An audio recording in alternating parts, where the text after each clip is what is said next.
There we go. What up? What up, what up, what up? I don't want to hear a single comment about my hair. I don't want to hear a single thing. Doesn't care about the YouTube volume. What? It's pretty balanced, I thought. Oh, there we go. There we go. All the degens are rolling in. There we go. There we go. Nice hair. I need to get it cut, bro. It's actually looking terrible now.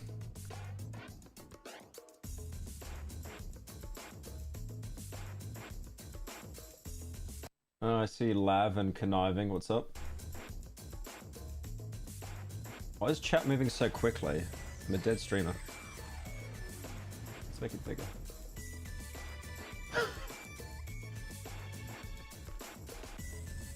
Good evening.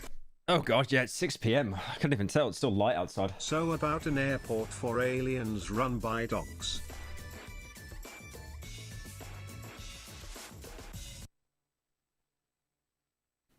This guy has been asking me every stream to play this game called An Airport for Aliens Run by Dogs. Okay, you know what? You know what? You caught me in a good mood. You caught me in a good mood. We'll do it. We'll do it this stream. There you go. Why did you leave Sweden? They kicked me out. They kicked me out. I was too racist there. Too based. No, so you could only spend, because of Brexit, which was a great thing, by the way, and I'm so happy that we voted for that. I'm so happy that we voted for Brexit. Genuinely. I'm shaking with the happiness that all the old people voted to leave the EU. I love that. So you can only spend 3 months. It's 90 days. It's 3 months in, 3 months out. So because I spent 90 days, I can't actually go back to not only Sweden, but I now can't go back to anywhere in Europe for 90 days, apart from like Romania. And who wants to go there? Please, someone tell me who wants to go to Romania. I'd love to know that. But yeah. It's because I didn't know this. I didn't know this. That there's a thing called the Schengen area. I just thought, oh, it's fine. You know, I spent 3 months in place Sweden. Maybe I go to like Norway or something, or I don't know. I don't know. Because you know, obviously like I know different YouTubers. I don't know. Maybe I go to Norway and I crash with Albino. Funny Norway man for like a bit without asking him. I'm sure that would have gone down well. This is terrible, man. Let me pull this up. Let me pull this up. The Schengen area, it is, I'm not joking. This is a Facebook post, by the way. This is how damn bad we are. Look at this. Also, oh, wait a second. Thank you, Tough, for the 21. Thank you, Thanos, for the 34. Thank you, Nick, for the 2. Thank you, Smile. Can I get a handful of crack? No, you can't. Long time no see, Nile. Smiley face emoji. Curious question. What's the worst quality about my friend? Ed? That he glazes Bethesda? Or that he's low-key a Didier blood? Are you the guy that made the dono saying like fine shite or something? Like just like genuinely, man. I really tried to keep my ear to the ground with like, you know, like current Zoomer words, but even then it was too much. Thank you, Someone Like You, for the 5 months. Thank you, Space Macaroni, for Pyro, the 33 months. We had Damn. a great slop famine because of you. Many piggies died because there was no delicious, nutritive slop, for weeks. I had to eat groomed food from Northern Leon, where I couldn't talk about his hairline because he's bald. Oh! Shame. Oh! That's something else I want to do. Scrandle. But shut up, man. God damn. Ah. ADHD's a curse. Hang on. I need to go blow my nose. 1 second.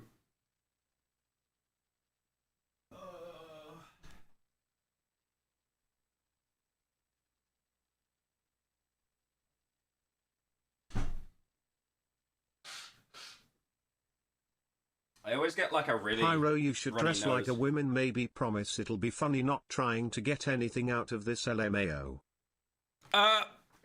Yeah, I mean, the next video on the main channel was going to be me dressing up as a woman, but then I realized fear and hunger. How we feeling about marathon now with all of the art plagiarism that's come out? I haven't looked into that. I was going to do a slot video on it, but Charlie beat me to it, so I'm not going to... It just shows like the care and interest I have in slop topics. Oh, did Charlie cover it? Nah, I don't care now. They kicked him out of Sweden cause they knew he was British. They were like, get him out, he's British. How do you know? Who else eats cheddar cheesy Roger McGruble crispers? Are you on about McCain's crisps, by the way? Because I will ban you. Like, they are goated. Thank you. I'm planning to go to Sweden for a month in the summer. Anything fun you did there you recommend? Anything I did that was fun in place Sweden. I mean, you're literally going at the best possible time. You could not be going at a better time because now it's summer. It's like, the days are so long, it's great. And then in winter, everyone just gets depressed and becomes alcoholics because it's just like, 3 hours of sunlight a day. And as soon as I got kicked out, then it started to actually go into the peak of summer. I mean, I got summer there for like 2 months, kind of, The one thing I didn't like, though, is because I'd work late. Because I'd stream from basically 6 p.m. to around 2 or 3 in the morning. And then as soon as you go home, you hear the birds chirping and the sun's out. And it's like, okay, this is depressing. Right, hang on. We got some Twitch people as well. 1 second. Thank you, Drizzy, for the 4 months. Mate, why can't you turn Thank around? you, Glad to see Sequota, you. for the 2 Cyclical. months. Surely today will be good without another incident again. There'll be no incidents. There'll be no incidents. Definitely not. The clip farming there has run its course. Thank you, Karma, for the prime. Haha. Oh, I love it. I love it when an employee gives me money. I love it. 13 months on prime. Holy brokey. Thank you, Taco, for the 4 months. Appreciate it. Thank you, Skeletor. You got like a Z in there, bro. I don't know how to pronounce that. Maybe it's Polish. Thank you for the 15 months. I appreciate it. Okay. All right. God, that was a side quest and a half. But yeah, with Sweden, I got booted out because you can only stay there 3 months. But look at this. Look at all the countries that I can't visit. Ugh. Where's my camera? There we go. Look at all the countries I'm not allowed to visit. Anything marked in blue, I basically can't go to. So what we're trying to do right now, so I can't go to Estonia, France, I don't know what that is. Sweden, Norway, Finland, Romania. That's Romania. That's Italy. That's Chile. But yeah, I can't go to like any of these countries. Like not a single one. I have to stay in the UK. What we're trying to do is find like a workaround because like we're trying to get like an Irish passport. Because if you get an Irish passport, you're not part of the UK because the UK is Wales, England, Northern Ireland, Scotland. So you're technically exempt. So the Irish passport is like this supercharged, like superpower passport where you can basically just travel anywhere and stay there indefinitely. So yeah, that's why I've noticed like so many people in the UK have kind of ditched the UK passport and they've started to opt for the Irish passport. But yeah. Right, okay. I wanted to play this Scrandal game. I saw Northern Lion do it. It's been 7 months since Darkwood. When's Fear and Hunger coming out? Just wait. Tom Hanks gift, just wait. Some big changes are coming. Thank you, Shanty, for the 4 months. Appreciate it. Watch Cultural Nihilism and the Rise of the Grifter. Isn't that literally what I already have here? Yeah, there we go. Right, I want to play Scrandal. What even is Brexit? Brexit is basically where a bunch of old people on Facebook were tricked into thinking if they vote the thing, the NHS will be saved, and it kicks all the immigrants out. It was like I genuinely cannot think of a single benefit that Brexit has had. Every country in the map. No, I did. I named them. I named them. What is that country? It's like Donkey Kong. Isn't that... Wait, that's where Mads Mikkelsen lives, right? Or is it? Denmark? Yeah, that's right. Okay. I want to try Scrandle. So this is like... I'm really interested about this because what you basically do, you rate like football Scran. I played it yesterday and I'm not joking you, I somehow got every single one wrong. You called Spain Estonia? No, I didn't. View exotic and delicious scrans from around the world. Guess which scran is superior as independently adjudicated by thousands of footy scran followers. Right, okay. So I need to basically think like a racist. Okay. This will be easy. Oi mate, why can't you turn around? Pyro, can I add you to my island on Tomodachi Life? I promise you I will feed you me the best quality food, a singular slice of white bread. I'll make it rye bread and you can. And you Pyro's left nut for the 12. Each food item has a percentage rating. It's dedicated by social media polls. Click which food item you think has received the higher rating. Think about everything you see, the price and the country, the quality of the photo, and included extras. Okay, what's that? Sausage water. Is that a joke? It literally just says sausage water. I thought that was a coffee. I would have voted that if that was a coffee. Right, well that's, you know. 2016 Pyro would get every answer right. Anyways, thank you for the 10. Anyways. Right, I mean, that looks like absolute disgusting slop. Like, I would actually want to just fall asleep after eating that, but sausage water? Okay, that's going to win. Yeah, 94%. Easy clap, easy clap. Lincoln City, double cheese smash burger for £6. Or Newmarket Town, double fried chicken burger with cheese. Double cheese smash burger? That's £6, that's $7.50. The bun there looks so much nicer, but the chicken. The bun does look nicer. Wild big man. Anyways, I know you get this question every 2 milliseconds, but I noticed you used Everhood music in one of your vids. Any plans to cover the game? I think it makes a good vid. BTW hashtag nice shirt. Thank you, Red Fiery, for the 10. Appreciate it. Everhood music. Yeah, I think we've used that before. Right. What are we thinking here? Like, the filling on the right... I don't know, actually. That cheese looks very rotten. That cheese looks No, that cheese is bad. Okay, that's going to win. Okay! Oh, anyways! Oh, I wasn't thinking like a racist. Oh, I see. There was too much color on the left burger. I see. Complete and utter mental illness there, by the way. I don't yet. Nah, this is rigged. It's rigged. Southport FC or Hull City.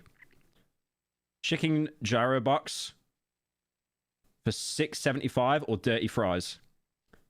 Well, the Hull City fans are going to raid this, so yeah. There you go. Hull City fans, as always. Yep. Classic.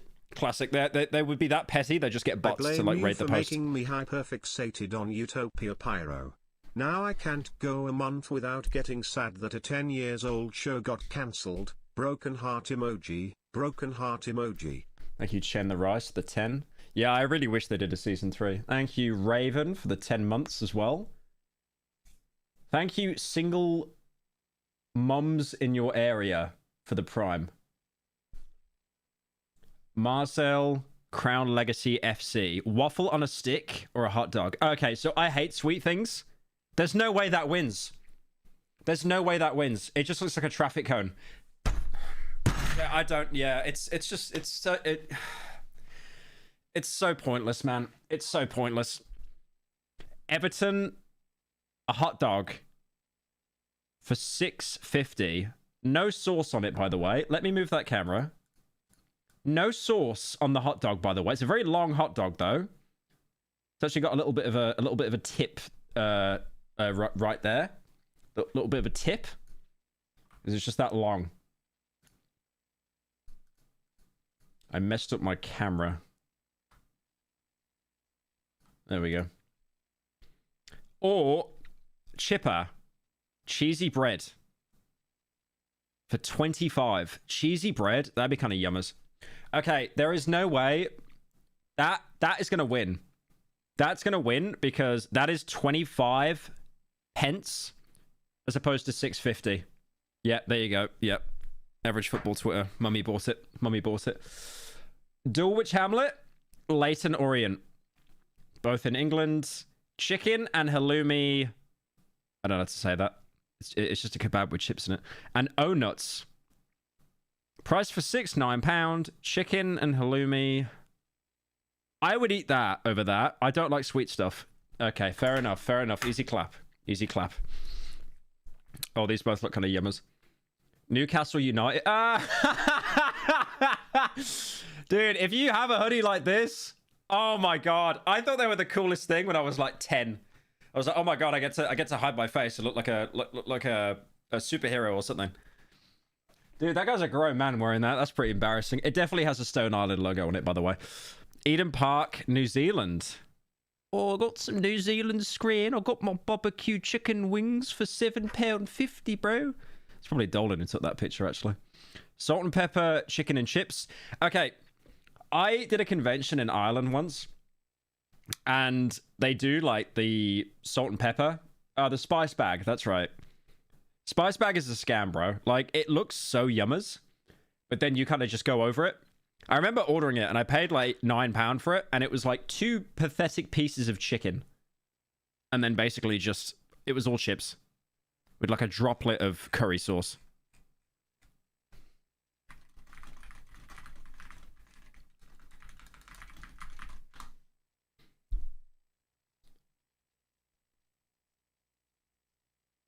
Why didn't this dono come through? What's your opinion on Belgium, specifically the Flanders region? How much to play Roller Coaster Tycoon instead of looking at the food equivalent of slop? Dude, I'm really... I just read your dono and I thought of Ned Flanders from The Simpsons. But I've never been to Belgium. Okay. Chat, what are we thinking here? What are we thinking? That's 7... That is more expensive than that? No way. I'd eat that. My god, man. My god. My god. My god. My god. I will never understand the mental illness. I'm on a plane back home, 36,000 feet in the air, watching you rate slop like the little grounder you are. Grow some wings and fly away, little piggy. Love you lots. Love. Did you get your mom to buy you like the onboard plane Wi-Fi to send that? Thank you, Hatless, the 10. Right. Okay, so the left one just looks like a dog shat in a box. There's no way. Are there buffalo wings? Nah, buffalo wings are grim. The sauce is nice, but it's just that they apps like you will always. It will literally give you like an IBS stat debuff. It's so bad. Of course, it's in America as well. £8.50. Bristol Rovers, jerk chicken and rice. They're both slop. They're actually both slop. They're both slop. It's got to be the right one. If it's the left one, like it's Americans. Okay, good. Yep. Yeah, that was kind of... They were both slop. Okay, these look kind of yummers. Detroit City... Watch the monkey iceberg vid on YouTube. It's been popping off on Reddit. The monkey iceberg video. What's that? Hang on, let me look.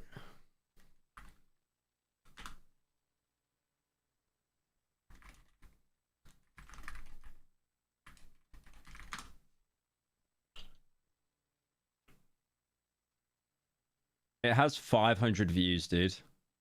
It has 500 views. That was definitely your video and you're trying to promote it. Also, what's this, by the way? Look, I open up YouTube. I get recommended a 17-year-old TF2 video. TF2 killing spree. Why have I been recommended this?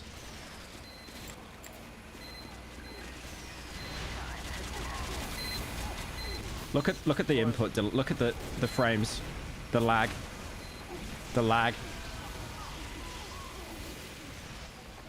Okay, it's a killing spree. Look! Oh my god, man! You're just floating around. Oh, kills. Nice. Completely unaware, completely oblivious. Nice. Okay, that was pretty clean, actually. I'm going to gut you like a Cornish game hen. Yeah, that was pretty clean, actually. I clapped to that one. Yeah, I don't know why I got recommended that. Okay, we need to finish off the Scrandle. Detroit City FC. Takira soft tacos for 680. They look kind of sloppy. He left the ADHD meds back in Sweden, chat. Oh yeah, you know what's funny? I got told that like my private healthcare doesn't cover like getting ADHD meds. And then they said, just go through the NHS. The waiting list is 2 years, by the way. Okay. Okay. Yeah, the UK is definitely a great country. Wickham Wanderers. Shredded Duck, and that was 750. That one has to win, right? Okay, yeah. Easy. All right, one more. What is that left one? What? Yeah, what? Look at that. Oh my god. Is that fudge cat? It's poutine. Fries loaded with haggis, cheddar, and peppercorn sauce. It sounds nice, though. There's way too much sauce, though. There's way too much sauce. Oh, it's Scottish. Anyways. Yeah, thought so. I didn't even look at the right one, I'll be honest. 7 out of 10. Just clinched it. That's not too bad. All right. I want to start doing that every stream. That was actually really fun. I actually really like that. I really like that. Wait, I saw this one video here. I don't know why. I keep being recommended like really old videos. And there was this one here. Trailer versus reality. Battlefield 2042. No, I'm not upgrading to premium. Go away.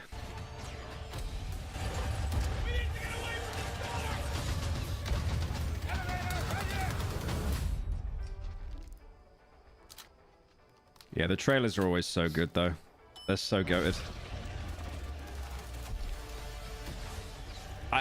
I've got my little set piece. All my little men running around. Oh, blow up the buzzard. How's the actual game? Yep.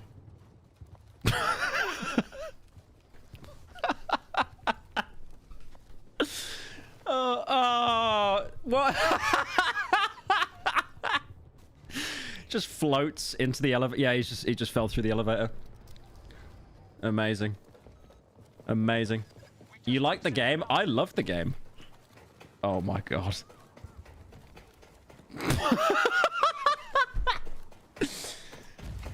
Yeah, classic. You did rush, to be fair, moron. You did rush. You did rush. All right, do we watch this I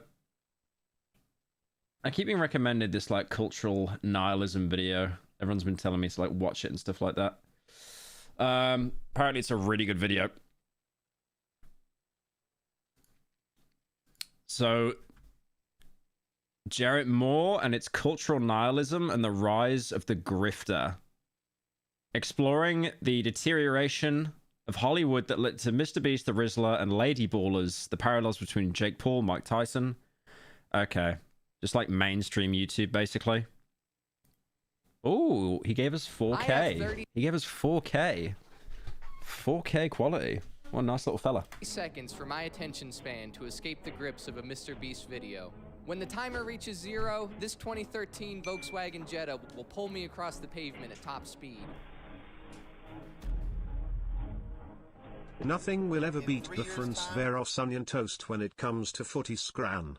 Actual value for money. That does sound kind of nice. I give it a 10. Paracynical. Why's your name that? I'm gonna be exposed for diabolical behavior as a Discord mod. Haven't I seen this rope trick before? More importantly, will anybody care if they've seen it before? Jump cuts are starting to make me feel nauseous. I'm almost too sick to find the close tab button. Why do I care about this? Am I doomed to exist in an endless cycle of trivial curiosity and relief with nothing to take away at the end? Am I anything more than a hostage to my dopamine receptors?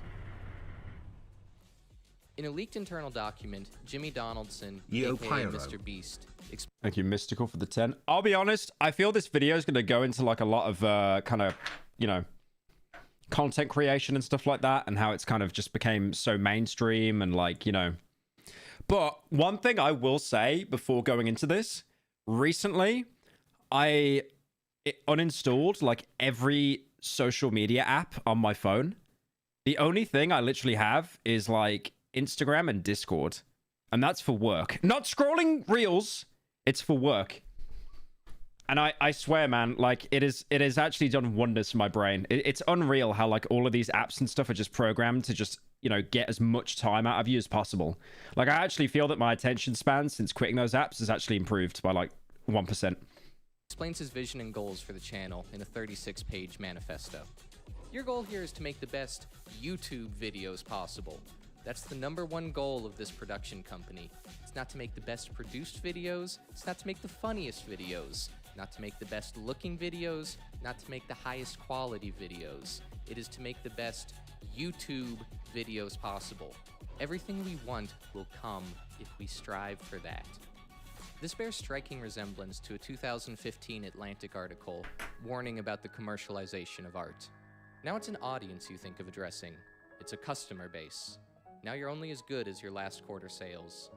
It's hard to believe that the new arrangement will not favor work that's safer, more familiar, formulaic. I mean, I don't mean to be that guy, but like you could say the exact same thing about Hollywood as well. Like with YouTube. It's almost like Hollywood has just ran out of ideas. That's why everything is like a sequel or a remake or something like that. And there have been good remakes and stuff, and there have been good sequels.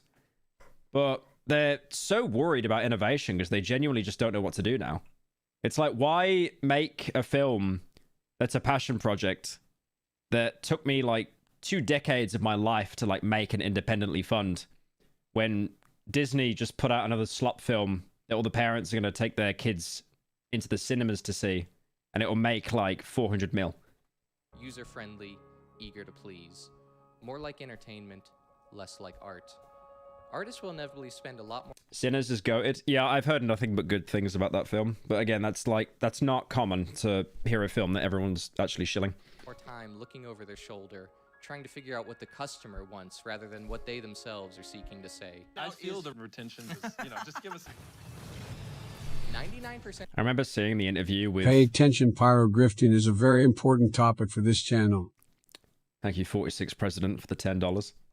I remember seeing the interview of Mr. Beast when he was with Max and Chad, and it was just like, you could tell that they are completely different people, like opposite ends of the spectrum. Of movies and I TV watched shows this that video flop when on it YouTube. dropped. Now I watch you watch it, then later I get to watch you watch it in a past tense. Why aren't you all like this? Why aren't you all active consumers?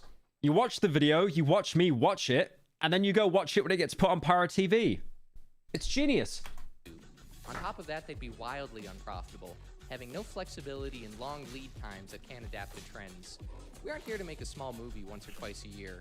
I want to make one every week. LOL. Mr. Beast makes high That really hurts me because I swear we actually put out like 2 videos a year on the main channel. production, long-form Super Bowl commercials on a weekly basis.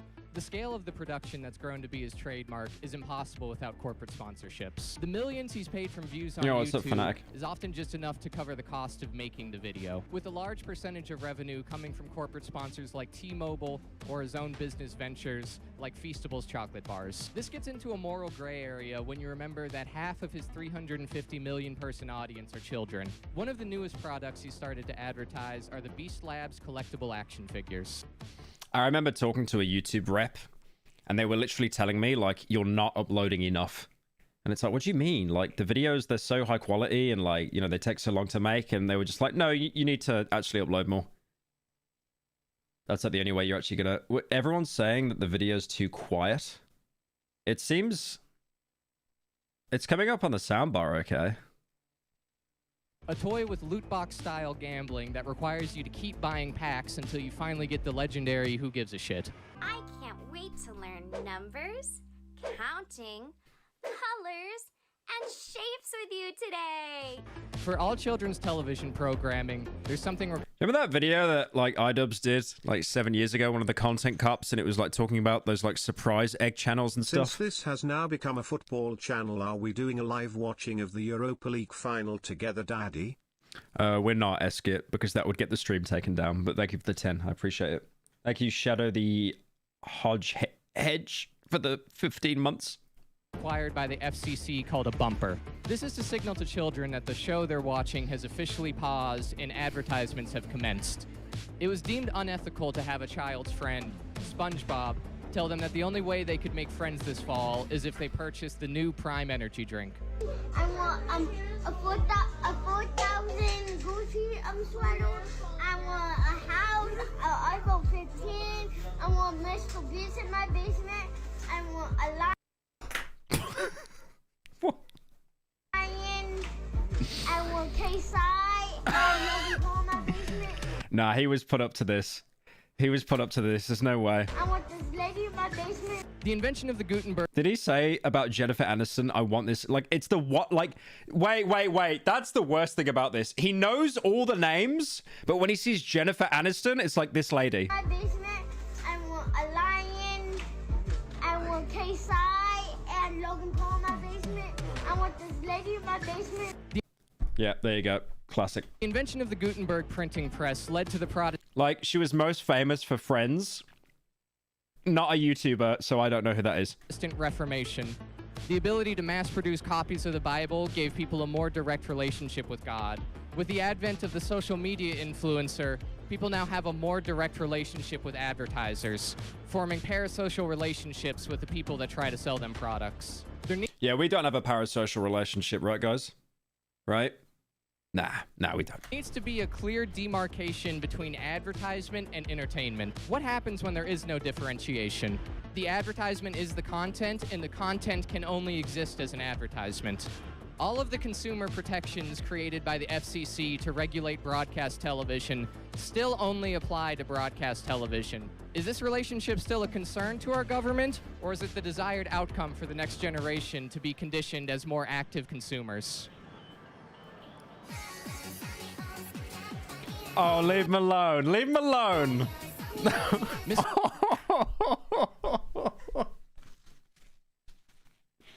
Oh, that's rough. That's rough. I'm so happy I have that statue out of frame right now. That's rough. Mr. Beast's biggest video was his recreation of the contest from the Netflix original series, Squid Games. An anti-capitalist satire set in South Korea where financially desperate contestants compete... Wait, is that Squid... That's Vampire Survivors up there, right? Why are they reusing that? I played that recently. It's like goated.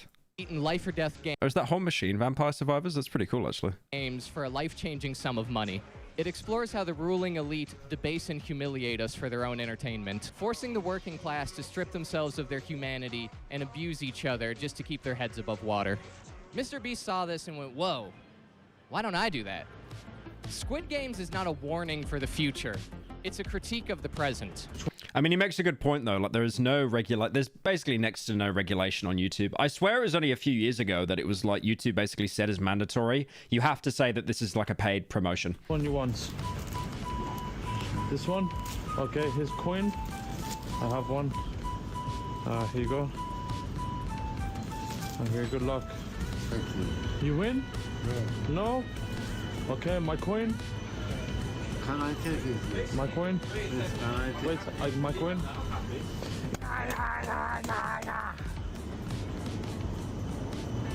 Everything the show parodied is what Mr. Beast had already been doing.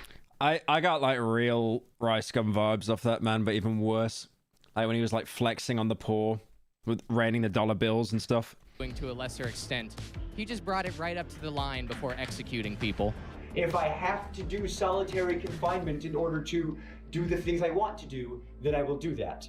You're gonna get $300,000 because it's $10,000 a day. I grew up poor in North Carolina. I said, excuse me? Like I was not having a good time. I just wanted to turn the lights off. And I'm vocalizing to people, I wish the lights would turn off. And I go up to my friend, my good friend. And I go, they're not turning the lights off. He goes, what? That's a war crime. We're not allowed to do that. this guy get bodied online. You mean Jake Weddle? I think some other things came out, but I think the original claim was accurate. But I swear, like, there were so many developments that happened after that as well. Terrorists. 24 hours breaking the Geneva Convention, I guess, is what we're doing. And you have power over people when one person doesn't have resources and the other one. Didn't he work for Mr. Beast? No, he was a contestant on a video that never came out, basically. I think they kept him trapped in like a cell or a room, and they never turned the lights off and that kind of thing. It does, and they hold it over your head and you go, of course, yeah, I agreed to it. I needed it, of course. This is the note I got from the director.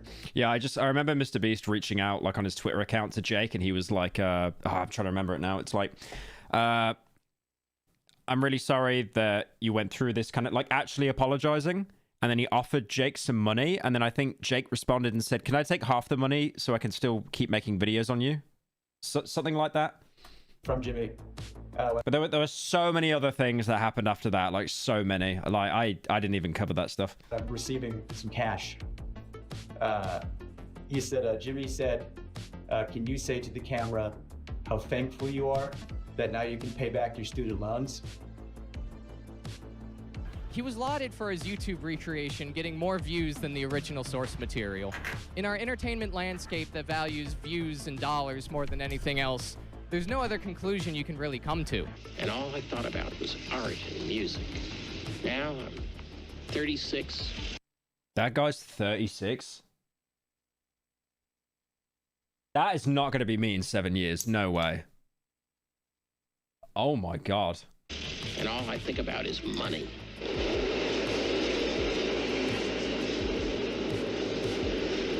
People argued Mr. Beast's video was superior because the original took 12 years for the creator to get into production.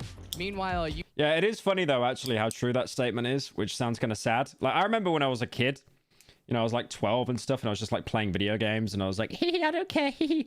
But yeah, when you get older and when you get more responsibilities, it's like, wait, I need to actually like secure my future and stuff. Like the fun's over.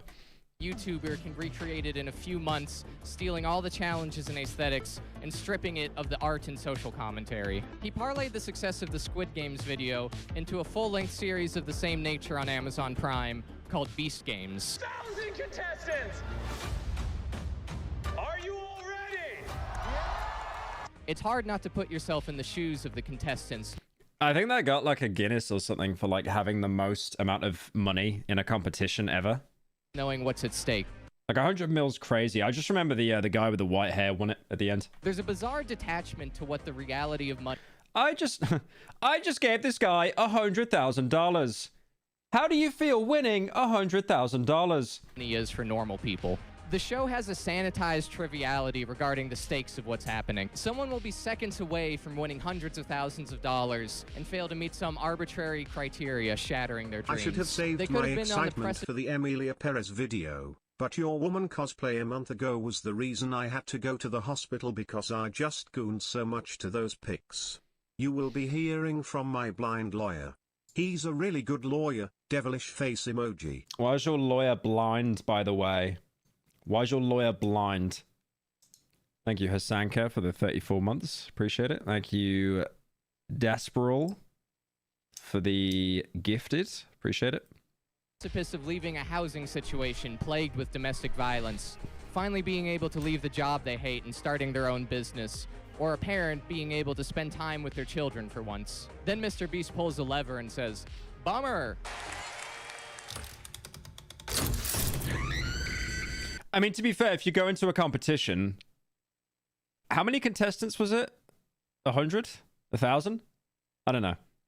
But like, yeah, the majority chance is you're not going to win. You are in a competition. But yeah, I remember like whenever I see people give their personal stories of like, you know, like some of them are just like, I just want money, or I want to invest. And then others are like, my mom's got cancer and I just want to pay for support. And it does feel like it's a little bit dystopian.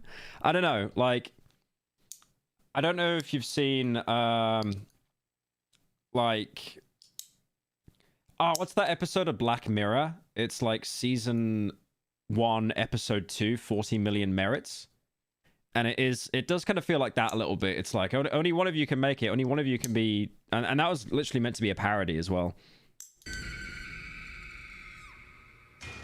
Yeah, 1 million merits. That's the one. Before a single mother's dropped through a trap door while he makes soy face into the camera. There were 2,000 contestants, so there wasn't a deep dive into anybody's individual story. Thank you, Danky, for the 9 months. You could just see glimpses of their life in between challenges.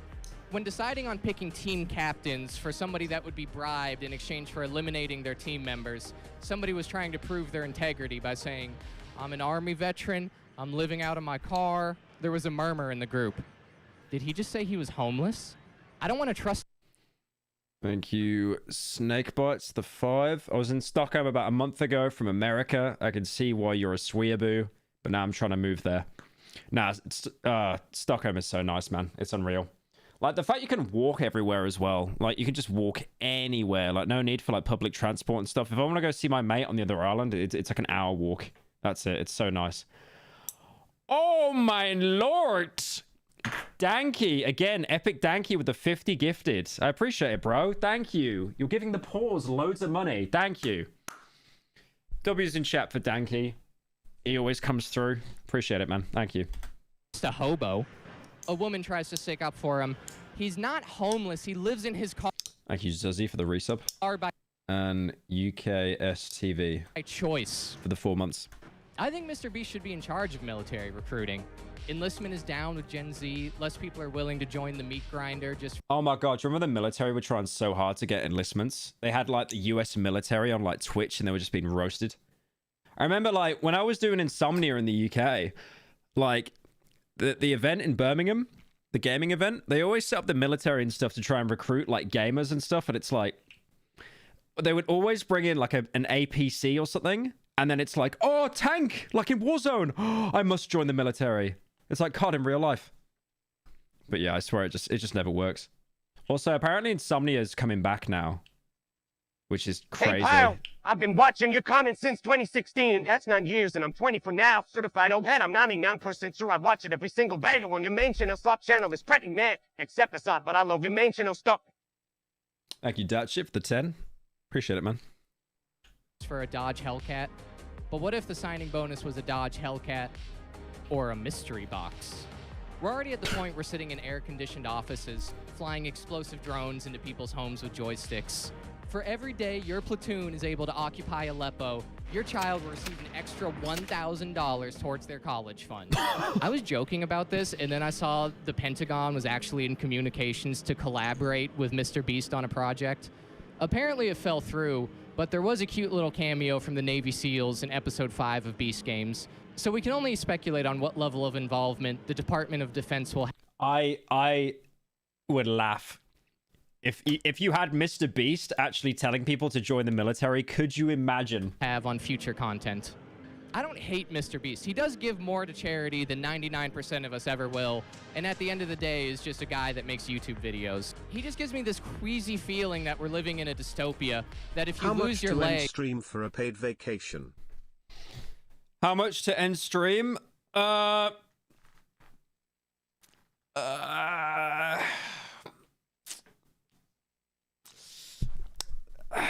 me think. How much to end stream right now?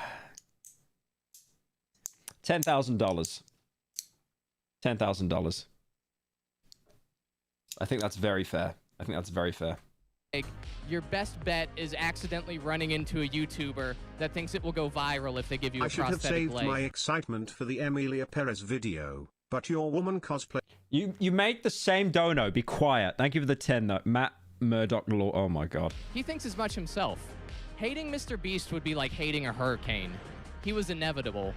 The social media algorithms and US dollars. Yes, US dollars. US dollars. US dollars.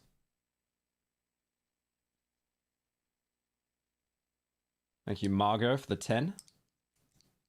Is your dono going to come through? Early social media felt like the masses' attempt at fleeing capitalism. There was no longer a financial barrier between you and access to genuine connection and culture. Then capitalism followed, and now we're uninstalling. What to think about. I like it you make that dono with the GLaDOS voice as well. Very fitting. Distribution of new media were the low-pressure zone required for him to form. If you told a supercomputer to be the most popular YouTuber of all time... Oh my God, he's back again. He's back again. Matt Murdoch Law, thank you for the 10. Hello, Mr. Cynical. My name is Matthew Murdoch. I am Larry's lawyer. He wasn't joking that I'm a really good lawyer. I am just as ferocious as a blind lion. You will be utterly destroyed when you catch this Catholic fade. Also, I used the wrong dono. It's okay. I'll allow it. I'll allow it just this once. Thank you, Kia, for the 20 months as well. Thank you, Laz, for the 3 months of Prime. Time, they would be doing the same exact thing as Mr. Beast. He's reverse engineered YouTube's code to give us exactly what engineers Whenever Conniving says it isn't him, that means 100% it is him, by the way. in Silicon Valley think will keep us watching. When decisions are made solely on market research, algorithm optimization, and return on investment, the content becomes a procedural checking of Conniving, you got money. Give me 10k USD to end the stream. There we go. boxes better suited for an AI than an artist. If Amazon or Netflix create an artificial intelligence to dictate programming, what will be lost from our culture? At this point, would we even notice? How did we get here? The year is 1990. Looming threat of nuclear war with Russia, mullets and baggy pants. Joe Biden is running for re-election and Mike Tyson lost his first fight. The Simpsons premiered on Fox. The year is 2024. Mullets and baggy pants. Looming threat of nuclear war with Russia. Mike Tyson lost his last fight, and Joe Biden lost his last re-election. The Simpsons finished its 34,000. End stream. Hello, Triple Chinical. Why were you deported from Surströmming land? Your mum worked at the border and said no. You can't write thousand, acting like it's $100,000, $10,000. Fourth season. Thank you, Flick, for the 10. 34 years of cultural stagnation. We've run out of ideas. There is nothing. Dude, I'm on Spotify listening to the same album over and over again. We actually have nothing left. The grips of nostalgia have destroyed the infrastructure of our institutions, and the Jake Paul-Mike Tyson fight was the... I hate to admit that he's right. It's almost like everything sucks so much now that we're almost like chasing nostalgia. Everyone gets a little bit of nostalgia, but then you almost just start trying to live in it because you realize how bad, like, the current world is. Final nail in the coffin of meritocracy. Their fight was a metaphor for the entertainment landscape at large. Mike Tyson... Why do you think, like, every indie dev right now is making, like, a pixel art game or, like, a game that looks like it's on, like, the PS1 or the PS2? Like, every non-mainstream studio that can push, like, graphical boundaries. Live review Kanye's new album. Live review Kanye's new album. No, I don't think I will. I don't think I'll be doing that. The stream will get taken down in a heartbeat, but thank you, Annan, for the 10. Representing Hollywood, the behemoth and cultural icon of the past, well past his prime, and being paraded out regardless of his ability, based on his reputation that he can sell tickets. I don't believe in the word legacy. I just think that's another word for ego. Legacy doesn't mean nothing. It means absolutely nothing to me. I think it's crazy that you get one of the hardest people to understand, and then you add like a reverb effect on his own voice. I can't. What's he? People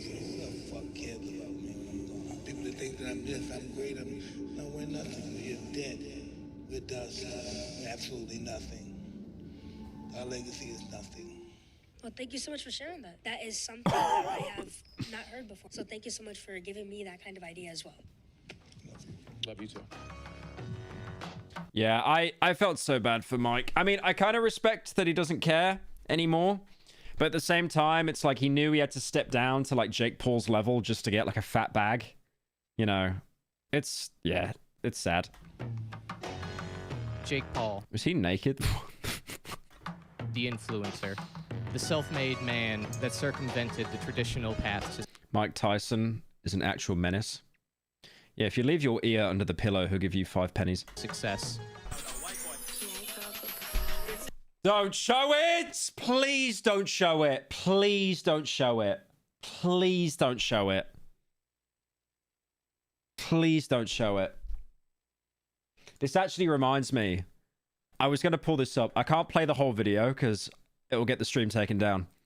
But Colossal, who I do the podcast with, he actually reacted to one of Jake Paul's songs. And I don't know what is wrong with Colossal's computer. It is actually the lowest quality computer. I think he filmed it off his laptop or something. I'm going to pull it up. What's the dono? Thank you, Mr. Larry, for the 10. Do I even play this dono? I can read it right now. It is just AIDS. Like... Anyway. There's this. Jake Paul new song. The title is YouTube Stars Diss Track, and the first message that appears on the screen is, "This isn't a diss track." Hang on, why do all the fucking YouTubers do this side? Like, oh, my life is so hard, my life is so fucking hard. And hands on the steering wheel, please. Hands on the fucking steering wheel, even when you're stationary, which you're not. You could get arrested for that. What if there is a child on the other end of the fucking engine and shit? It's like 5 frames. It's like, how many frames is this a second? It could actually be 5. Don't know the pain. Bitch, I know the pain. What's the point of censoring the word bitch when you literally just said it? Hello, Mr. Fire Skeptical. I am just typing here to call you a Brit Bong peasant and to flex my Irish passport. I suggest you wear a beard and pretend to be Jacksepticeye at our passport office so you can get back your Arabic lessons. Thank you, Annan, for the 10. No, I don't think I'll be doing that.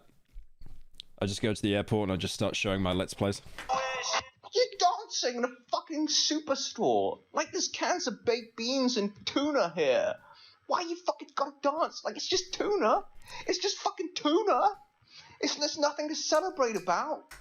You fucking muppet. I'm getting a lot of hate right now. Let me just bring a cancer patient on.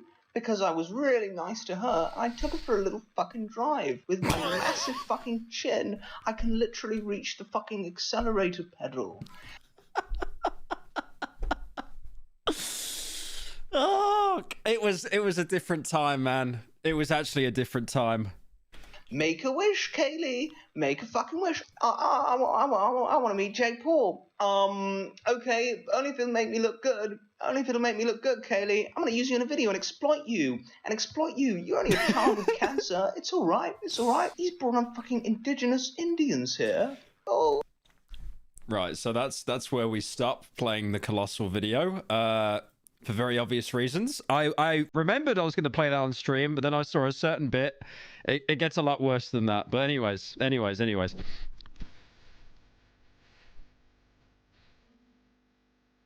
Never done before.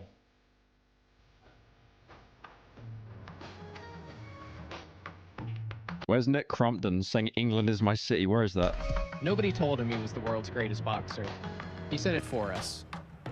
A master in marketing and navigating the algorithm to get his face on the screen, fueled equal parts by love and hate, leaning into his role as the heel with people tuning in and buying pay-per-views just to see him get knocked out. But that doesn't matter. Sushi Zeruora has donated $10,000. No, you didn't. No, you didn't. No, you didn't. Cry harder. I'm not crying. Like, you're just lying about how much money... Okay, skipping. Anyways. You don't have to be liked or respected to make it rich in America. You just have to be seen. William DeResowicz explains in his Atlantic article, the death of the artist and the birth of the creative entrepreneur. No more gatekeepers, goes the slogan of the Internet Apostles. Everyone's opinion is expressed. It is really scary, though, that we're now going to a society where it's like you don't actually have to be talented to be, like, the most known in something. You just have to have the most contacts and the most people in marketing.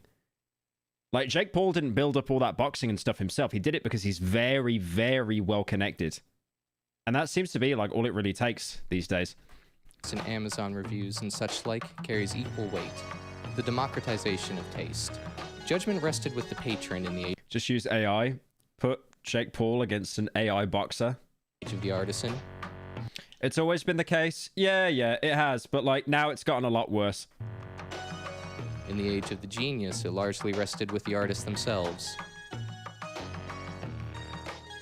In the age of the professional, it rested with the critic. Have you seen DSP play the new Doom game? It gives that Cuphead review a run for its money. Thank you, Annan, for the 10. DS, I don't want to see that. Did he get past the tutorial, like the first level? Now we've come to the age of the customer, who perforce is always right. Or as a certain legendary entertainer is supposed to have put it, Don't mention the fact that he's got like bear bricks or whatever. Mention the fact that he filmed an entire song just to try and force a TikTok dance trend. there's a sucker born every minute. Another word for gatekeepers is experts. Lord knows they have their problems. How much to read out Larry's last dono? $100. Beginning with arrogance. But there's one thing you can say for them. They're not so quite easily fooled. The breakdown in trust of the institutions after repeated failure has opened up avenues for con men. No, it wasn't God's plan. It wasn't God's plan where he tried to force a TikTok dance. To come in and fill in the gaps. Are they up for the task? At the highest level of performance, you need a deeper understanding of the craft to appreciate. Didn't Creator Clash get cancelled now? I swear I heard something about that. Appreciate the nuance that separates somebody from the top 10% and the top 0.1%. The best boxer in the world isn't focused on marketing, he's focused on boxing.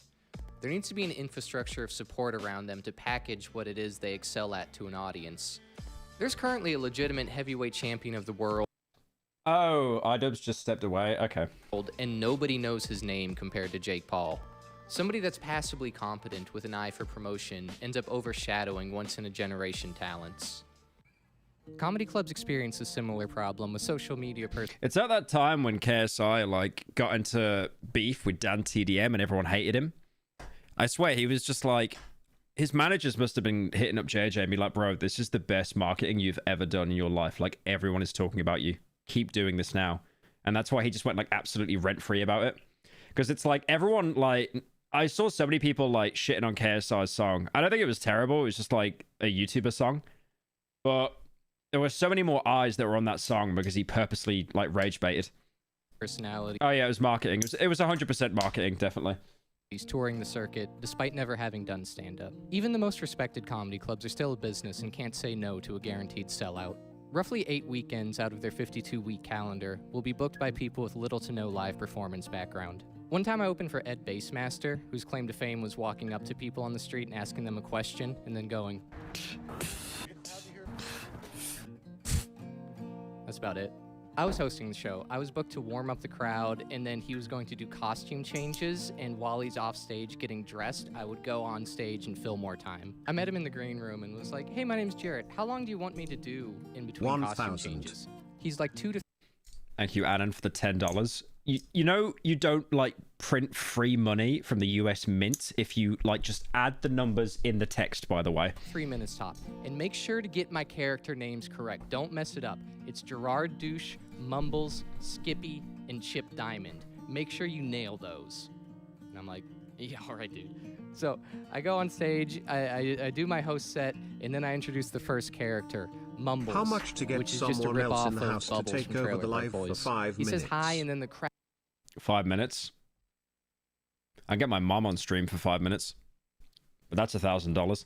Crowd goes nuts, but he didn't have any material planned, so in character, he just starts talking about his real-life accomplishments. He's like, man, I'm so happy to be here. We got big things in the works. We just sold I just sold a project to Netflix. We're gonna be on Netflix, guys. And they're just going nuts. He's only up there for like 2 minutes, then he's like, okay, bring the host back up on stage. I go on stage and do my 3 minutes, and then I see from the sound booth, they're telling me to stretch because he's not ready yet. So I just keep going, and I do 10 minutes. He comes back on stage for his next character, which is just a ripoff of Andrew Dice Clay. He's flicking his cigarette in the crowd. He still doesn't have any material. He's like, yo, we just sold a project to Netflix. So he just did the same thing. I remember when Netflix had offices set up in the UK and they were scouting. I mean, they do have offices still, but like they were scouting for a show and they were literally doing this campaign where it was like, just come into our office, pitch an idea. You don't need any credentials, nothing. So you could have just walked in there and been like, what if Harry Potter, but they had guns instead? And they were just taking like the most stupid ideas. thing again, but as his different character, because he didn't write any jokes for. He maybe had like 30 seconds of material, and then he's like, "Hey, we got big things in the works. Oh, I'm a celebrity." Boom. I go back on stage, do another 3 minutes. He's not ready again. I do another 10 minutes. Then I bring him back on stage for a third time. I'm like, okay, this must be the big one. I go to the bathroom, I come back into the showroom, and the crowd is dead silent. He's like, he has this look of terror in his eyes. He's just like panicking and like scanning the crowd. He's like, where is he? Read the dono, chin Get boy. back on Read the dono. $100. Did you really give me $100 to read that? I like how it took you 5 minutes as well. Like you definitely either took out a loan or you were just begging a family member for the card. I can't scroll down to read it. No, I can. No, I can read it. Hang on. Right, so Mr. Larry for $10 said, I'm the complete opposite of conniving, even though I waste precious money to clip farm. When I'm done with the dono, I shoot ropes and goon to your stream, as well as one of the fine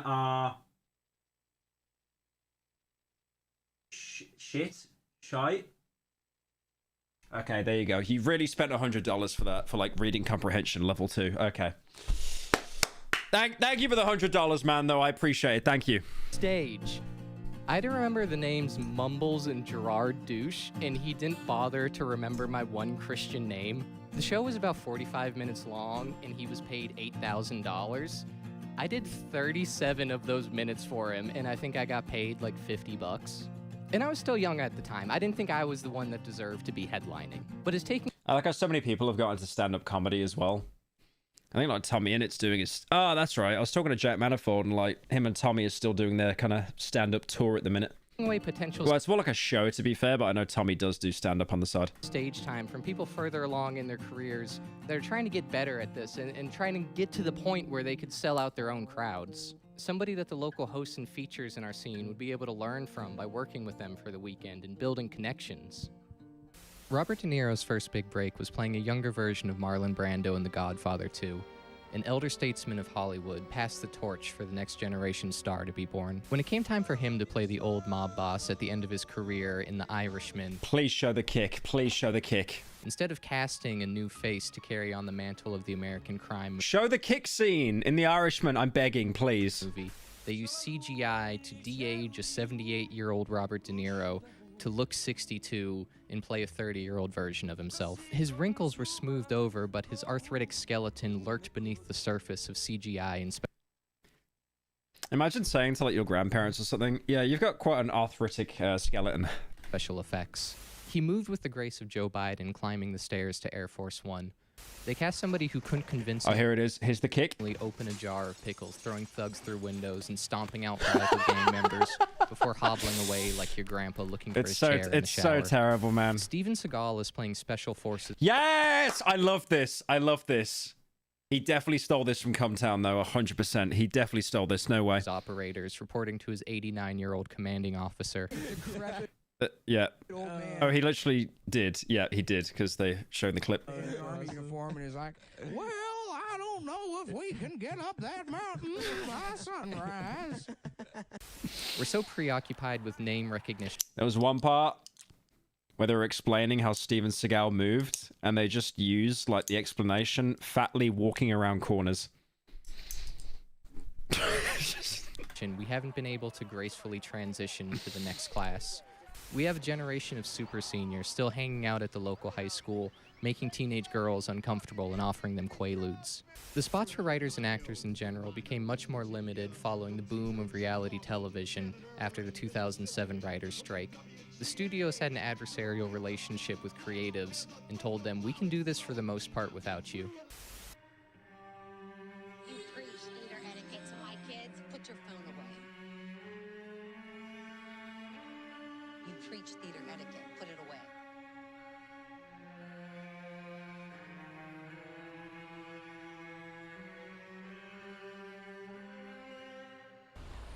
She's right there. We're gonna have to speed up a little.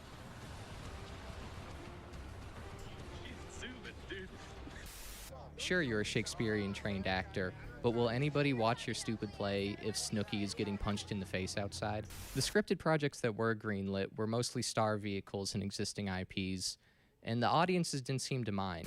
Audiences are still paying to see Frankie Valli wheeled out like he... Oh, not this again. Not this. I know he got this from TikTok as well. There's this, like, artist... Let's start a GoFundMe for Pyro's mom to take over the live for 5 minutes. Come on, fellas, every deal counts. Thank you for the $10. Thank you for the... Why's your name? Thank you for the... And then that's it. That's the end of it. He's in Weekend at Bernie's, blinking help me in Morse code, instead of trying to support new bands at local shows. It's a short... I mean, I kind of get what he means there. Like, you know, it's almost like there's just so much saturation with already established people. New people don't have, like, a chance to grow because of the saturation. I totally agree with that. But at the same time, it's like, you know... Some people might just want to still go see like a band or something that they grew up with, you know. But again, I guess that kind of relates back to the argument you made earlier about like kind of nostalgia baiting. Short-sighted model that's... But yeah, that guy should have not been on stage. It was literally just like a... It was like watching Pinocchio from Shrek. Beginning to implode on itself. If we don't start investing in talent while they're young, once the older generation passes away, they won't have the experience needed to develop into what the icons of the past used to be. The director of The Godfather, Francis Ford Coppola, tried to tackle the issue of studios not taking chances and stifling artists' creative vision by starting his own. In 1969, he founded Zoetrope Studios. I really hope he doesn't talk about Megalopolis. A studio by artists, for artists. Francis said, you know, I've had it with these big Hollywood movies. I've had it with Hollywood. I don't want to do this. I want to do something. I mean, this is one of the reasons why films just suck as well, because it is just shareholders and, like... producers that own everything. It's not like a director can just go out and make their own film with like the same budget as a major release, because it's not even like the director and the writers that are agreeing. It's all the shareholders like, no, I don't like that, change that. No, that won't maximize profits. Wait, you want the character to like shoot someone and it doesn't cut away? No. Oh, you said it will be visceral and like really gritty? No. We might get a higher age rating for that. We can't do that. We need like all the kids in the cinemas to maximize profits. More interesting. Coppola shared his vision for the new company. To be fair, though, I do love Coppola's films, but he's not made a good film in 40 years. Lucas. I came back with great enthusiasm. Or maybe 20 years.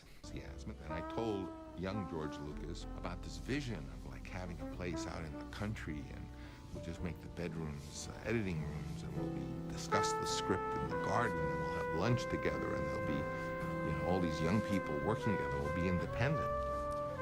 What's the video about? I think he was using like Mr. Beast and stuff as a hook, but he's basically talking about just how there's like a degradation in just all of media, basically. Clear paths for development with in-house school and internships, profit sharing for employees, and mentorship programs. Please look at the where the old guard trailer for Displacement. It is a spiritual successor to Condemned with elements inspired by The Thing. Displacement? What's that?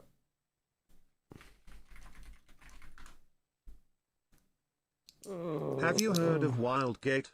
There is a fat character for you. Still cheating on my girlfriend as well.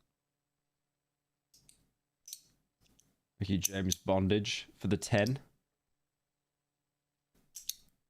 I'll come back to that in a bit. Every position would take people under their wings and develop their talent for their future careers. Maybe you could light the candle to show that, you know, that new hope is springing. This is good. Their strategy was to parlay the success of each film and roll over any money they made into developing their next project. In 1982, investors lost faith and started to pull their funding. Coppola took out millions in personal loans and put up his house for collateral to make the film One from the Heart. The film generated $600,000 against a $26 million budget. The studio went belly up and Damn. Coppola had to file for bankruptcy. He was forced to go back to the studio system, directing safe films to recoup his losses. After several... Could you imagine how soul-crushing that would be? Like, you want to make the video or the film that you really care about, and then it flops, so you have to go back to just making slop.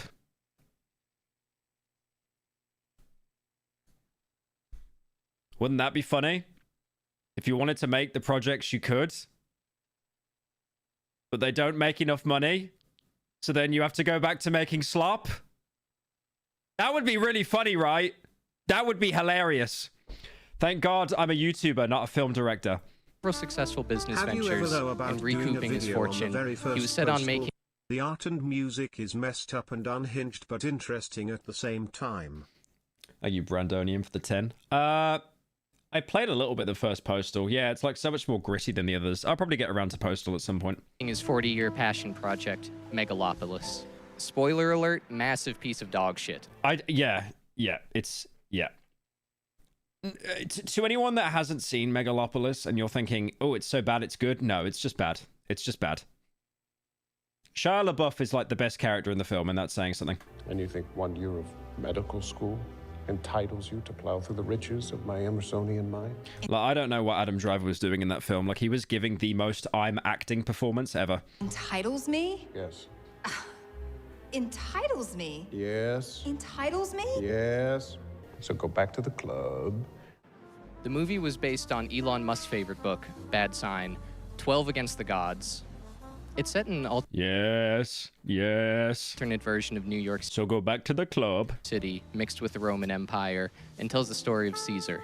A billion... No, it's not even worth watching. I see some people in chat that are saying it's cinema, like ironic, like semi-sarcastically, but it's not even so funny it's bad. It's so boring and hard to follow. Creative genius that discovers a new molecule that kind of looks like an Art Deco building and vaguely does something cool. His vision is to rebuild the entire city out of this material, and the mayor Cicero says, I don't know, that kind of seems like a waste of money. You know, we have, thousands of people starving in the streets. We could use that money for healthcare.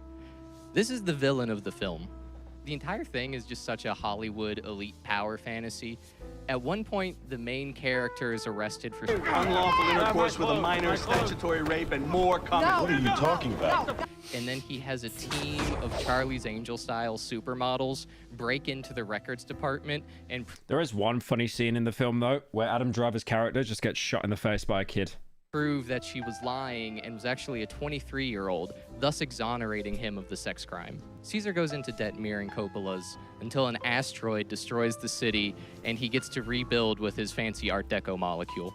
None of the material conditions of the starving masses are addressed, but he gets to rebuild the city with copper moving sidewalks like an airport terminal.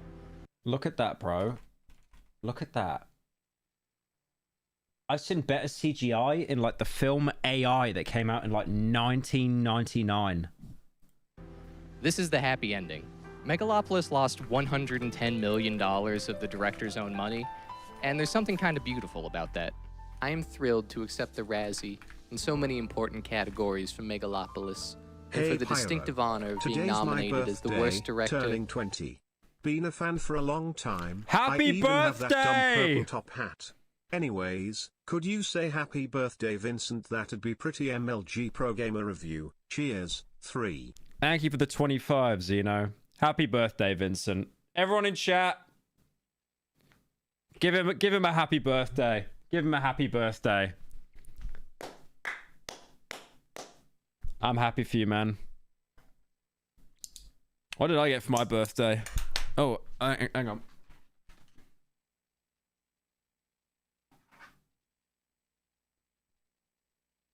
When I was in Sweden, I got given this.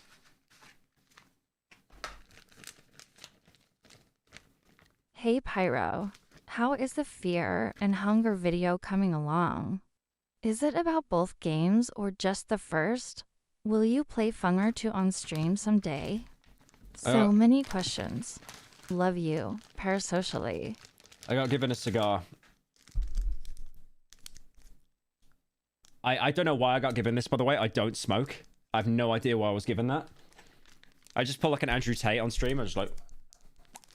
Dude, I'd probably choke on it, actually, because I have no idea how to... It says on the back, pleasure in a thing of beauty is the essence of a happy life. Yeah, say that when you've got lung cancer. Anyways. Worst screen. Thank you, Marina, for the 10. When is Funga coming out? We are working on it every day. Every day. I think you guys are really gonna like it. Play in worst picture. I did actually I don't know whether I've shown this. I might as well give an update on Fear and Hunger, actually. Jesse, if you're watching this, clip it. Lazy bastard. Hang on. Where is this?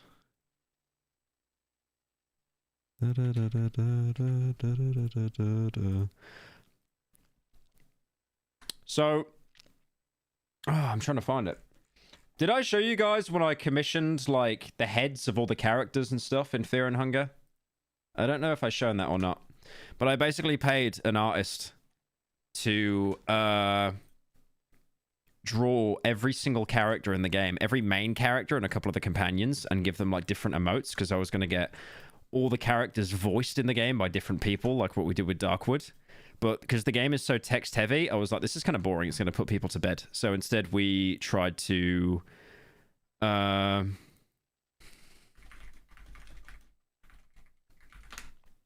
we tried to basically get these emotes done here. Let me see if I can show them off to you. Yeah, so you got... that's... Lagarde. It's basically like all the core emotions of the characters. It's like happy, neutral, disgusted, sad. No, that's disgusted. Sad, angry, surprised. And it's these for basically every single character. Like all the main ones. I wasn't going to do it for every like NPC because that's just like so pointless. There's like literally no point doing that. But I think I've had these for like years, I swear. But I'm not sure if I think I posted some on Twitter before, but yeah. But I think they turned out like really well. I just think it's going to add like a lot more flair to the video when we've got like a character talking. How much do I give for you to be my friend? You woo hashtag lonely pyrofan.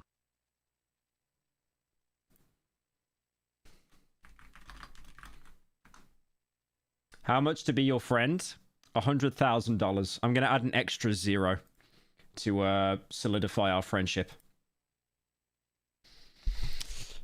But yeah, I'm happy with that. I think it looks really cool with all the little emotes and stuff. A time when so few have the courage. Can't wait for it to be the most expensive wiki page for 4+ hours. Mods, ban that guy. JM, ban him. Just ban him. He's on YouTube. He's on the YouTube chat. Just kill him. Kill him. Murder him. Flay him with a hammer. No, please. Please just kill him. Courage to go against the prevailing trends of contemporary movie making. In this wreck of a world today, where art is given scores as if it were professional wrestling, I choose not to follow the gutless rules laid down by an industry so terrified of risks that despite the enormous pool of young talent at its disposal, may not create pictures that will be relevant and alive 50 years from now. What an honor to stand alongside great and courageous filmmakers like Jacques Tati, who impoverished himself completely to make one of cinema's most beloved failures, Playtime. My sincere thanks to all my brilliant colleagues who joined me to make our work. It's funny because I get the angle he's going at here, that Hollywood is so saturated, they've just got nothing left and they'd rather play it safe. But like at the same time, I saw this one video. You know how everyone, you know when like A24 used to be huge? And then, you know, when they were first on the scene, it's like anything they produce is kinography, or Hereditary, Le Scary House. Oh, you know, just so good they can't make a flop. Like A24, I think they actually produce more films than like most film companies put together. But what they do is like when they know they've got a flopper, they hide it. They hide it and they quickly put it on their streaming services and basically give it next to no promotion because they're like, yeah, this is going to flop. This is going to suck. Like, could you imagine that? Like running a business that saturated where it's like you just know it's going to be a flopper and you just try to hide it on that level as well. Like Blumhouse. Blumhouse is weird because it's like they're actually... It's almost like everyone knows it's slop, but they still watch it anyway. Of art. Civil War was mid. I really like Civil War. I think that was really good.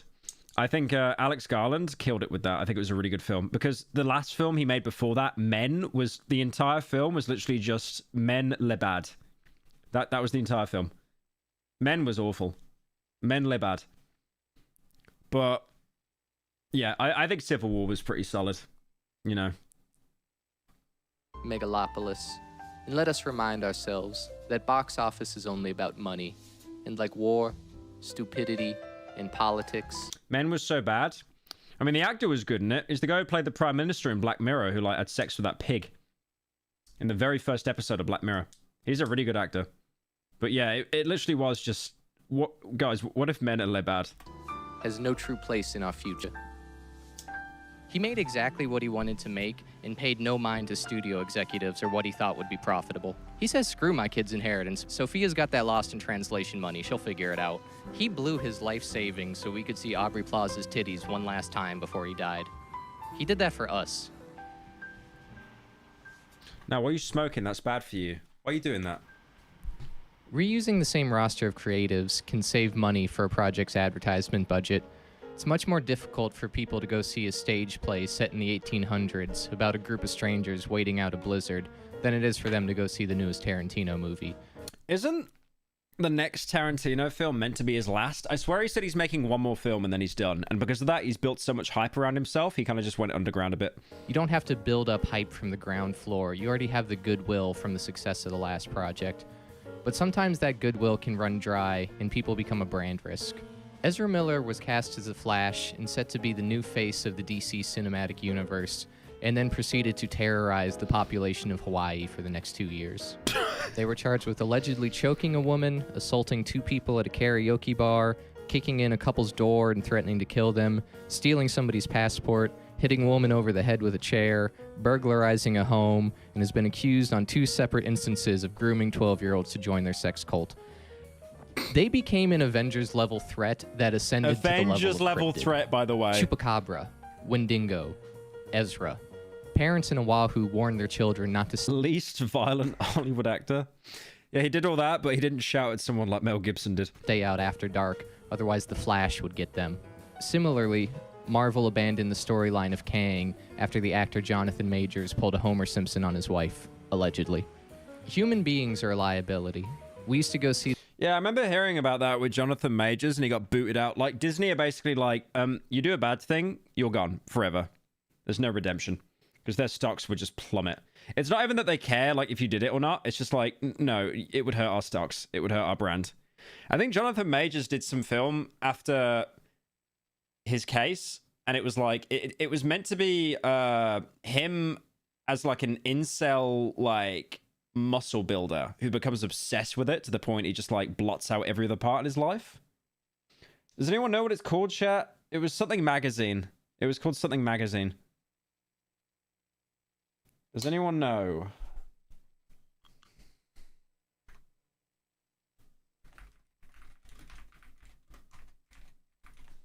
Magazine Dreams. There we go. Oh, it's a 6.9. It's over. It's over. Yeah, it's just like some guy that's like bodybuilding and stuff, and he just slowly loses his mind because it becomes just a complete obsession for him to be the best, so he just starts neglecting himself. Neil Darling, Either now new you're Scorsese back in the or UK, Arnold. will you finally clear out the closet with all of your art prints in? I asked you this morning, but you told me to contact your agent, then put your fox mask back on, grabbed some tissues and disappeared again.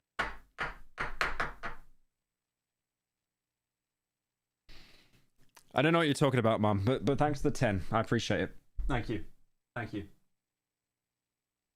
Thank you, VLA, for joining. Appreciate it. Dude, the worst thing is I literally have the fursuit head in the closet as well. Like it's... anyways, why did I say that out loud? Arnold Schwarzenegger movie.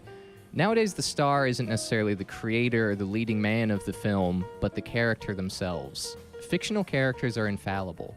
Batman can never Me Too somebody. Robin, if you want to go on the next mission. Oh my god, do you remember... Has anyone seen the George Clooney Batman film? He has a Bat credit card in it. It is cinema. First, you have to do something for me. Like what, Batman?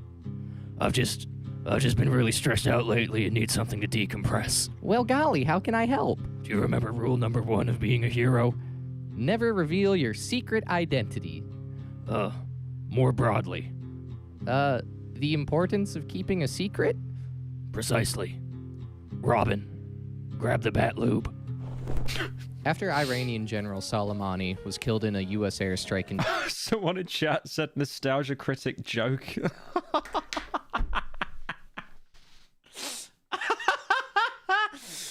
I used to watch him so much like 7 years ago. Ah. In 2019, a prominent cleric was asked, who can we take out as revenge against America for what they've done to us? He responded, a bat credit card? Think about it. Who are we supposed to take out? Spider-Man and SpongeBob? They don't have any heroes. We have a country in front of us with a large population and a large landmass, but it doesn't have any heroes. All of the heroes are cartoon characters. They're all fictional. People are reaching a fatigue with existing IPs. Interests are waning in superhero. 2026 film state. You've got Avengers, Doomsday, Hoppers, Spider-Man, Moana 3, Masters of the Universe. I'm guessing that's He-Man. Scream 7, Street Fighter, Mario Brothers 2, The Odd. There's no games. No, there's no films. There's also no games, but there's actually no films. Shrek 5, where they had Zendaya looking into the mirror with the TikTok layout. That was great. Thank you, Lamau, for the 5 gifted on Twitch. Appreciate it, man. Another Hunger Games film. We don't need another one of those. Jumanji 3? Dude! You didn't even need to make the first one. The one with Robin Williams was enough. Mandalorian Grogu. No one's watching that. Mandalorian fell off. No one's watching that. I hear good things about Andor. There's a guy in... Superhero fatigue doesn't exist. People just hate bad writing. I think superhero fatigue does exist. But I also do agree with that as well. In the sense of, like... Every film just feels like it's the same. I saw clips online of the Thunderbolts film. You know, the new Avengers. Where they had... what's his name again? What's the bad guy's name in that film? With the blonde hair. What's his name? Sentry. Yeah, nice one. Cheers. Yeah, so it was Sentry. I saw these clips and he turns into a shadow and stuff, makes people disappear. I was like, okay, this looks really cool. Why is there only like 3 minutes of this uploaded onto YouTube? Because he's only in the film for 3 minutes. Like literally nothing. And I was like, oh, thank God I did not see that film. Thank God. Thank God for that. Right, another Minions film. Fast X Part 2. Hail Mary. I actually don't know that film, to be fair. Toy Story 5. I don't know what that is. Gollum. Another Ice Age film. Oh, they got Clayface down there. I'll be honest, the only thing from like Marvel I'm looking forward to at the minute is... Remember that What If series with the 3D animation? It was kind of MIDI, but they're doing a Marvel What If Zombies. Like a series. And it's going to be like the first M-rated show that they're doing, basically. Like, that's animated, I think. Like, in that kind of universe and stuff. Like, people are going to die and stuff. So I think, I would actually watch that. But I don't know when it's coming out. They just never announced a date. Fast and Furious movies. The cow is milked dry. The udders are chafing. We have to keep trying for new ideas and characters that will define the cultural zeitgeist for our next generation. The places I'm still seeing produce interesting art are getting away with it by diversifying their artistic investment portfolio. Yeah, they also put out so much slop that no one talks about as well. Instead of dropping $300 million on It's Morbid Time. What if you spent $15 million making 20 original movies and just going all out? Some of them will suck, some of them will be great, but we have to try. It's a gamble, but when you're in the business of distributing art to society... It's so sad, man. Like, I know someone in chat earlier was talking about Civil War. And I was saying that I love that film, the Alex Garland one, not Captain America. Shut up. But, like, could you, like, what was the budget of Civil War? Probably, like, 100... let's have a look. Let's have a look.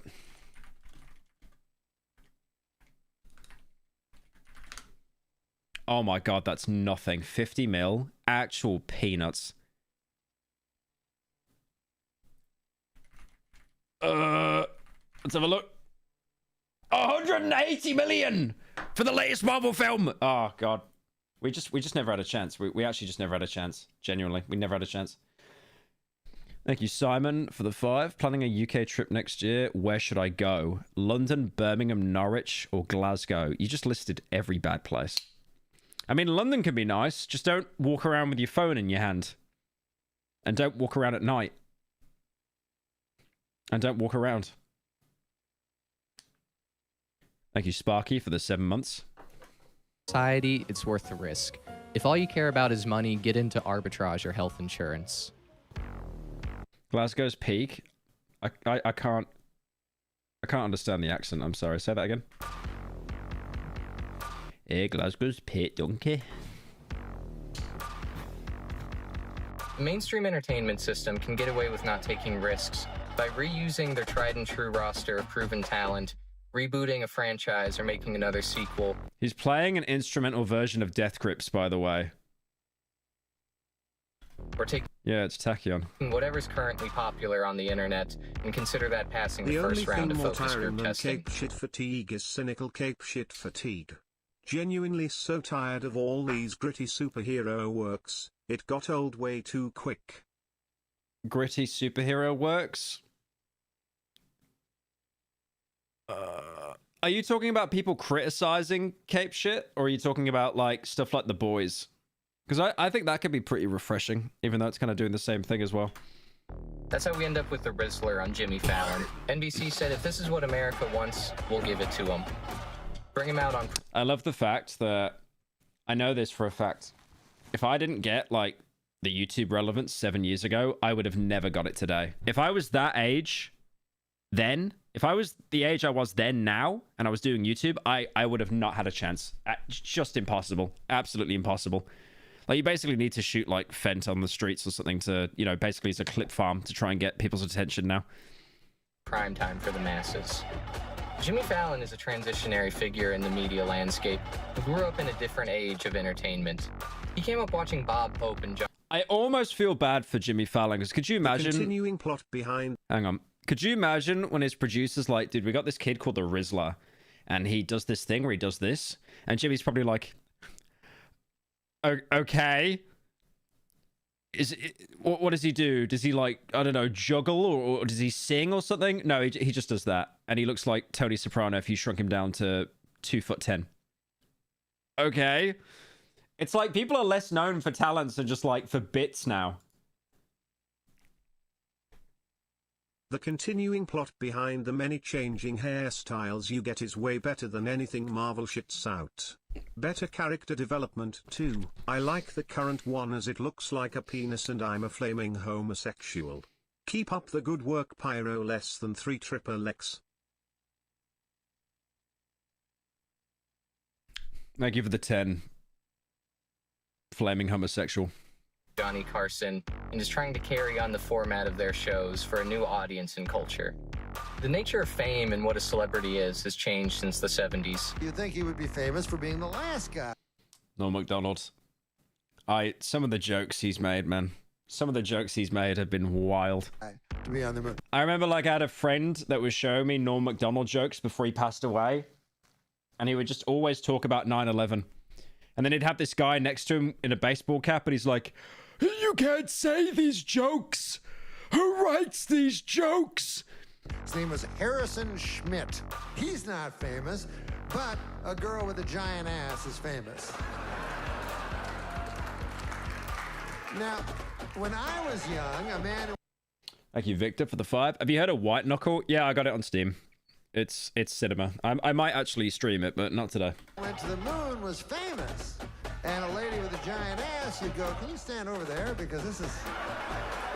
Where they previously interviewed child prodigies like Michael Jackson. Pyro, now they're interviewing a child. Please, I beg. Don't watch the latest trailer of The Bad Guys 2 and skip the video to 2 minutes and 15 seconds. I'm begging, please don't. Warning alert. The Bad Guys 2 trailer. And don't skip to 2 minutes and 15 seconds.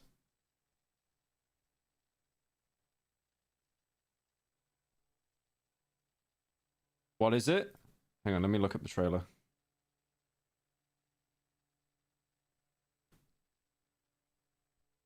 Hang on. He said don't go watch it at 2 minutes 15 seconds.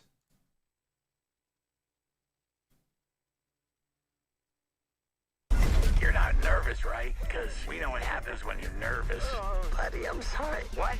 No. Okay. Wait, ban that guy. Ban that guy. His name's Birmingham. I'm gonna pull up your PayPal email after this stream, man. Like, you're done. You're done. You're done in this stream. Can you pause the stream? I need to use the bathroom.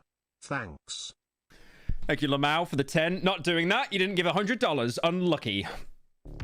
Something. Prodigy's not the right word.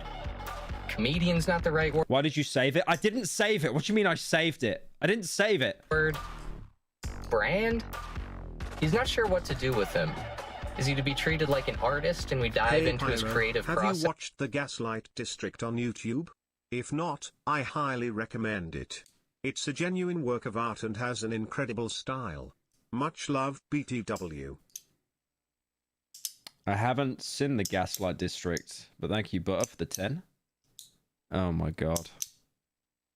Oh my god. This can't be real.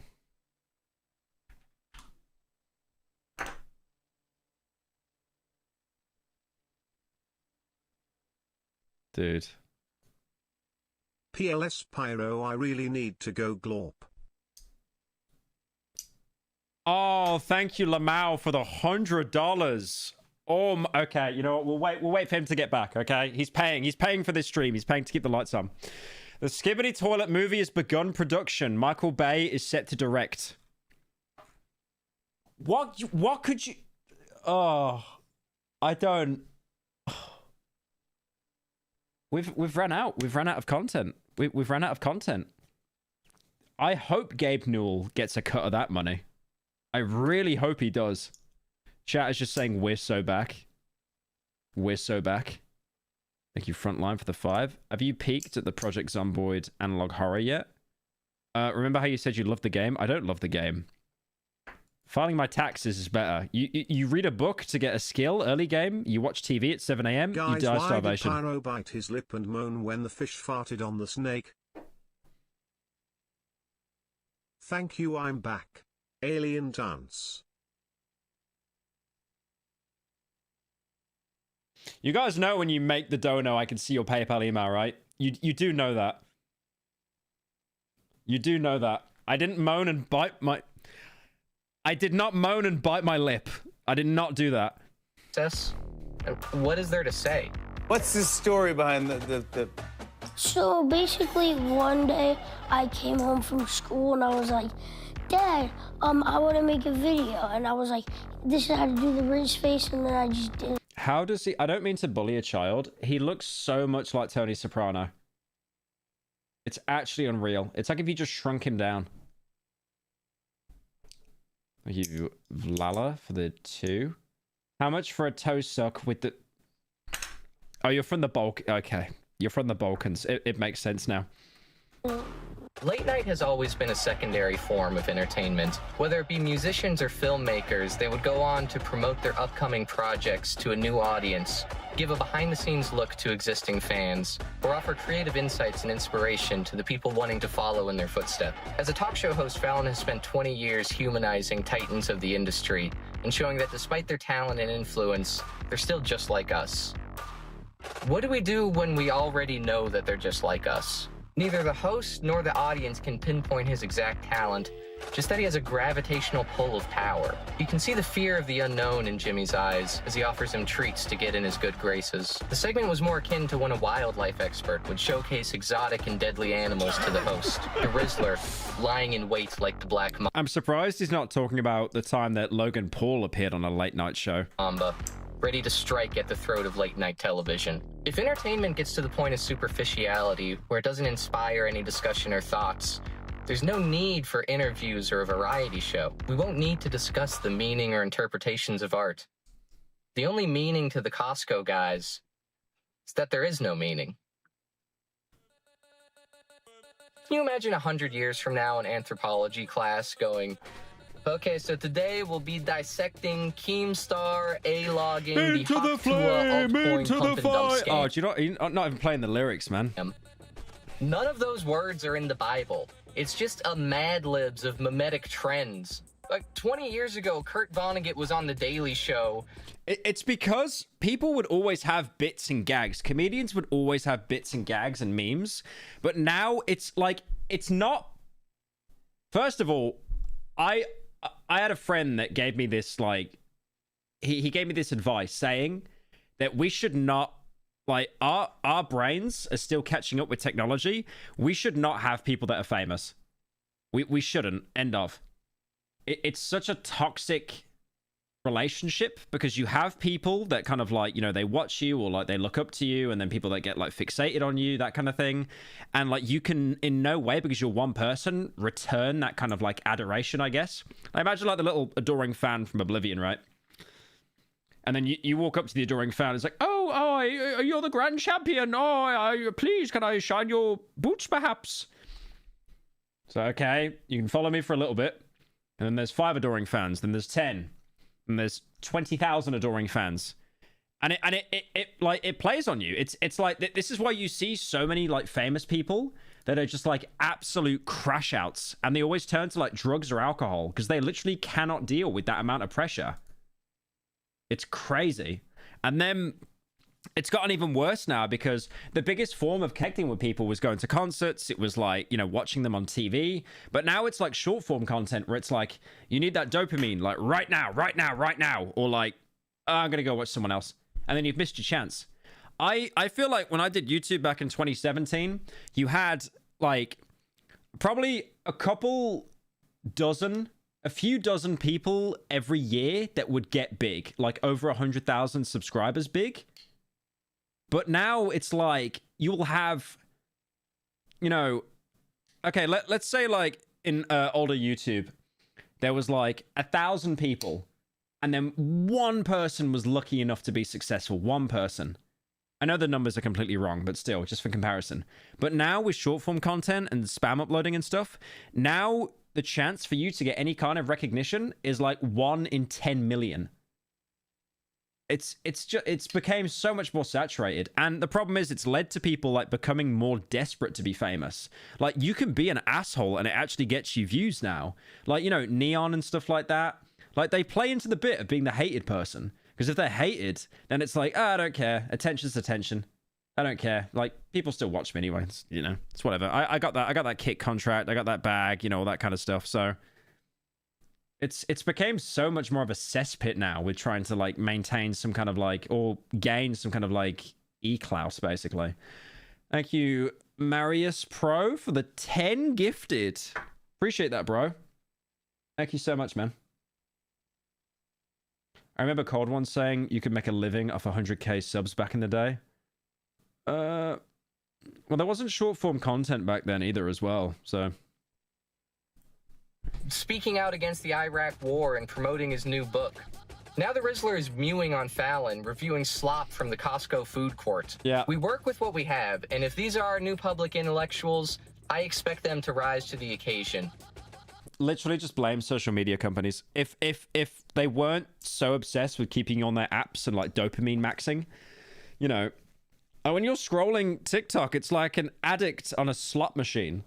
Getting that rush immediately. I am formally calling on like the Rizzler to weigh in on the ICJ arrest warrant for Benjamin Netanyahu. Is there any it's just like, could you imagine if like Donald Trump did have an attempted murder, but could you imagine if he actually did get shot in the head on that day, and then, you know, NBC and Fox and that are like, okay, so we're going to weigh in here. Can we get the Rizzler's opinion on this? Could you actually weigh in? And he's just sat there in the corner, just like doing that over and over. validity to international law, or is it just to impose Western hegemony on third world nations? Where does Vladimir Putin's use of intercontinental ballistic missiles rate on the boom meter? If these children don't know where they stand on the regime change of Assad, how can we in good conscience continue to call this fraud big justice? I can feel myself getting dumber. If I watch an entire movie without looking at my phone, I feel like a chess prodigy. It doesn't even have to be some... TTS wasn't played. Oh, yeah. Sorry, I skipped that because I was on a rant. I didn't want to lose my train of thought. Hey Pyro, first time donating, been a fan since Mog anyways, have you seen the game in Urizimev? It's like a more insane mod, darker. Huh? What's that? Aneurysm 4. I haven't seen that. Thank you for the 10, man. I appreciate it.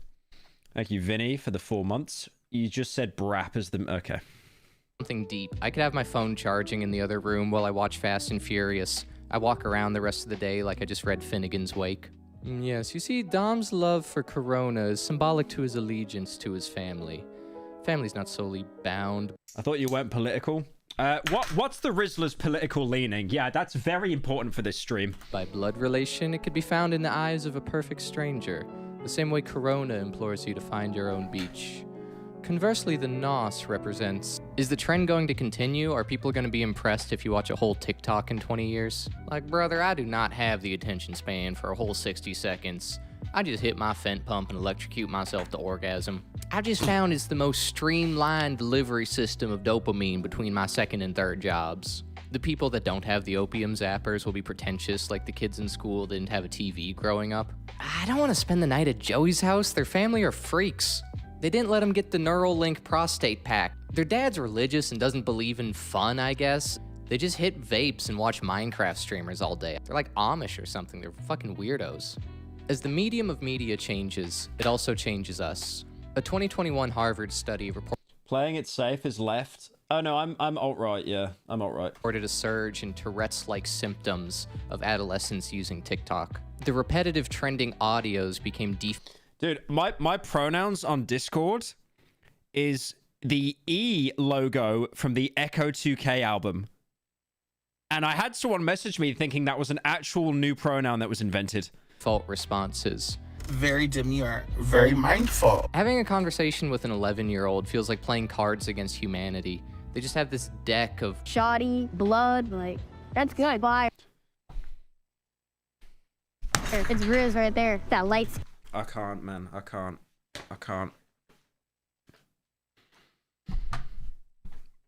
In Riz. Mad lit on God, no cap. People are also Just kill him. No, I can't say that about a child. We're cooked.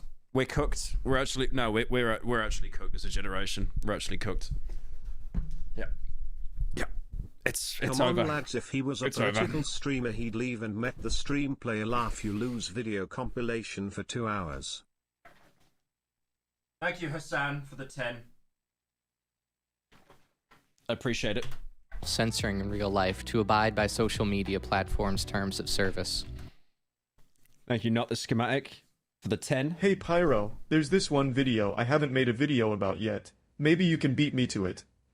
It's by a YouTuber called The Schematic. He made a video about something called Popa. Topa. I don't know. Don't steal it. I won't, Charlie. Thank you. Thank you, Daddy. Thank you, Daddy Critical. Thank you, Daddy Critical. Thank you. Daddy Critical gave me one topic to talk about before he talked about it 4 minutes after it happened. Thank you, Daddy Critical. Thank you, Daddy Critical. To get around content moderation when talking about... You macho man for the 10.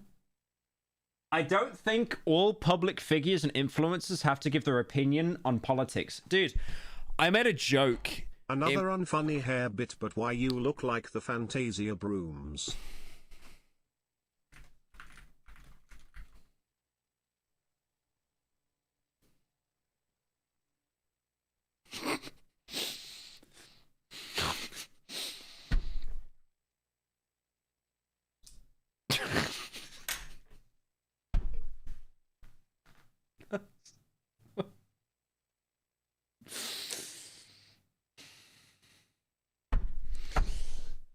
Okay, that was a funny one. Why is it upside down? Yeah, murdering him for that one, I think. Yeah, I don't think YouTubers have to talk about politics. I made a joke in one video saying, I don't talk about politics. You should watch Ethan Klein or Hassan Piker for that. Like, that was meant to be a bit. And then everyone suddenly, like, raided my subreddit and they were like, oh, how could he promote someone that said he hopes that 9/11 happens? I don't watch the guy. I just know he's political Andy. That's it. It's like when you mention someone's name, it immediately means you're taking a side. I was like, oh my god. Oh my god. Thank you, Melodoon, for the 6 months. Subjects. Okay, we stop with this broom bit in chat right now. We stop with this broom bit. We stop it.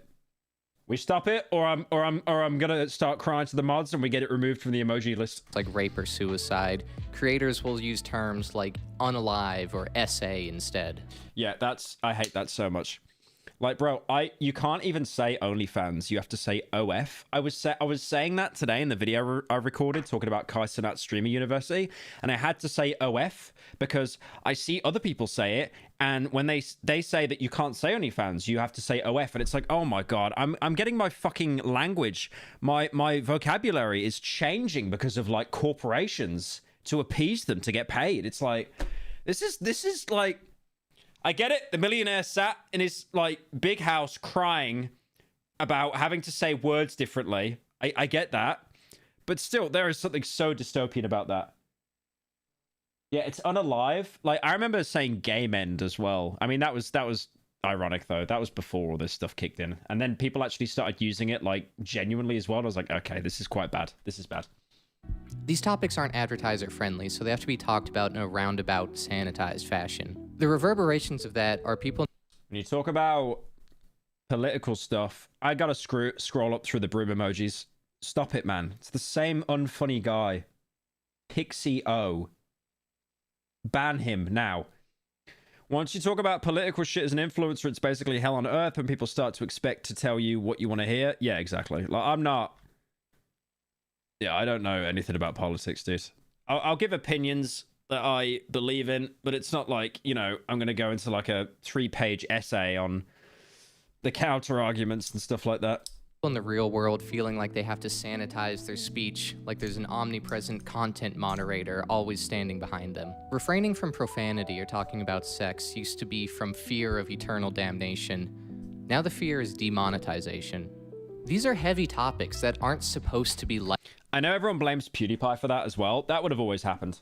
The demonetization would have always happened. But I think like what he did sped up that process by probably a good 2 years.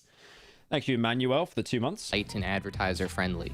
You shouldn't have to say, no Diddy, but I was like graped as a child.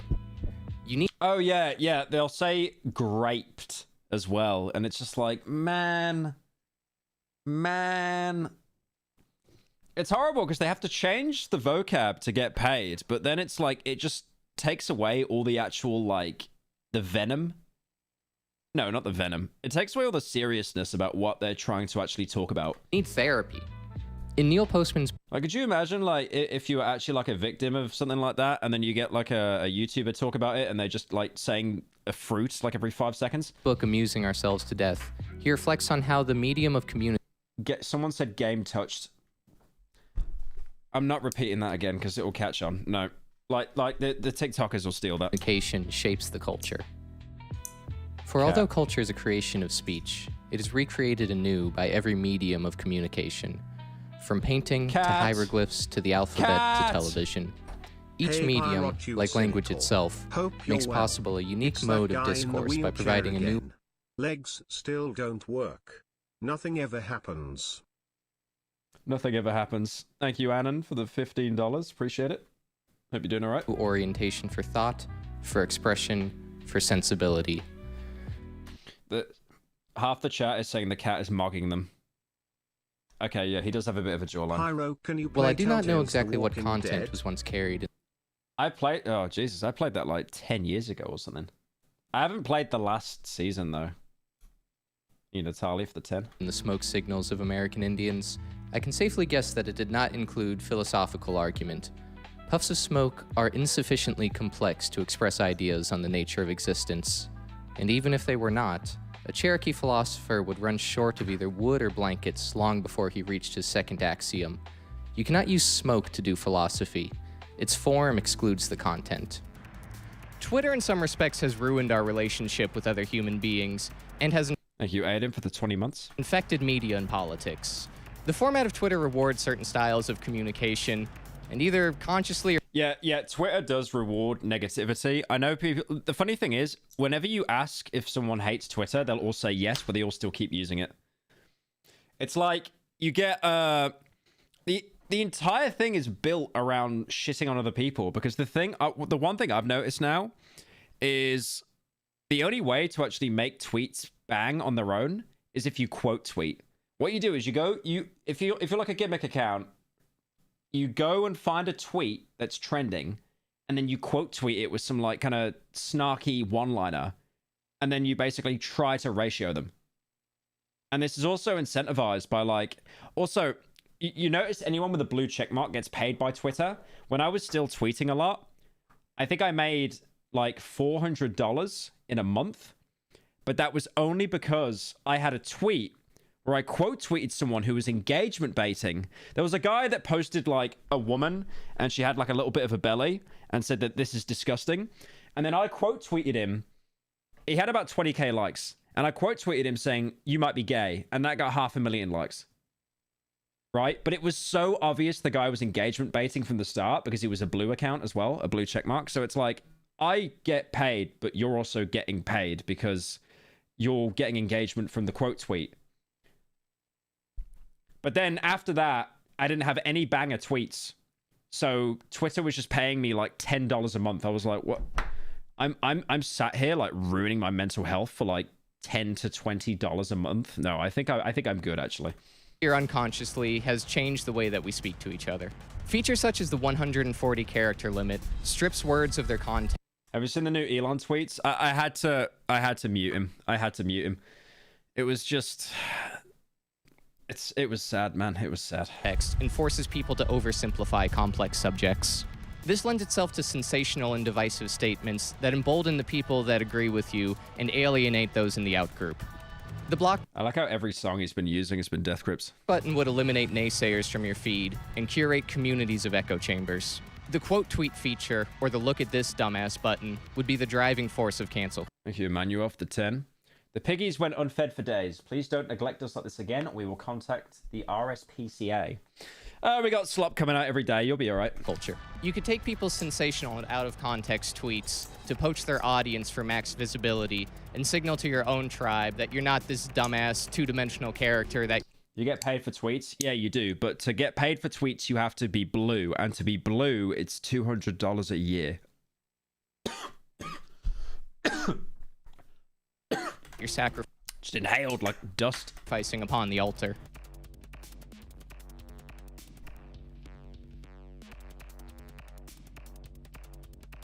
This communication style spilled over the containment walls of Twitter and affected how we talk to each other in all facets of our life.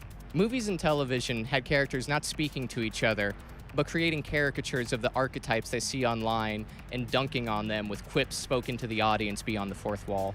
I genuinely think there is less hate on 4chan than there is on Twitter, unironically. Thank you, Emil, for the 29 months. Appreciate it.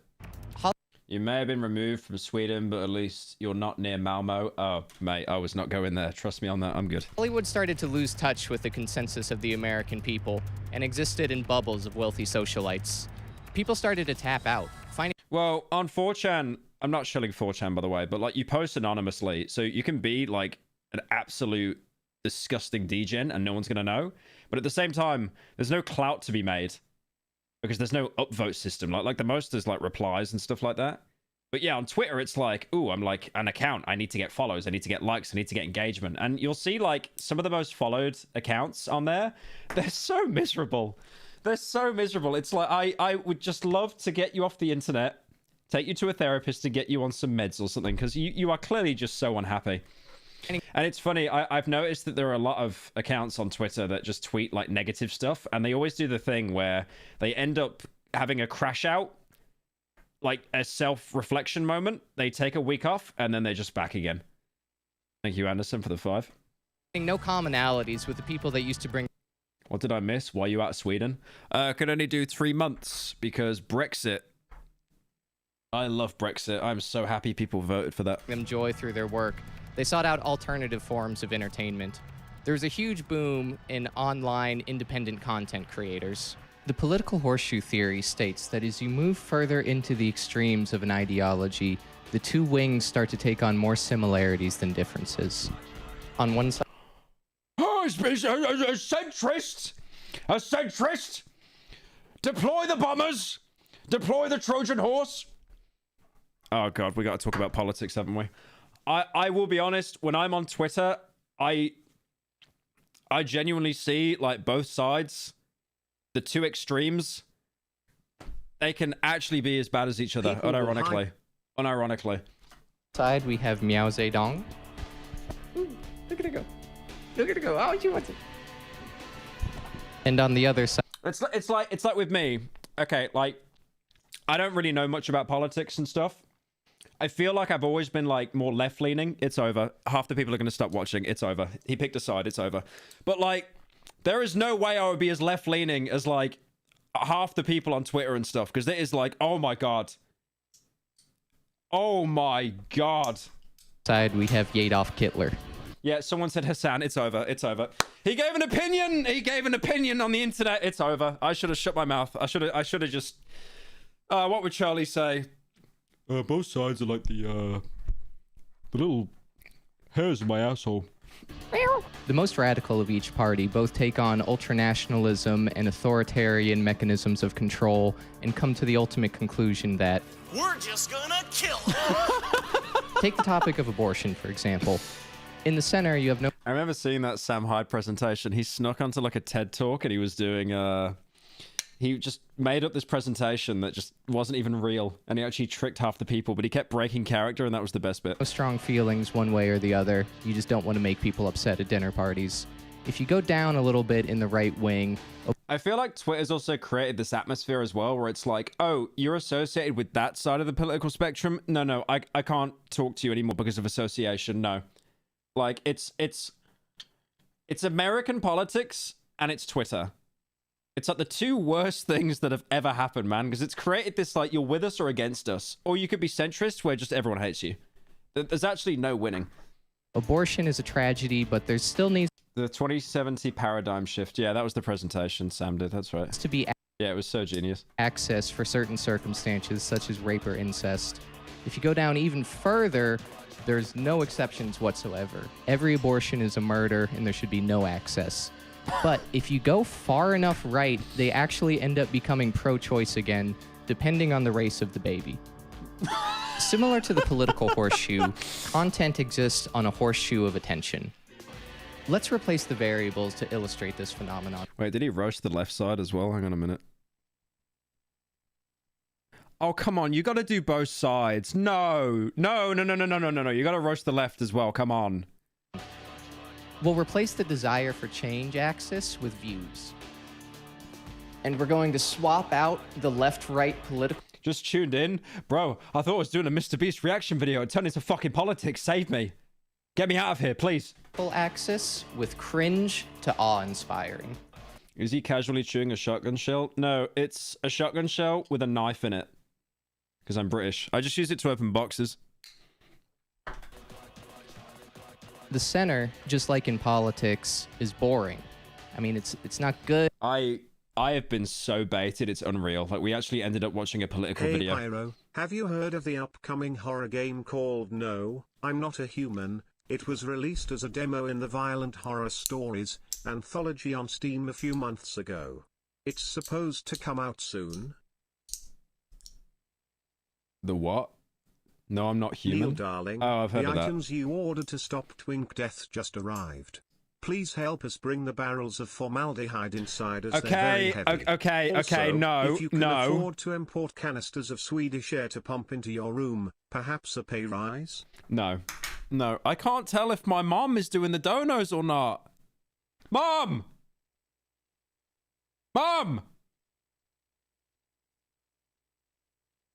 Are you donating on my stream?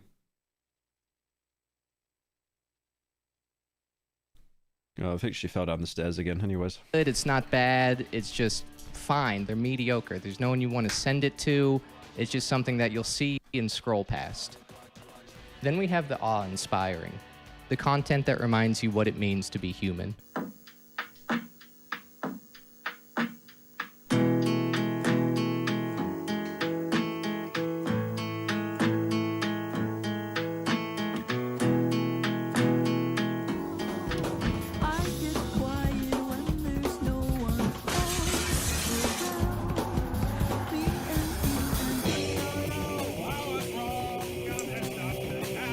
What is happening with this video? I'm so confused with what's happening with this video right now. What is happening? You're exposed to levels of talent and dedication that show you why these people were put on Earth. They give you hope for the future and passion for the present. Then on the other end of the spectrum, we have the embodiment of cringe. Oh, I see. He was showing a compilation of people doing like just really cool stuff, like achievements, you know, like actually talented people, and then yeah, cringe. Yeah, and if you're just normal, like it's not enough. Wait, which one do I fit on, guys? Surely the awesome one, right? So that would make me alt-right. Yeah, okay, with that, I'm that one, right? Yeah, okay, moving on. On the other end of the spectrum, we have the embodiment of cringe. No, I'm not alt-left. I'm not alt-left. That's cringe. No. I want to be the next SNL cast member. And here's why I should be a contender. Merry Christmas, y'all. Day 419 of spraying dog medicine on my hands to make them tougher. I hate how I've seen that TikTok before as well. Spraying dog medicine to make his hands tougher. Like, strongest unemployed American.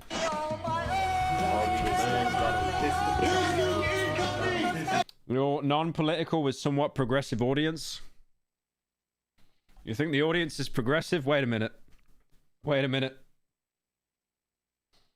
I think half the audience is progressive and the other half isn't. And you guys are always fighting each other. And I think that's hilarious. Would you like to kick or receive the Bible?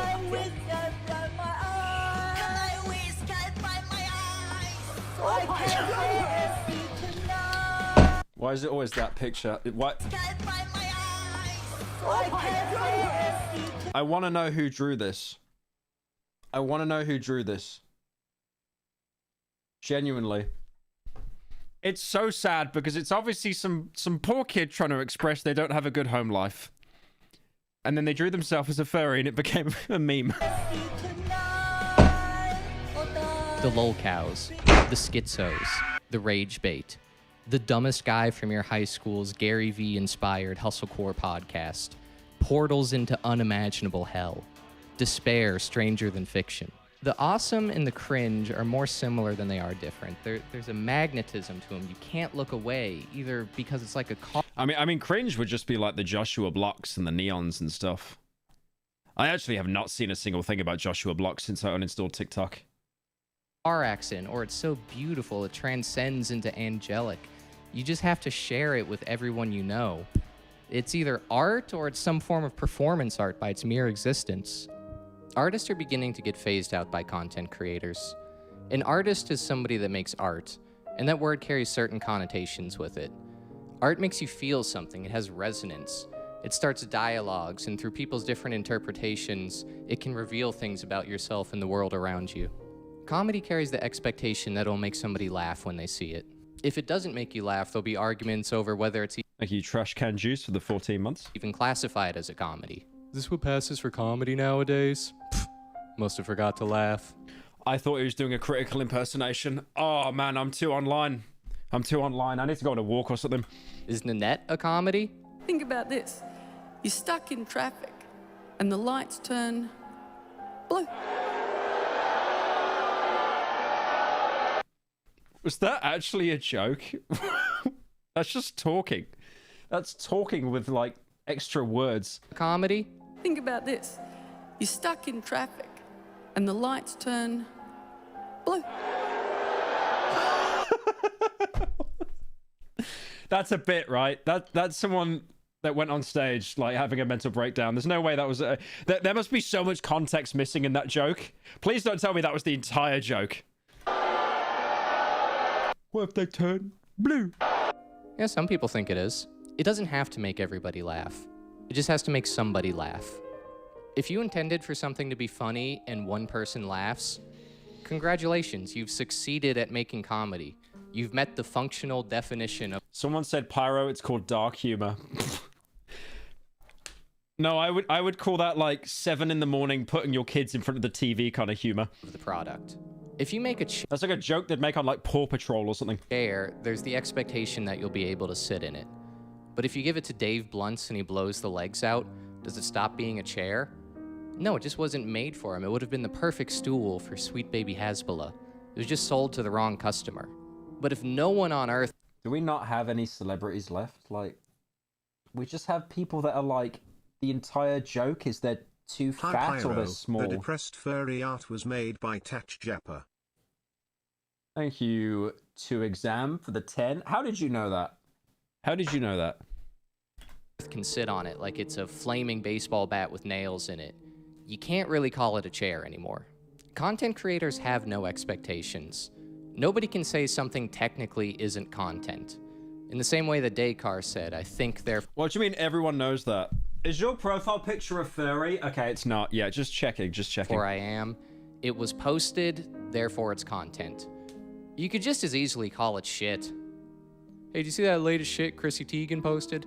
Nah, I'm up to my neck in Johnny Salami shit right now. I don't even know if I'll get to it. Art is entertaining. That is so...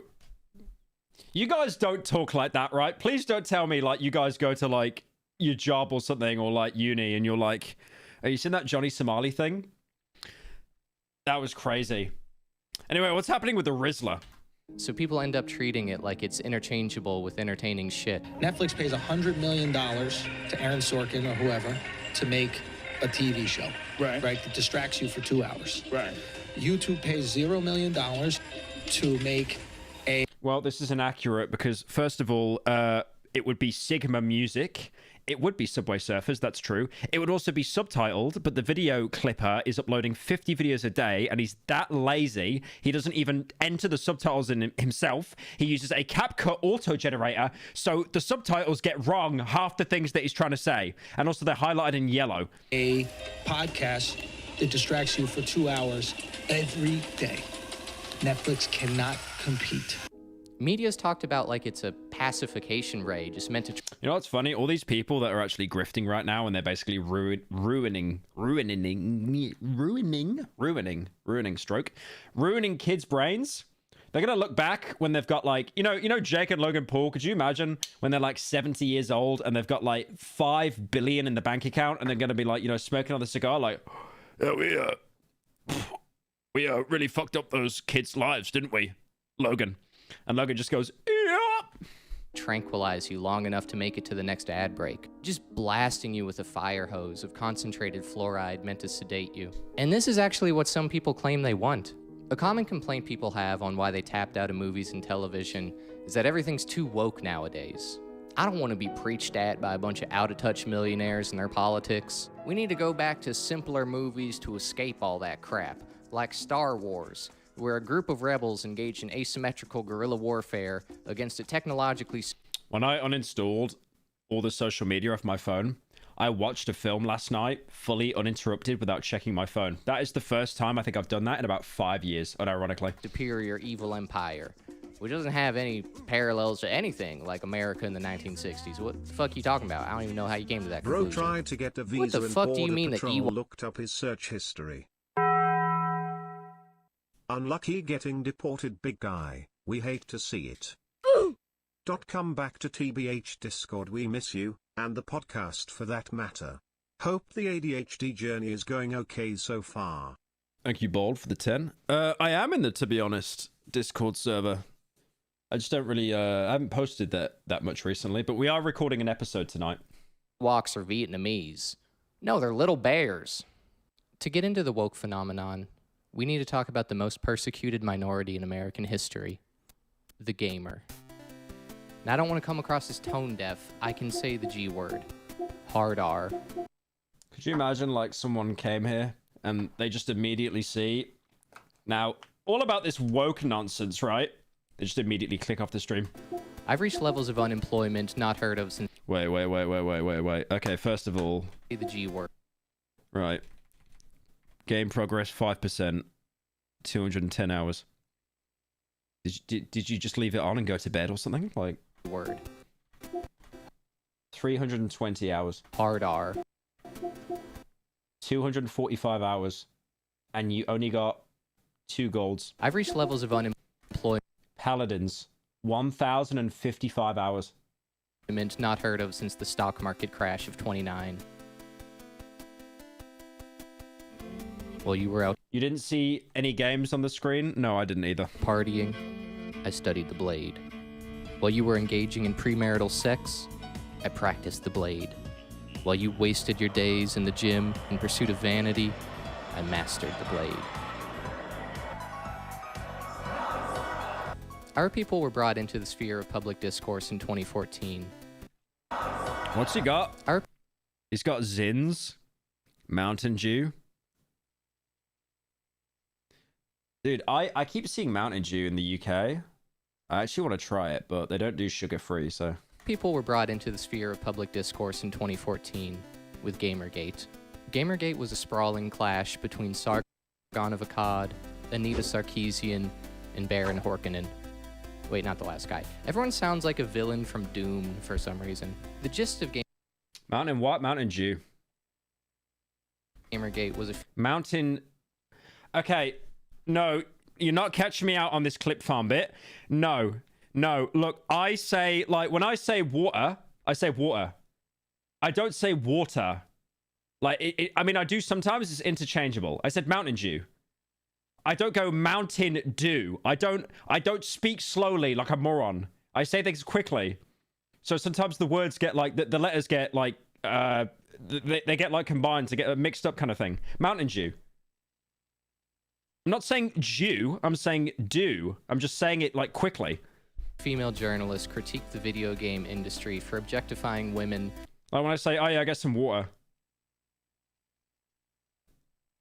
Maybe I need to learn how to speak, man. Yeah. And only having them as one-dimensional characters with big jiggly titties meant to serve the male gaze. Responses to this ranged from "that's gay" to "that is super gay." For the Chronically Online that were on the pulse of this controversy, some people agreed with her critique of the industry, some people disagreed, and a few people messaged her. Well, I remember going to America once, and I wanted to get some mixers. And I said to this guy, "You got any tonic water?" And he was like, "What?" And I said to him, "Have you got any tonic water?" And he goes, "Tonic what?" And I was like, tonic water. I don't know what you're saying, man. Sorry. So, okay. Can I please get some tonic water? And he was like, "Oh, I got you, bro. Oh, follow me, man." If you try... So I'm missing one letter, man. Like, can you not fit, like, have you guys played, like, have you guys played a fucking Scrabble, like, once in your life? Like, you could fill in the letters, right? Try to take away my big jiggly titties, I swear to God, I will burn your house to the ground. The dialogue then shifted from the video games being misogynistic to the gamers themselves. A concerted effort was made by the gaming journalist community to write a slew of articles about... Thank you, Marius Pro, again for the 10 gifted, bro. Much appreciated. Thank you. About how the gamer was dead. We were a proud and noble people. We lived in harmony. The noob, the camper, the kid that would freestyle rap on Call of Duty party chats. Until one day... Don't forget the racist. Don't forget the racist in the COD lobby. The white woman attacked. This was the jumping off point for YouTube's right-wing radicalization pipeline. Creators such as Sargon of Akkad, Gavin McGinnis, and Milo Snuffleupagus gained notoriety during this time.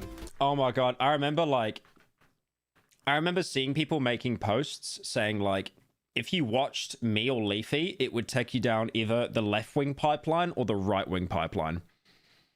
Because I remember like making videos just attacking like BuzzFeed relentlessly because it was just free views.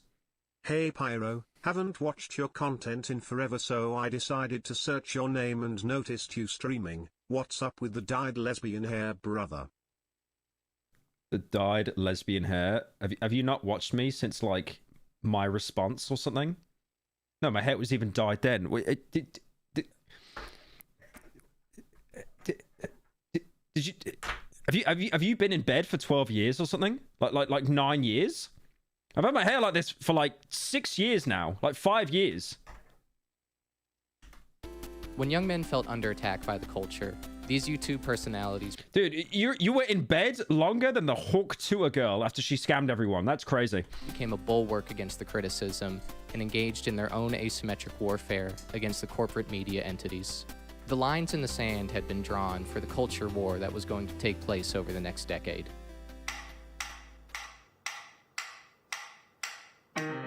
Waluigi. Yeah, I remember saying some like really edgy stuff though when I was doing videos. It's crazy. I think a lot of people did. You know. It was definitely a different time back then. I think what happens is when you do stuff When you say like edgy stuff when you're younger, I think 3 things happen, right? You either double down, you double down, you become an edgelord. You realize you were a bit of a crash out and be like, okay, won't do that again. That was cringe anyways. Or you do the 3rd thing, which is almost as bad as the first thing, and you just completely overcorrect to the point that you're like almost trying to correct other people because you kind of internalize the hatred of yourself so much. Is the ultimate. There's probably a 4th one as well, but I don't know what that is. Example. Thank you for coming to my TED Talk. The individual shaped by the signifier. Waluigi is a man seen only in mirror images, lost in a hall of mirrors. He's a reflection of a reflection of a reflection. You start with Mario, the wholesome, all-Italian plumbing superman. You reflect him to create Luigi, the same thing, but slightly less.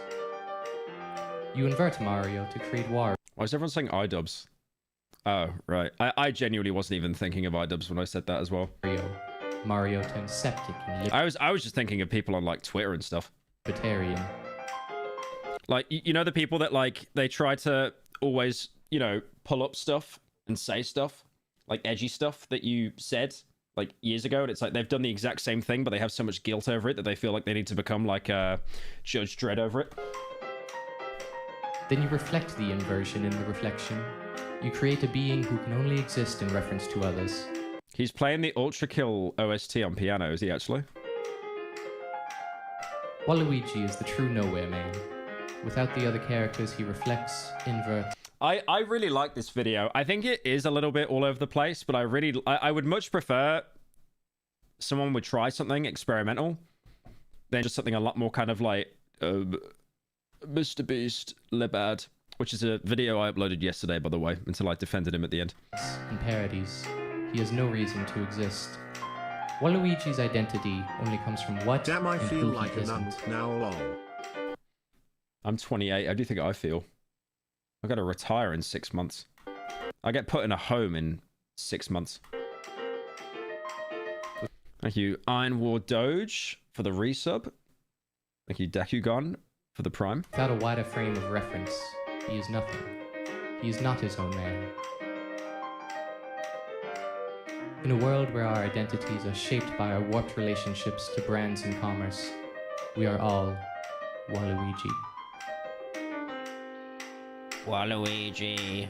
To apply the postmodern analysis of Waluigi to our American entertainment system, we can start with the 1984 movie Ghostbusters. Set in the Reagan era, it was an embodiment of the culture at the time. A ragtag boys club of blue-collar men kicking ass and saving the day, going up against the nerds and the dickless Environmental Protection Agency. There are people who never saw a release of GTA other than 5. I mean, that's not terrible. But there are going to be people that, okay, I'm going to scare all of you right now. I'm going to drop a little truth nuke here.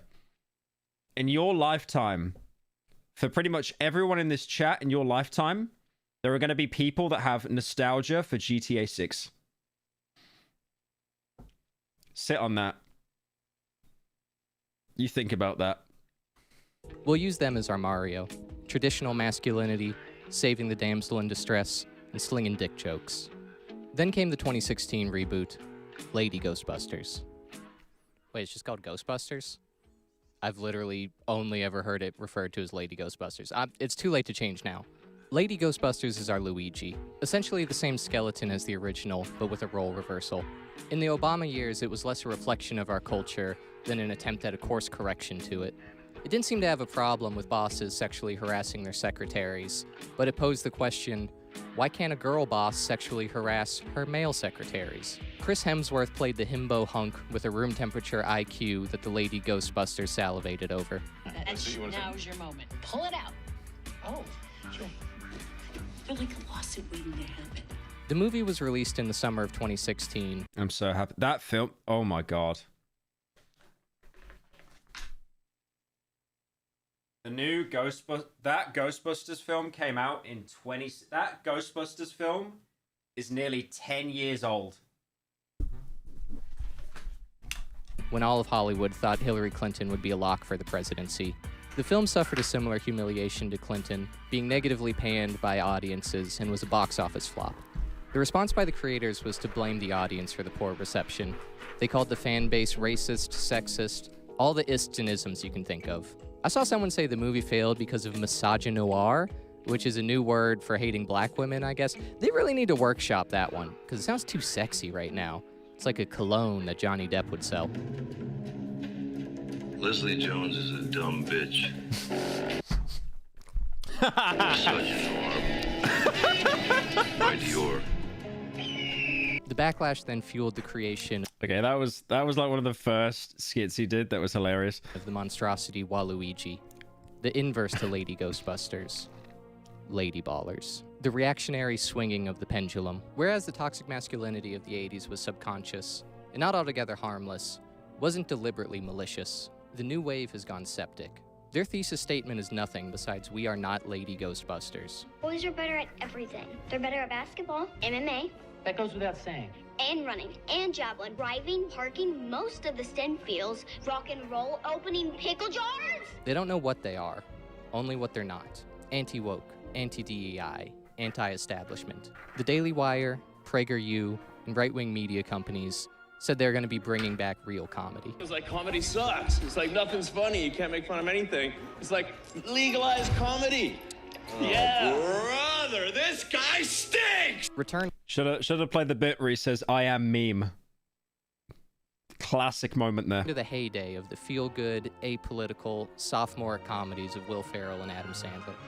What does he say again? I have become meme or something. Actually, just like it was the most broken English. What? Did we just become best friends? Yup. Do you want to go do karate in the garage? Yup. The movie Lady Ballers, directed by Daily Wire CEO Jeremy Boring. I bet the board is spelled B-O-R-E-D. I swear to God, that's his real name. Was marketed as a comedy that harkens back to the 90s and early 2000s. These people have no idea how to accomplish that task. It's as if the art of making a lighthearted comedy is a lost technology, like how the Egyptians built the pyramids. They are so off the mark of making something like Step Brothers or The Hangover. They must be sitting in the editing bay, coming up with conspiracies on how Adam McKay was helped by extraterrestrials. The movie is just as pedagogic or preachy as any of the woke movies that they spent their careers rallying against. Of course, your divorce is affecting your daughter. 70% of all people in prison come from broken families. She's twice as likely to do drugs, twice as likely to drop out of school, 4 times as likely to have trouble fitting in, 3 times as likely to end up in therapy, twice as likely to commit suicide. It's condescending, spiteful. Why was that script like it was from an ad? I hope that was from an ad. Putting political messaging over any sort of story or character development. These transhumanist tech oligarchs and nihilist college professors have already convinced every self-righteous housewife with Munchausen by proxy to sacrifice their kids on the altar of false virtue. You cannot do a funny impression of somebody that you hate with all of your being. You just did that entire story to what? To make a name for myself? To get clicks? To gain power? What part of I'm a journalist do you not understand? I'll cancel you. The character? Imagine your wife just says to you, I'm going to cancel you. I'll cancel you.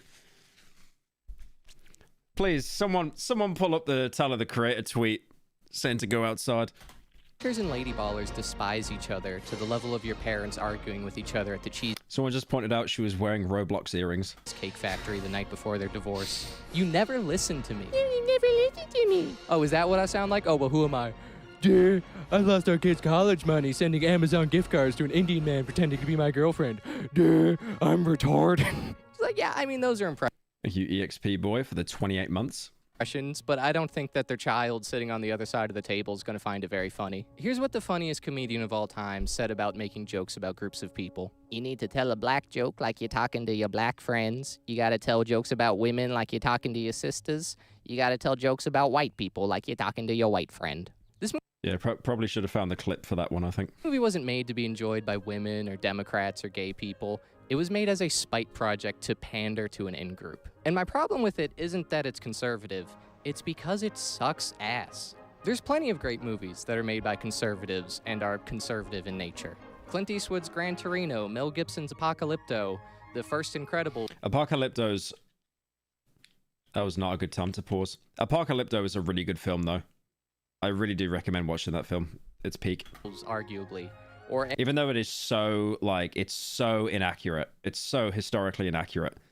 But it's still a really good film. Any of the Vince Vaughn movies from the early 2000s.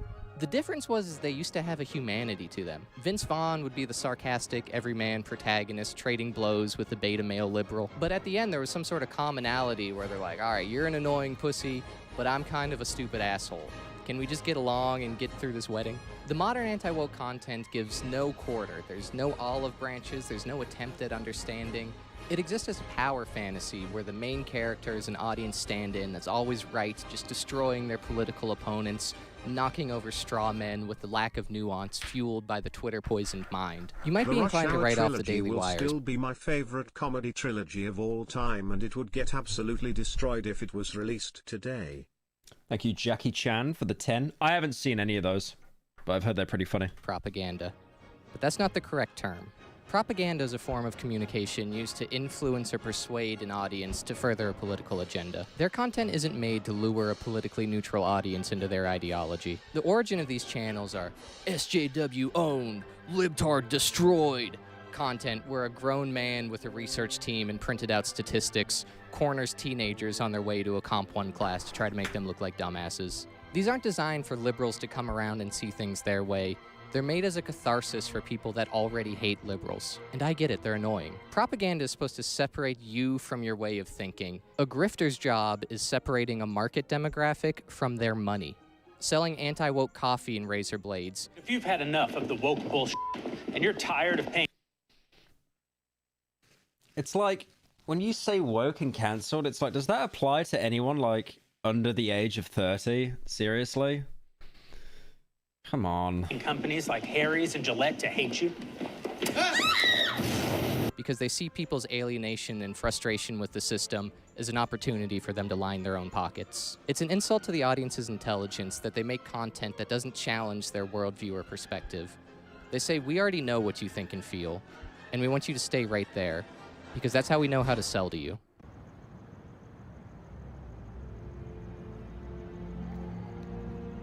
So is that it? Everything is shit? Hollywood is shit? Yes. The mindless brain rot is shit? Yes. The political grifters are shit? Yes. With you, somehow the wires have gotten crossed and everything looks and sounds like shit to you. It's a condition called being a cynical asshole.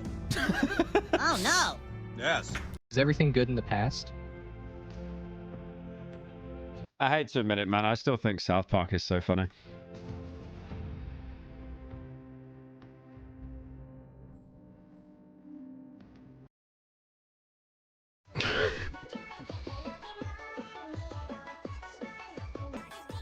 Of course not. There's still great art being made every day. It's just going to be harder to find now. The algorithms are designed so the content that rises to the top is often mindless clickbait, engagement farming, or people exploiting your anger and disenfranchisement. I like when you get TikToks like this, and it's like, you know, you'll get these people that make these kind of self-aware TikToks where it's like, stop scrolling, stop it, you're ruining your mental health, stop it, log off. And then the top comment is always, so true. Anyways, scrolls. Franchisement. Great art is still being created, probably now more than ever, but you're going to have to pan for it. Franchisement. Great art is still being created, probably now more than ever. Mickey 17, great art. It wasn't a bad film.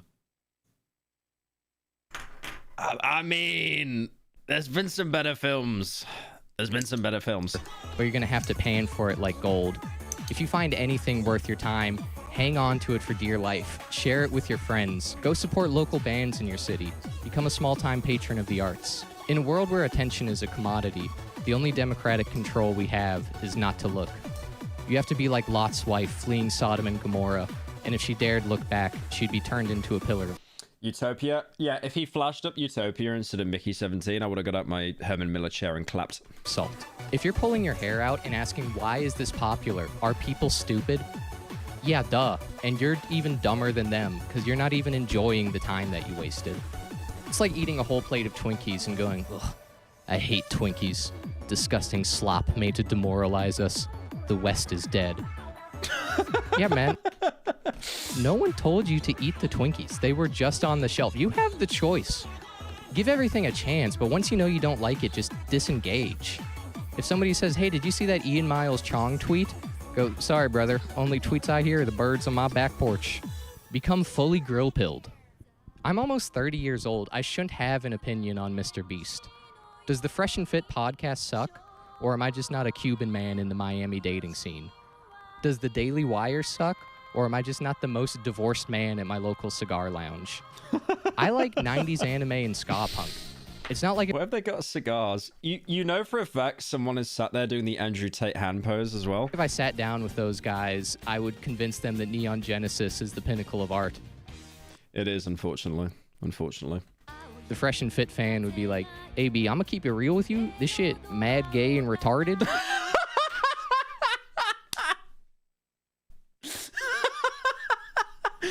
That is exactly what they'd say if you show them Evangelion as well. This Shinji jit, he just like a little bitch, you know, freaky ass jerking his little dick in Asuka's hospital room. That shit nasty for real. Daily Wire fan is like, this Shinji Ikari needs to pull himself up by his bootstraps. I mean, his father owns the company and he's still dropping the ball. It's called responsibility, pal. Get your ass into gear. Sadly, truth nuke for Shinji, unfortunately. It's not for them. Most people like Shinji because they can... Most people like Evangelion because they can relate to Shinji, and he's basically just an incel. The same way their shows aren't for me. I used to be the main target demographic for most of the content that was being produced. Now I'm just a smaller piece of that pie chart, but it's still being made. The Banshees of Inisherin came out a few years ago without any fanfare, and it's one of my favorite movies of all time. Black Country New Road is one of the best rock bands in the era where everyone was saying that rock is dead. I'm finding new artists and musicians that inspire me every other week. And if you don't see anybody making things for people like you, make it yourself. So anyway, the Fear and Hunger video is never coming out. I really enjoyed that. It was a little bit all over the place, but I really enjoyed that. I'm probably going to drop that guy as sub actually on my my actual channel, not my lurker account. Oh wow, that was a video. Holy, that was a video. Okay, you know what? I think we watched some yeah, that was actually nearly 3 hours getting through all that, and ironically, that was one video. Thankfully, this one's only 20 minutes. We gotta watch some Geopod, man. We gotta catch up with our boy. Belgium Explained. He got an ad. It's over. He sold out. Why would you sell out? That's embarrassing. Why would you do that? Everything's shaking. Is that an earthquake? Is Trump skipping rope next to me? No! You just drove into Belgium, my Dear friend. Mr. Pyro, Look at this. You were deported from Sweden for not being able to pronounce snooze. I don't know if this has already been recommended, but you should watch The Game That Killed Its Creator by Duga Facts. The Game That Killed Its Creator. I've been shilled that before.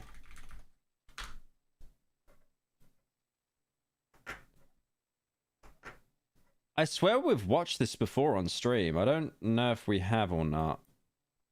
I could probably give it a little look. But shush. For now, we watch Geopod. Shush. State of the Netherlands border. As soon as you cross it, you're going to be shaking in many different ways. A, from the cold. Belgium's weather is about as appealing as its architecture. Popping this shit! Come shake me! Get me in there! I just woke up in a fucking steaming mood, yeah? Because I live... There's no way it looks that bad. There's no way. That makes Birmingham look like Stockholm. Charleroi. Yeah, these soggy Belgians somehow get more rain than the UK. Oh yeah, it's over. It's over. Like, bro, I didn't even know that was possible. B, your ass. What? That's right, it is gonna be shaking. If there's one thing Belgians are good at, it's partying. Their beer is arguably the best in the world. You know, No Fuckers? He did a video recently with Geopod. And it's so genius, man, because Roman is like 7 foot tall or something. It just looks like he's took his his 2 sons out to the pub or something. Look at this. Yeah. Wow, that is cold. I'm your favorite neighborhood Russian, and welcome to a brand new video. I'm here today with special guest. It's like he's just taken his 2 kids to the pub. Look at that. Look at the size of Roman compared to these 2.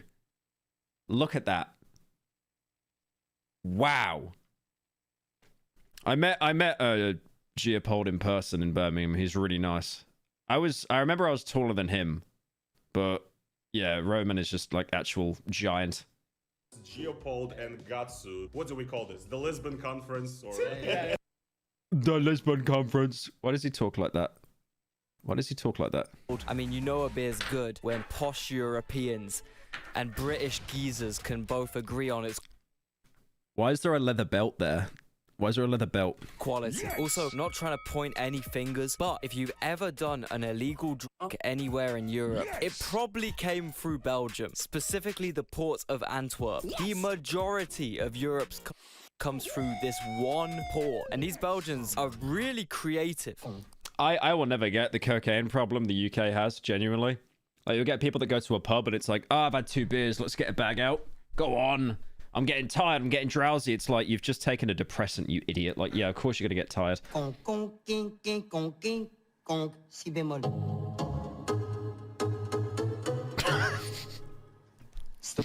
Nah, not like that. I'm talking about their smuggling methods. I just learned the other day that these motherfuckers will scuba dive into the ocean and seal parcels of stuff to cargo ships, then retrieve them in Belgium the same way. I mean, it's obviously a risky business, but I can see why it's a tempting 30 career mil. path. See, obviously the potholes, I don't know, man, dodgy roads, beer, and I mean, come on, like, UK potholes are like probably just as bad, let's be real. rain. I'm really seeing some similarities to my homeland right now.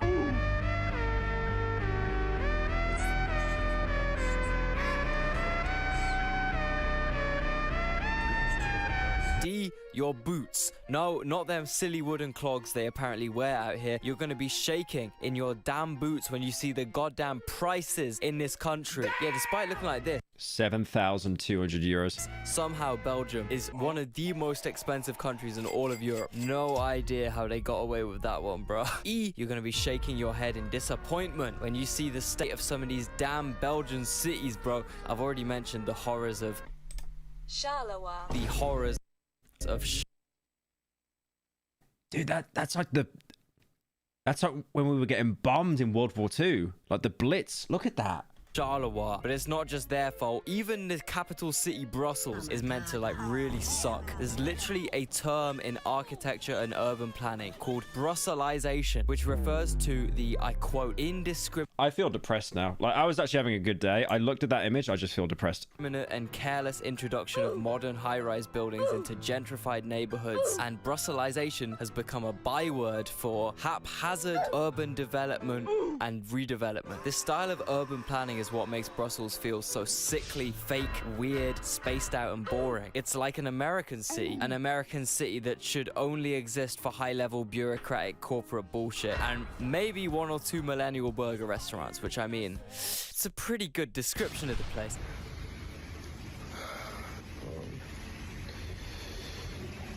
Another really weird thing about Belgium is the borders. Nah, not like that. Like this. You could make like a 1 out of 10 joke that's just barely even gets like a nose exhale. You show the iShowSpeed GIF to me, it will just be a 9 out of 10 immediately.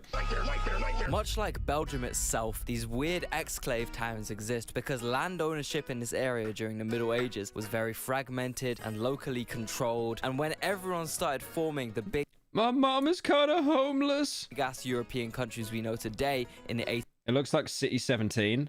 No, I genuinely think I would have a more fun time in City 17 than in that place. 1800s, the UK and many other countries were a bit worried about France's tendency to expand. So, when this little region of the Netherlands revolted, partly due to most of them being Catholics and the Netherlands kinda being Protestant, the UK was like, yo, hear me out, yeah? Let's make this shit a country. I'm talking neutral buffer zone. France can't get their dirty baguette fingers anywhere near my beautiful stroopwafels, and the power balance of Europe will not be swayed in favor favor of the smelly French. Everyone was like, yeah, cool, apart from the Netherlands. Them Dutchies were understandably a bit pissed. They felt like Europe's major powers, especially the UK, had just phantom taxed a large slice of the Netherlands pie. They phantom taxed. He tried to hide it through the audio editing, but I heard that clear as day. And they didn't even eat it, bro. They just used it to invent the world's dumbest country for the sole purpose of the UK's trade dominance. But what makes this little country so dumb, as I said? Well, take a look at this linguistic map of Belgium. At first glance, you'd think it's just a few slices of the neighboring countries, the Netherlands, France, and a tiny bit of Germany, and you would be correct. Basically, it would have made way more sense for each half of Belgium to just be given to either, you know, the Netherlands or France, maybe with a level of religious or political autonomy, or just made Belgium two small countries. However, both these options would have meant either increasing France's size or giving France a new ally, and the British couldn't even fathom supporting such a horrendous act, and therefore, Belgium, the most divided country in Europe, which it says a lot. Okay, there is literally a line going down the middle of this country. Cross it and the culture completely changes. Both have cigarettes, by the way. Notice that. You want to know the best thing about this? Both sides... Is that meant to be a cocaine packet? That's just a white square. Fucking hate each other. The French think they're better than the Dutch think they're way better than the French. Oh, and by the way, they refuse to call themselves Dutch or French. Instead, they use the terms Flanders for the Dutch side and Wallonia for the French side. I actually thought he was going to say Belgianese. Unironically. They have their own flags as well. In my opinion, the Flemish flag goes so hard, and the Wallonia flag is... it's okay. This is a It just looks like a really posh, like, KFC logo. General theme for Belgium, by the way. I don't know, man. Different flags, different languages, two different clear political splits, two nationalities. It's almost like it's, you know, two countries. Crazy. Flanders is absolutely beautiful. No one can deny that. Not even French. Isn't this the same as Germany, though? Like the east and the west side? And the west side is, like, really nice. And the east side is just kind of midi. People, Bruges, Ghent, Antwerp, literally some of Europe's most stunning. Bruges. It's actually Bruges. It's Bruges. Have you not seen the film In Bruges with Colin Farrell? Oh my god, come on. Cities, and the nature here too is actually fabulous. It's exquisite. It's where everyone visits when they go to Belgium, you know? And then Wallonia is, you know, it's French. Look, I know I shit on France a lot, but, you know, much like every other Brit, I do actually have a soft spot for French. Just pissing. The French culture. I mean, Wallonian. It's like the second video where I'm hearing death grips. My bad. For example, right? Yes, the French side may be known for being way less pretty, having way less people, being more rural, having ugly-ass industrial cities, being way less advanced. I'm like, what is it for me for? You know, all that. However, I guarantee they're more normal over here, especially their language, okay?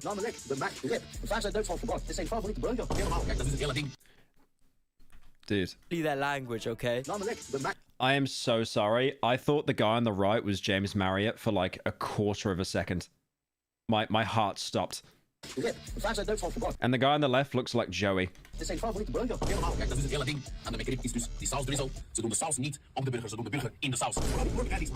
I've never had the McRib, but it looks like slop.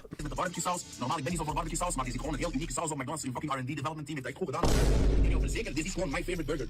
Dat is gewoon McRib. Ik was niet in een goede mood voor deze video. Ik heb een halve McRib op. En ik vond dit fucking fantastisch, bro. You are literally... I'm gonna put captions on. Ik was niet in een goede mood voor deze video. Ik heb een halve McRib op. En ik vond dit... Nothing appears. Fucking fantastisch, bro. You are literally... Yeah, like even the CC was like, I got no idea, sorry. Dutch. Originally, yes. That matters how? A ridiculous fake language and culture. Send me your cranial measurements, you old Jacobian ape. I must study you for science. Yeah, Dutch, or Flemish, I mean, is less of a language and more of a lifelong tongue twister. And if you're as captivated by this as I am, why not try getting a few words down? Like, for example, meervoudige persoon lichheiden sustor niche, which translates to multiple personality disorders.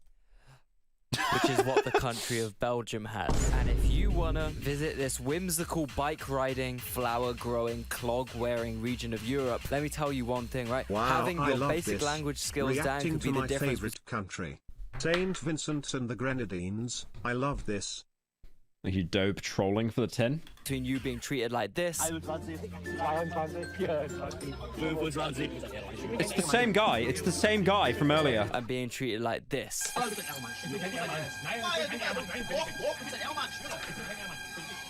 And that, my friend, is where italki comes in. Using this online language learning platform, you can... No, I'm sorry, mate. I'm sorry, mate. You make very good videos. You make very good videos, but no, I'm sorry. I'm sorry. Oh yeah, we were talking about how Belgium was essentially invented by Britain as a fictional state with one He set me up for the ad read bit, man. singular purpose, weakening France's trade. Look, I don't want to sound dodgy in any way, but hey, maybe me and this man can finally share a singular political belief for once. Belgium is not a nation. It's an artificial creation. I know the Brits did it. Maybe once again we can be blamed. But the truth is there are two parts of Belgium. The guy that helped make Brexit happen, by the way. They speak different languages. They dislike each other intensely. There's no national TV station. There's no national newspaper. Belgium is not a nation. And yeah, I guess this explains Belgium's colonial horrors they committed in Africa. It must have all just been them projecting, because deep down they knew they're nothing more than another badly drawn up British Europeans diplomatic... just be making up long-ass words for simple shit. Like apple pie would be a plant de paper de bacon treaton.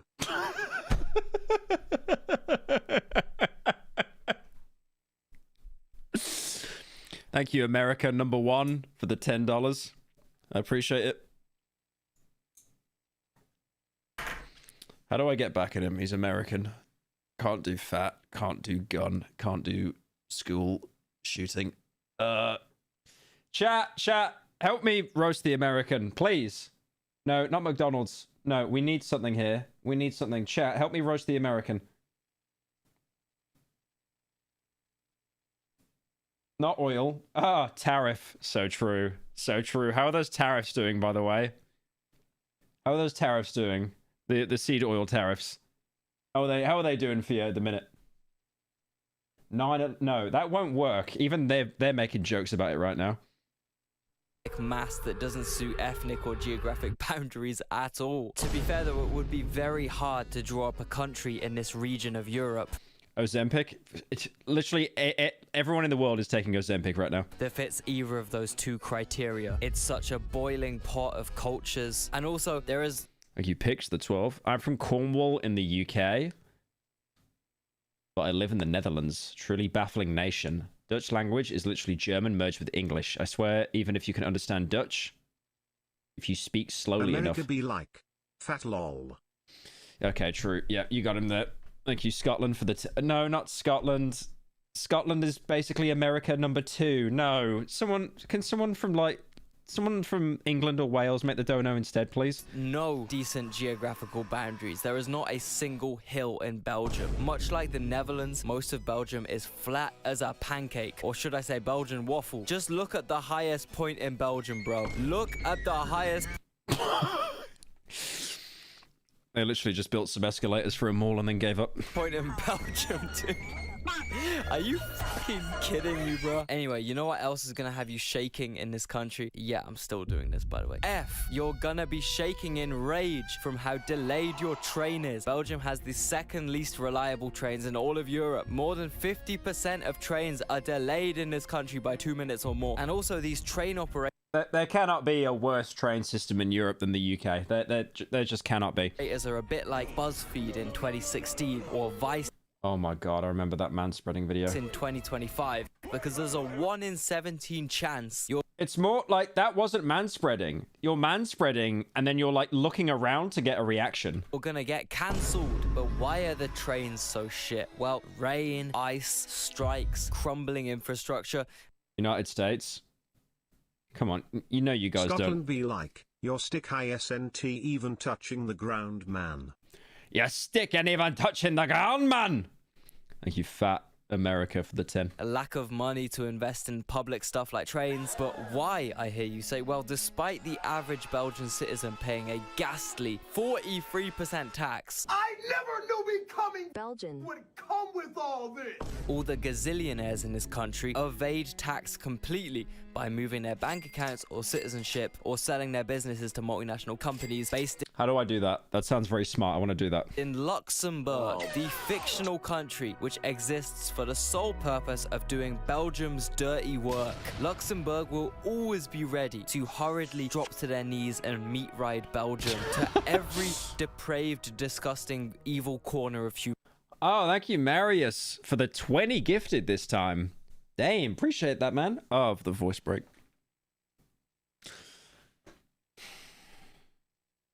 Anyways, W's in chat for Marius. Thank you, man. I really appreciate that. Humanity, whether they're doing this by laundering rich Belgian tax evaders' money through their endless bank accounts, which they have more of than citizens, by the way. 12-year-old voice. Shut up. Whether it's doing voice breaking is normal. It's normal.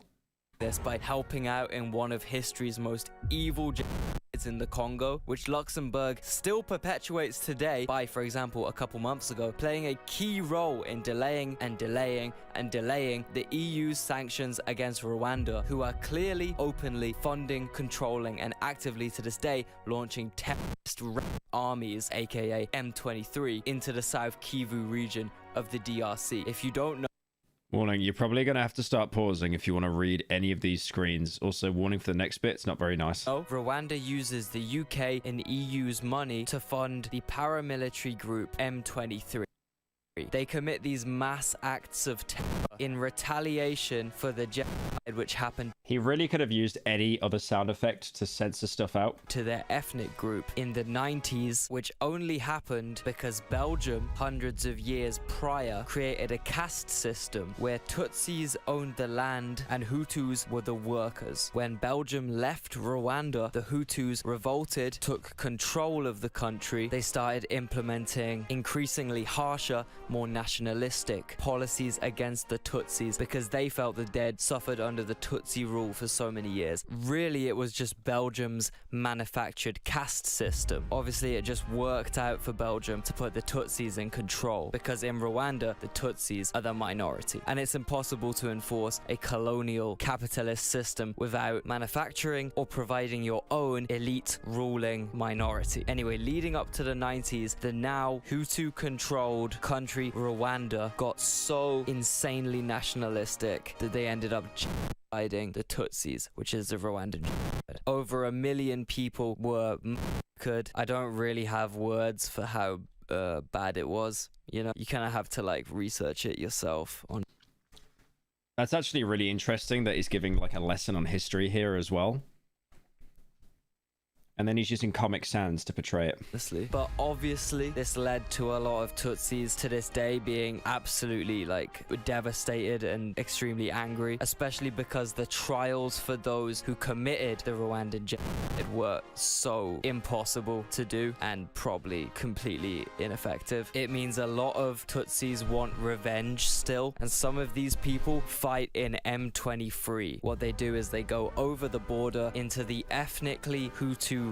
Colonialism is bad. Very brave comment from the single guy watching on Twitch there. Civilian region of the Congo and commit some of the most disgusting things I've ever like even come across in my life. Right, that whole history run through was like very, very, very oversimplified. But all you really need to know for my point in this video is that Luxembourg are the ones who vetoed the EU's sanctions against Rwanda, even though Rwanda are openly funding M23. And what did they spend the money on? Think of the worst nightmare you've ever had times 7 million. Congolese.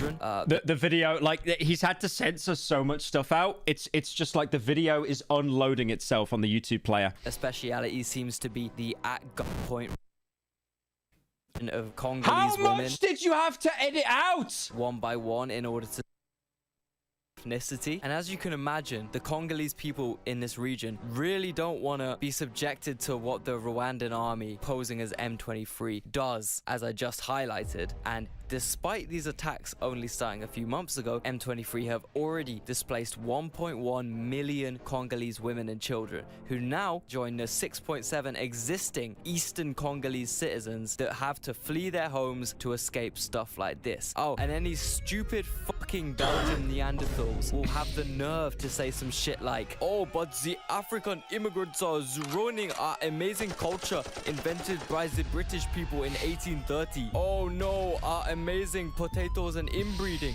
We cannot let these violent people roam our streets. No, no, no, no, no. Like, you know your country's cooked if it just says polite on the back of your police coat. Violent? You want to talk about violence? How about you have a look through some of these first-hand accounts of what M23 are doing? Just have a pause and read if you disagree with me here. And then tell me with your whole heart that you would not want to emigrate yourself and your family from that area if you were faced with such horrors, you know? How would you not become an immigrant in this situation? Please name me one person who would not become an immigrant if they were faced with this kind of brutality. Also, like, I don't know, killing 16 million people isn't exactly civilized Western behavior, is it? Even if it had been happening for centuries before he showed up, probably should maybe apologize for letting that one slide. I can't lie. Look, all I'm saying, Belgians, maybe the best way to not have an immigrant problem is to not create an immigrant in the first place. Maybe if you don't forcibly steal a man's land, resources, family, hands, entire limbs, he could make do perfectly fine for himself in the Congo. Ah, but you should hear how quiet this electronic car is, yeah? When I drive it, yeah, it goes 0 to 60 in like 3 seconds faster than all other cars, bro. It's crazy. I'm so happy I can do this good deed for the world. I'm so happy I can fix the planet. That's right, I'm eco-friendly, man. I'm eco-friendly, you know. I have a very good carb. I do wonder if the Nostalgia Critic knows how much Geopol uses him. I swear there's like one Nostalgia Critic clip every single video.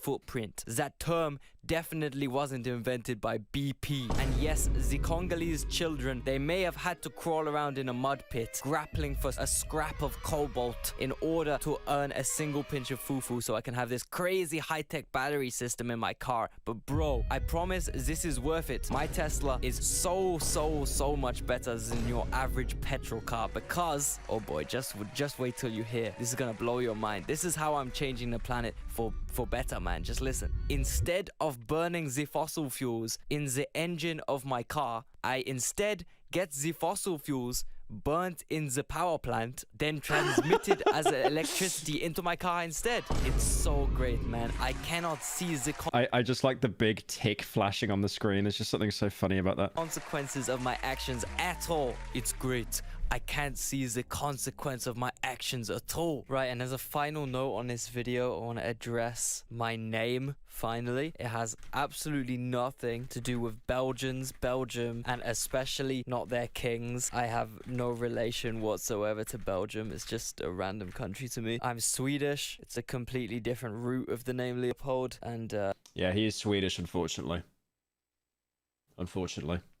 Why couldn't I have been Swedish, man? Why did he have to be Swedish? Yeah, it's my name, but it's also what a bunch of men in my Swedish family are called, and that is the reason I have this name. So, yeah. That was a good video. That got really heavy towards the end, though. That got really heavy. Yeah, obviously check Geopod out. Always makes amazing content. Love that little fella. I saw this video as well. It's called I Think We're Done.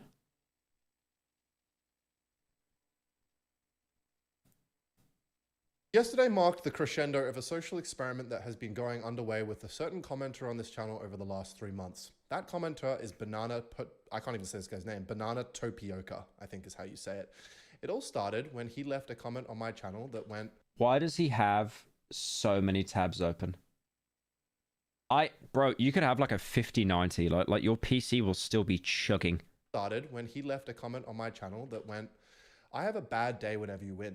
I get a lot of hate comments. What makes this one different? Well, Banana Topioka continued leaving hate comments over the last Your videos are boring when you win every game. 3 months. Your videos are boring when you win every game. Your videos are boring when you win every game. Today's video was less boring because you lost. Your videos are boring when you win. The last game was the best game of the video. Your videos are boring and you effortlessly beat opponents. Boring. Yet another boring video. And this guy kept watching every day or every few days and commenting. First game was good and every other game was boring. Boring. Watching you lose the most satisfying part of the video. And slowly but surely he's getting more and more malicious as the months go on. Sniper's deck in this video was better than any of the stupid decks you've ever come up with. Yet another boring video. Nobody enjoys watching videos. You can easily do something fun. Someone in chat said based hate watcher. For once. Watching you lose that last game was the best part of my day. As you can see, it's getting worse and worse. Up until today, when I didn't buy the... Much respect for not buying the $60 bundle. $60 bundle. Much respect for not buying the $60 bundle. That was the Supercell shop offer. We all can come together for that one. Anyway, right back to it. He went, boring video. Watching lose 2 games is a dream come true. I really love watching these lose. The only thing that... It's actually crazy. This guy has one dedicated renter. This is basically all of you every single time I upload. I don't think I've seen a single positive comment on any of my slot videos. Ever. Brings me joy is watching you lose. Please don't stop losing. One of the most boring videos you've ever uploaded. I dislike all your videos. The second game was down. I'm trying to watch you lose. I hate you. Ken. It's now gone. I've actually never seen anyone more rent-free in my life, apart from this fan base. From your content is boring to I hate you. Boring video. Please don't stop losing. It makes me happy seeing you lose. Boring, boring. You're a horrible person, Ken. It's now escalated a little bit. This is the kind of content I want to see. I mean, I tell you what. Let's look at Pyro live. Can we find a single positive comment? Let's go on the Mr. Beast video. Let's try to find a positive comment. Let's try, okay? This is a constant cycle. People are happy. Pyro creates slop. Now people are unhappy. Pyro realizes and reassures them that there'll be a new main channel video soon. Main channel video gets released. People consume it. Pyro solemnly swears to create high quality videos from then on, including slop. Obviously, slop isn't as frequent. People are unhappy and Reddit molds as usual. Pyro goes back to creating slop. Repeat cycle. Interlinked. Holy based! Holy based! You get it! You actually get it! What else? What makes Pyro slop different is that it feels like he actively hates you for watching it. There's a subtle rage beneath the floofy head exterior, and that's what makes it so good.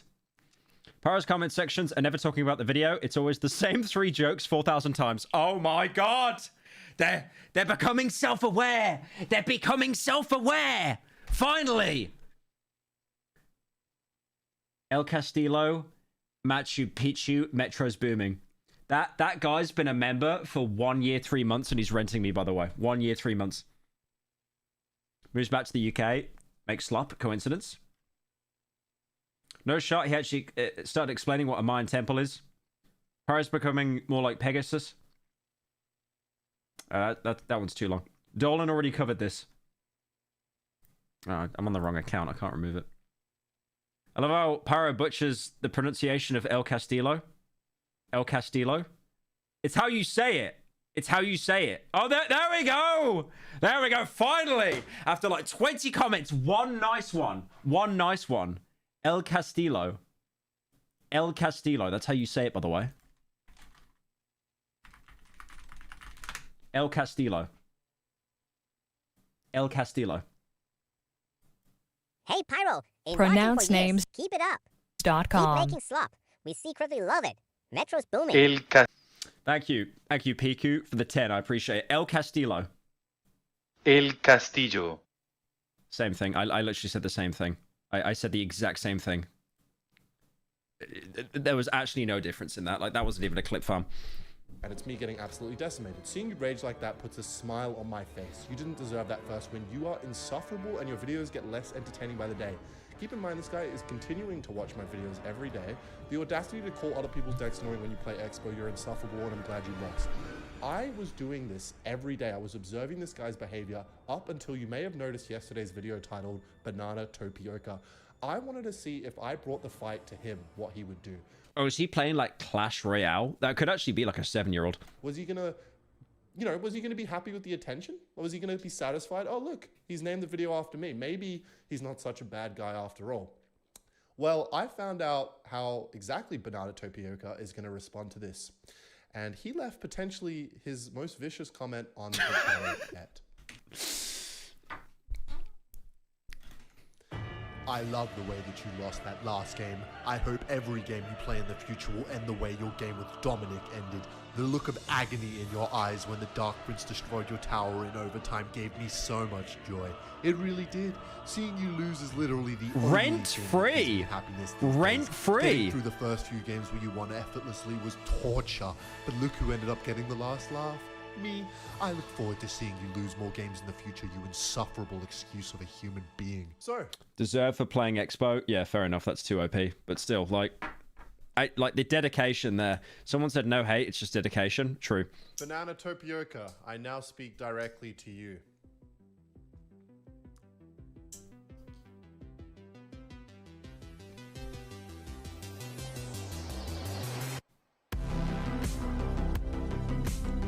Nobody asked. Nobody asked. Did he comment though? Did he comment? Did he comment? Did he comment?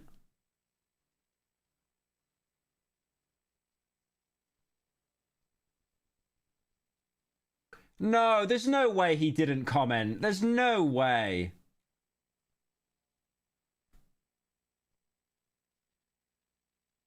There is no way he did not comment. Why is there so many Pokemon profile pictures? He didn't actually comment. He killed him. He might, yeah. It's impossible to find for some reason. Oh, he did make the comment? Does anyone know what it is? Yeah, I swear YouTube comments are so bugged, man. It's like, it's why I stopped commenting on videos, because like, unless like they get pinned immediately, they just completely disappear. He did, it's there. No, we're not doing this again, guys. We're actually not doing this again. Oh, there we go, there we go. He just said, okay. Okay. Okay. Thank you for being a part of what might be Ken's villain arc. He just says, okay. Okay. How he made that whole video and Banana Topica actually still won. Just by saying okay. It just shows how much he doesn't care. Based. I respect it. I respect it. What's this video? No, you can't have a robot puppy because it's a scam. How knockoff jerseys become better than real ones? You guys say that everything on the TikTok shop is fake. This is damn legit as it gets. I ordered the jersey from DHgate. Buying fake kits is the best thing you could ever do. Doesn't matter if you spend $250 on a jersey, you buy it online. The is still made in China by the same people. But the fact that you can get a better, higher quality jersey for less than a fifth of the price of the one that they're selling on the MLB shop is insane. The real reason fake jerseys are blowing up isn't just about the price. It's about what's happened to the real ones, made by a company called... Yeah, I don't care about this. Sorry, boys. I think the only input I could have had there is that reminded me when Virgil Abloh made Pyrex Vision, and that was basically just already existing brand of flannels. Can we get a hairline check? No, you're not getting a hairline check. Not for $10. Not for $10. Not for $10. You're not getting that. What do you want to see, guys? My final year on YouTube from Morgs, AI puppies, or the game that killed its creator? Which one do you want to see? Thank you, Stormy Sparkler, for joining. Thank you, Troubled Leaf, for the Prime. You want to see Morgs? Really?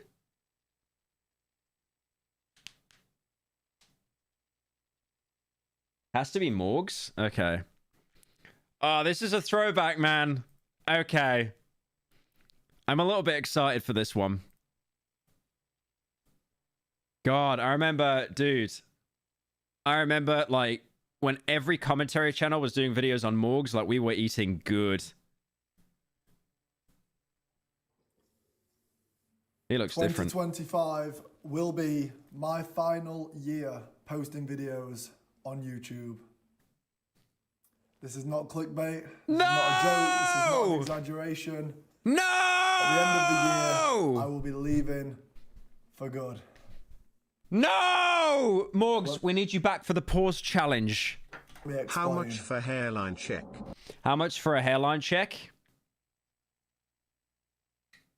$10,000.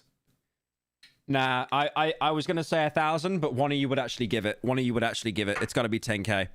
Because I swear to God, like I'm not giving the subreddit that. I'm not giving the subreddit that. No way. Come on, Morgan, do the thing.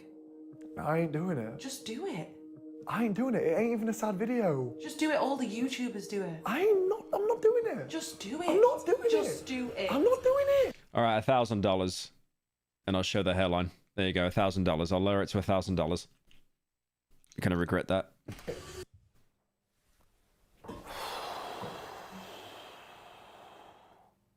There. Are you happy now? Hello guys, my name is Morgs. I'm 23 years old and I am a recovering alcoholic. Hello everyone, Morgan here. 23? When was this uploaded? He was only like 4 years younger than me. What the hell? I always just remember like he was just like a fetus. Quick video saying, I'm back. So for my entire life, as far back as I can remember, I've only ever wanted one thing, and that is... Is Morg's mom still mogging your main channel? Shall we have a look? That's a throwback. I remember that. 3.3? Nah. Nah. Oh, no upload from Jill Hudson for 3 years. Oh, come on. Oh. Oh my God, I remember that this was like peak Morg's mom era. 2 of the worst YouTuber haircuts in one stream. Pyro, fix your trim. Oh, no! It's Tamsin. What's she doing? Oh. Oh, she got... Okay, skipping past that one. I will be honest with Morgs. I think it's really based that he can make content with his family and be comfortable around them and stuff, like involve them. I really like that. I respect that. To be a YouTuber. I think even at the time when I was making videos on Morgs, I never hated the kid. It was more just kind of like, it was just so obvious to get a bag, like, because everyone was doing it. Like even PewDiePie was doing it at one point. Obviously, the videos weren't great. Mini Morgs. Oh yeah, what? Oh yeah, that was like, oh my God, mini Morgs. Hang on a minute. Found out you saw one of my commissions. Anyways, have this to fund your crippling Morgs merch addiction. Thank you, Stormy Sparkles, the 10. Dude, okay. Mini Morgs was like our 2016 Rizzler. What the hell? Time is a flat circle, man. Time is actually a flat circle. How many views did this get? To buy me a... This got 5 million views. Time is a flat circle. Like, there's no way. That was basically like our Rizzler. Wait, who's the person that gave 10? I noticed you saw one of my commissions. Hang on.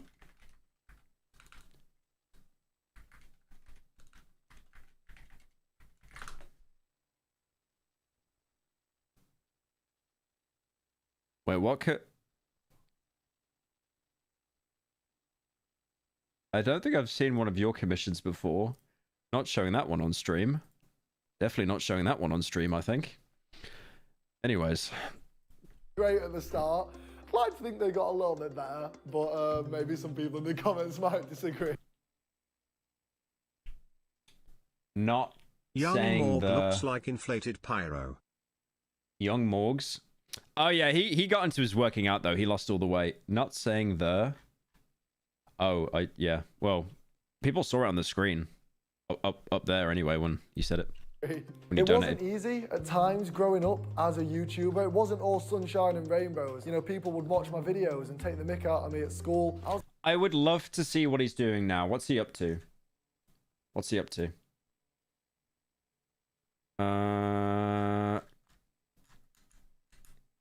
So he uploaded 2 days ago, by the way, after saying he's quitting. I wore a GoPro on a professional football match. I took the cheapest flight every day. Oh, it's over. Oh, no. He's doing like the Mr. Beast Ryan Trahan challenge video stuff. I spent 24 hours in the world's cheapest country. That's Tyler Oliveira style thumbnail there. I took the cheapest flight in the world. Yeah, holy views. The views are kind of not looking that great, unfortunately. Not like I'm happy about that or anything. Be nice if he was successful when he actually, you know, left the Zoomer realm. These aren't the views I remember. Like, some of these aren't breaking a mil. He was... When was he at his biggest? What? That is the worst face I've ever seen in a thumbnail. Oh, dude, you had that hair? Okay, I know this is me talking about it, but you had hair like that? Really? Okay, like, to be fair, this is me talking, actually. Like, he just looks like SpongeBob's house. Where are the views at? Oh, here we go. Here we go. This is Prime Morgs. Here we go. $10 fort versus $10,000 fort. Who can open the best restaurant at home challenge? To be fair, I fully respect the fact that he's, like, leaving as well. I fully respect the fact that he's leaving. Like, not YouTube, but could you imagine if he was, like, pushing 30 and still doing these, like, challenge videos? He's obviously tried to transition into the current meta, which is, you know, like the kind of, the Ryan Trahan stuff. Yeah, it's like I tested one-star hotels. You know, all this kind of stuff. You know, it is like the most easygoing, mildly interesting content of all time, and people just lap it up. He was obviously trying to get into that area, but it just didn't really kind of work that much.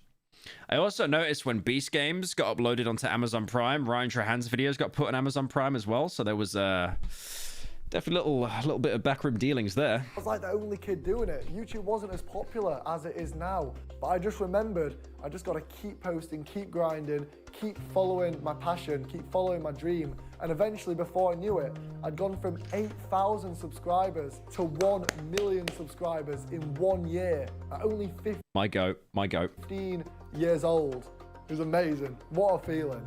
To everyone watching this, just thank you so freaking much, just so freaking much. Just, you mean the absolute world to me, honestly. Like, you mean everything to me. Obviously, it did take a bit of a darker turn around 2018. I started to obsess over trying to get the most views possible to an unhealthy extent. Yes, it was fun because I was getting loads of views and loads of attention. He's saying loads of views and loads of attention, but he's just like flexing all the money as well. But it wasn't me, and it took a bit of a toll on me. But on the 10th I genuinely thought he said he was going to turn to drugs or something there. of April 2021, you made a big decision? Oh, yeah. Yeah. Yeah, that's one way to put it. Basically, I decided that's enough with the bullshit, enough with the fake videos. It's time to be myself again. So I released the Real Morgs documentary, which was like a behind-the-scenes look at the real me. And some of the clips went so viral. The feedback was amazing. Oh, Nico commented, the only place I failed to sneak in, haha, looking forward to what's to come, King. Yeah, that's based. And that was it. I was back to be myself again. So, what went wrong?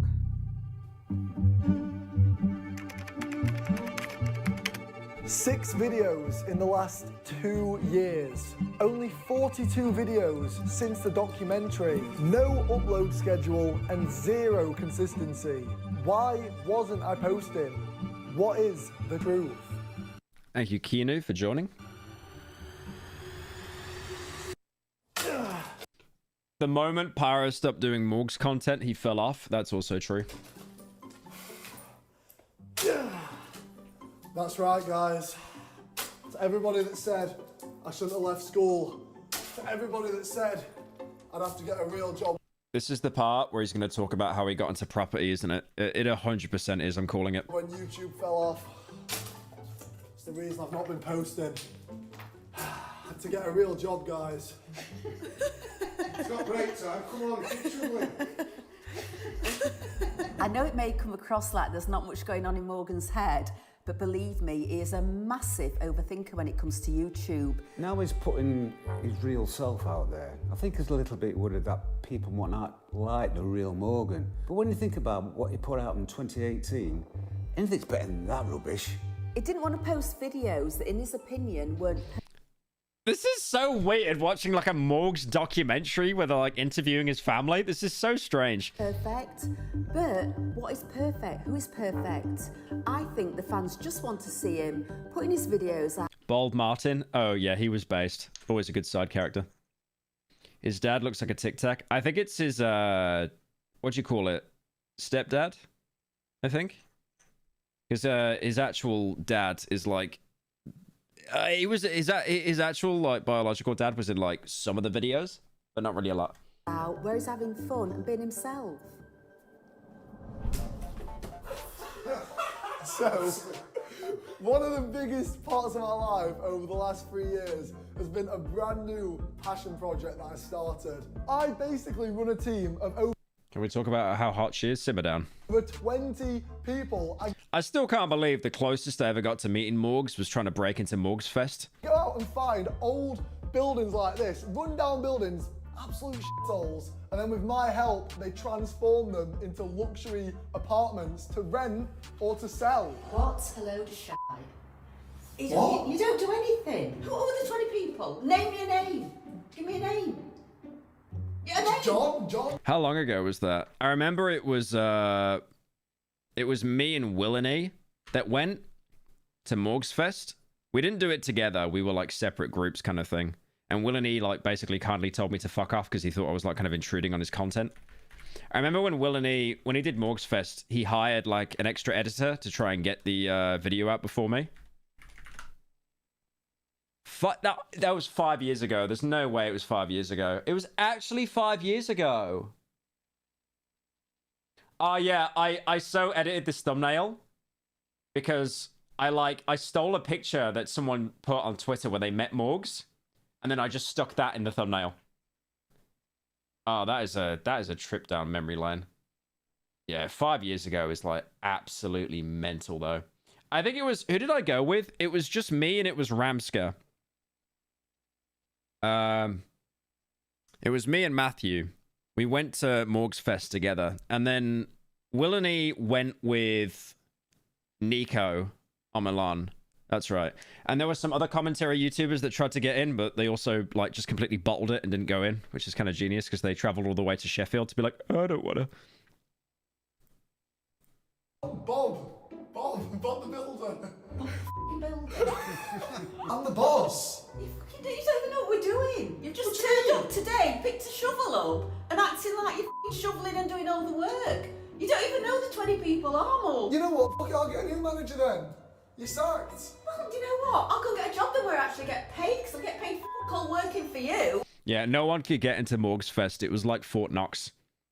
I remember just going to one of the guards, and I was like, do you know who I am? And they were like, yeah, you're not coming in. And I was like, oh, okay. And then I did like a Raid Shadow Legends like shill in front of her. And I don't even think we got the sponsor in the end. So it was like really cringe. And then Will and Nico, Will pretended to be an old woman. They pretended to be an old couple. And they just put like a fake baby inside the pram or something. And they just took it out in front of the guards and started like beating it up. But yeah, like no one went into Morgs Fest. I'll be honest, I think the entire premise of the video about getting into Morgs Fest was funny. Because once you're inside Morgs Fest, you're inside a convention with like a bunch of children. It's like, okay. This is, okay, wait a minute. I'm going to get put on a register, aren't I? This is bad. But yeah, I think I like getting rejected was more content. Because if you got in it, it'd be like, yeah, this. And also it's kind of like, you don't want to, you wanted to do it for content, but at the same time, you didn't want to actually get in, because if you got in, then it was like, you're kind of fucking around with like trying to meet Morgs and stuff. And he was obviously just like planning that day and stuff, and his family kind of, you know, put it all up. But yeah, we weren't, I think me and Will were like very respectful about it. We were like, I mean, most of the video is like doing skits and staking it out and stuff.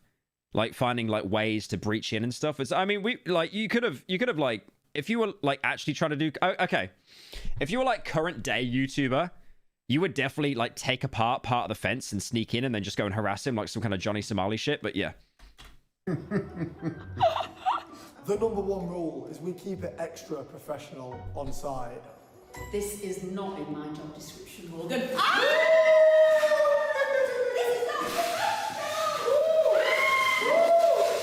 So we're on to the third project now. All three of the projects have been in Sheffield, which, as you guys know, is my hometown where I grew up. I didn't just piss off to London like every other YouTuber in this country.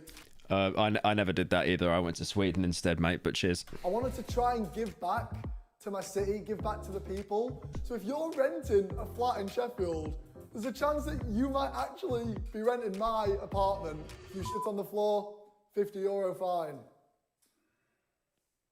What the fuck is he doing? Oh my God. Just get out. Boom! Go! Go, you're ruining it. We're trying to do a sensible video today. Well. I like how they still have the on-camera energy as well, like when they were doing this back in 2018. That was another... Does Morg's mom still have more subscribers? Nah, unfortunately. I'm on 4.4 and she's on like 3.3. It's over. Amazing day on site. What's in it? Their family look fun and healthy. No, they actually do. I was saying this earlier. Like, it's really nice that he's able to include his family in the content, and it just seems so, like, chill. Morgan, you better stick to YouTube. You are never coming on site with me again.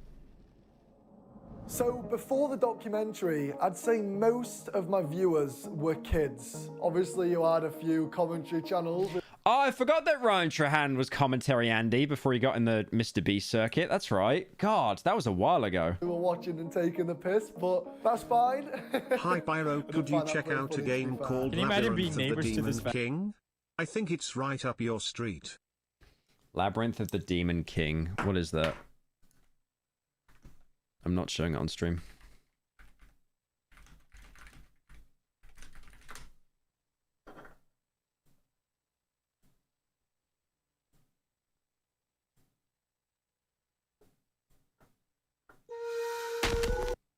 When did it come out? Oh, it actually looks kind of yummers. Okay, I'll keep that bookmarked. That actually looks kind of yummers. Okay, I like the look of that. Thank you for the suggestion. Appreciate it. Wait, where did oh, there we go. Family. I feel like I perfected that type of content. You know, I would find an idea that's trending, pick up the camera, act like a fool, and then post the video, and bang, 10 million views. It's kids content. They don't care about camera angles or lighting. Morgs is a stable family life and live with parents. No, it's really cool. Like, I don't think there's anything bad you can say about that. You know, we all made fun of him back in the day because it was a way to make a bag and it was like, oh, cringe, cringe, cringe, you know. But yeah, it's like, you know, he's obviously made his bag and stuff and he's still with his family and he's still happy. Like, that's really good to hear, genuinely. It's like one of the few happy endings you hear about YouTubers. They just want to see you having fun. But after the documentary, something happened that I wasn't really expecting. I started to feel a hell of a lot more pressure. I almost froze up in a way because now I didn't have that blueprint. Now I didn't have that script to follow. And I wasn't paying attention to the numbers as much. Now that my viewers were growing up and I was starting to make more mature content, I really did not want to disappoint them because they'd all been asking to see the real me and asking for me to be myself for years. And now I was. At the same time, I started to notice...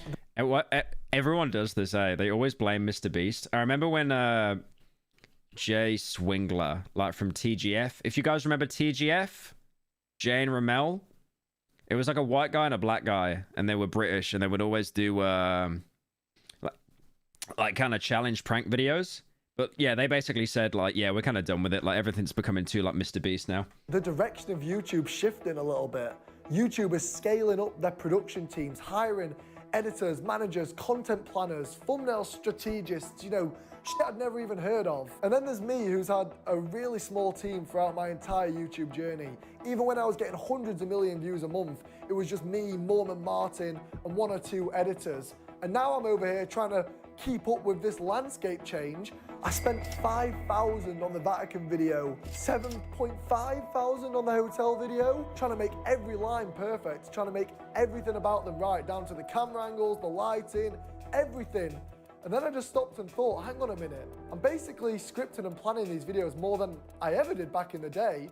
Yeah, and also, like, he was a kid back then as well. So it's just, you know, that would have been so free-flowing. It's like you just chilling with your parents. But now it's kind of like, okay, we need, like, I bet you back then, as a kid, he never cared about analytics or revenue or retention. He didn't even look at it. But obviously, yeah, as you get older, it kind of, everything changes. And it's like, it's actually like a business now. This sucks. I really don't like this. Will TGF come back? Jay actually posted the white one. He posted a video saying he's making his own content, I think, now. But I think TGF is actually done. They got like a court order that they couldn't upload and stuff, and then that expired. Hey Pyro, special request from your Nan. Can you make a video on the Ninjago lore? Also, you should check out the Ninjago monstrosity trailer. Thank you, Nan, for the 10. I will check that out. My Nan made that dono, by the way, guys. And that's when I was known as the fake YouTuber. I put far too much pressure. I think you could be successful on YouTube without being Mr. Beast. Yeah, you can. You definitely can. But the landscape's changed a lot now. On myself to make the perfect video. Whenever I would find something in my life that I was passionate about, for some reason I would just talk myself out of making a video about it. You know, I told myself that the fans wouldn't care, and I don't know why. So what type of things are you passionate about? Well, I'd say without a doubt, the biggest thing has been what I've been doing in the gym. Home run, touchdown, buzzer beater, do it all now, top corner talking home run, touchdown. Am I living in like a parallel universe? Like he got shredded, man. How did he get shredded? What? Buzzer beater, do what? Do it all now, top corner like all in.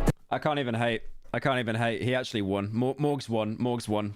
Morgs won. I'm getting on my knees. I'm gonna bow down. Yeah, Morgs actually won, unironically.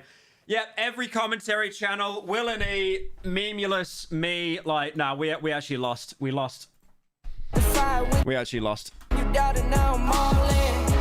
Put me with the best, bring the stars in. Undefeated mode, no falsing. So, one of the biggest parts of my life over the last 3 years since the documentary has been the gym. Every single day. I haven't missed a session every day. There wasn't a bold spot. There wasn't a bold spot when I bowed down. There was not a bold spot. There wasn't a bold spot. No, there wasn't. Are you idiots? Are you on about this? This is the middle parting. There's not meant to be hair there. Shut up with that bit. Shut up with that bit now. Shut up. You've been grinding away every day for 3 years, haven't you? Every single day, Every single day? Every single day. I think you've missed one or two. For real though, guys, pretty much my entire life. Yeah, post it on the subreddit then. Go on. And don't use Photoshop. Don't use the heal tool on Photoshop. Only goals I've set have just been YouTube related. It's actually been quite good for my mental health to set some fitness goals, different challenges, things to try and strive towards. And that's the thing with the gym. You can always get better. Trust me. I'm still trying to look like Paul Martin over there. Get working. Do you guys remember when this room was just a plain ass room with a bench in? Look at it now. Oh, they fully extended the room, right? Because there's no way you could fit all that in there. An £8,000 piece of gym equipment all the way from America. I actually bulked all the way up to 100 kilograms. Even got a 95 kg bench press. I felt like Arnie. Morgan, did you get your 100 kg? No, of course you didn't. I don't know why. Base bold Martin. Just roasting him still. He's mocking it like I can't bench way more than you. I mean, the chest on this and arms. You should know this. Size doesn't matter. He got tall. I remember like one vlog that Morgs did where he went round to his dad's house and his dad's got white hair. Like his dad was really, really tall. Does it? He's heard that his whole life, bless him. Let me show you how it's done, boy. Ready?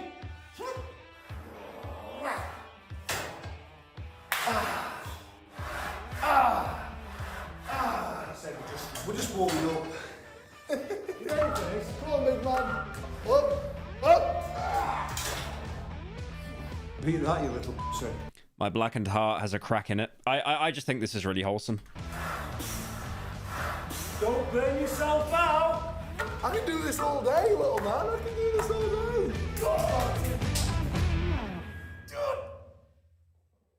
This is like watching the Toy Story 3 ending.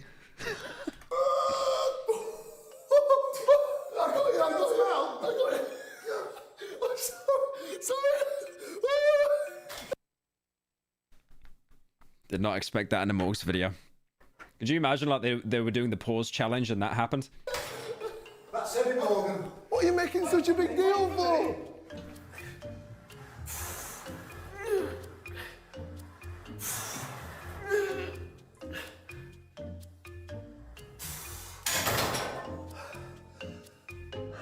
What were you saying before? I'm sure you're cheating.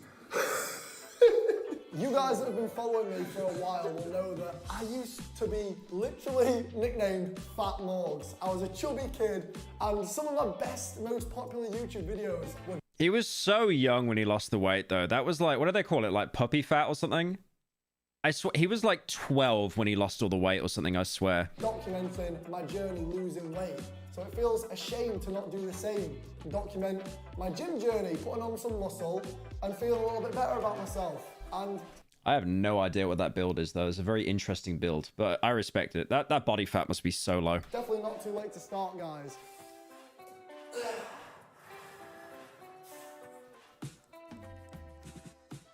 So over the last 5 months, you've Morgs won in life, and you are balding. Thank you, Relics, who's been a member for 1 year, 9 months. I appreciate it. posted 0 videos, but you've been filming loads. So what's been happening? I don't really know. Bro's done nothing but chest. Okay, don't be mean to him now. I guess I got myself in a bit of a rut where I would film videos, but then not post them. And I guess the reason is that I just didn't feel they were good enough. But I'm pretty sure, you know, in hindsight, most of that is probably just in my head. I did a video going to my first ever Champions League football match. You know, I went all the way to Villa Park in Birmingham to watch Aston Villa. He had to go to Birmingham. I'm so sorry about that. I'm so sorry. This is Bayern Munich, you know, one of the biggest games I've ever been to in my life. I got a free hospitality ticket with, you know, free food, free drinks, all sorts of cool stuff. And then what made it even better was that Villa went on to win the match. John Duran scored. He didn't even play for them anymore. But then, yeah, got home, looked over the footage and... Thank you, Dospec, for the 17 months. Just wasn't happy for whatever reason. I did an even bigger video going to the Euros final to watch England versus Spain. Literally spent £5,000 on these tickets. Went to the game, did a bunch of funny challenges before the match. Then, of course, vlogged the entire game. Sat next to the funniest Spanish fan in the world. He's coming for... He comes across as like the most British person, man. It kills me. Like adult Morgs. And then, of course... Go on, get a bevy and hope the Blues win. England lost. So that night, I went out to a nightclub and got pretty... I filmed myself watching a football game. Can you stop roasting? I like how slowly the chat is turning against him now. Hammered to drown my sorrows. Woke up the next morning super early because we had to leave the hotel. Like, saying it in all caps as well. So snide. And then left my fucking £3,000 camera on a park bench. Can you imagine Rice Gum coming back and making more chill content? I could definitely believe... I could definitely see that happening. I could absolutely see that happening. 100%. Because it's, you know... He, I think he just wanted to quit the scene. He made his bag and stuff like that. Apparently he lives, like, pretty chill and stuff like that now. Realised 10 minutes later, went back, and it had gone. £3,000 Sony A7S III camera, stolen. With loads of the footage on it of the video, like half of the footage. I filmed myself living in Britain for 5 months. I was honestly so Anyways. low on motivation. I would go months without even checking the YouTube Studio app. I was in such a rut, I had no camera, I didn't know what I was going to do. But something changed, right? Yeah. How did you bring that motivation back? Let me let me answer that with one word. It's going to be drugs, isn't it? Is it going to be ketamine? Snapchat. Okay, it's worse than ketamine. Nice. Okay. Man, I was shelling you the whole video, and you used the video to talk about how you got a Snapchat deal, like David Dobrik and Drama Alert. Oh, come on, man. Come on. We get it, bro. I watch the weekly slap. Like, I watch every J Slap weekly slap upload on his personal channel, and even he said all he does is pull out his phone, take 2 pictures of his cat lying on the floor doing like the starfish, and like it's like, oh, that's the DoorDash money paid for. Their CPMs are just absolutely insane.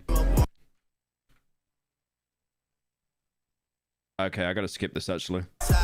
I gotta skip this, bro. You're using copyrighted music. An entire football pitch. And we're going to be doing a crossbar challenge with a twist. Whoever hits the crossbar first gets to red arse the other person.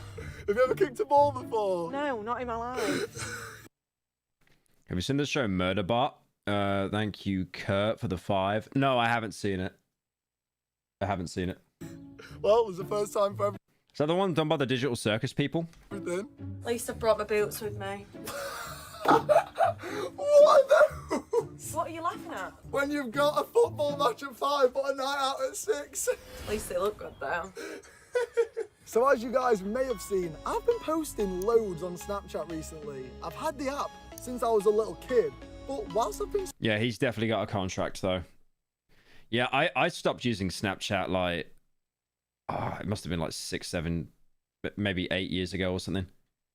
There was just no point. Struggling a bit with YouTube, I've been thriving on there. Traveling, doing activities. It's funny, the only thing I remember is like, there was a heat map on Snapchat, and if you zoom out, it shows the most active areas, and it's like all the Arab countries that use Snapchat the most. He's playing football, seeing the world, answering your questions. It's been crazy. Sometimes I've been posting on there 100 times. Snap stories are the biggest rage bait. Dude, I've been using TikTok and IG Reels. I wouldn't even bother adding a third one onto the list there.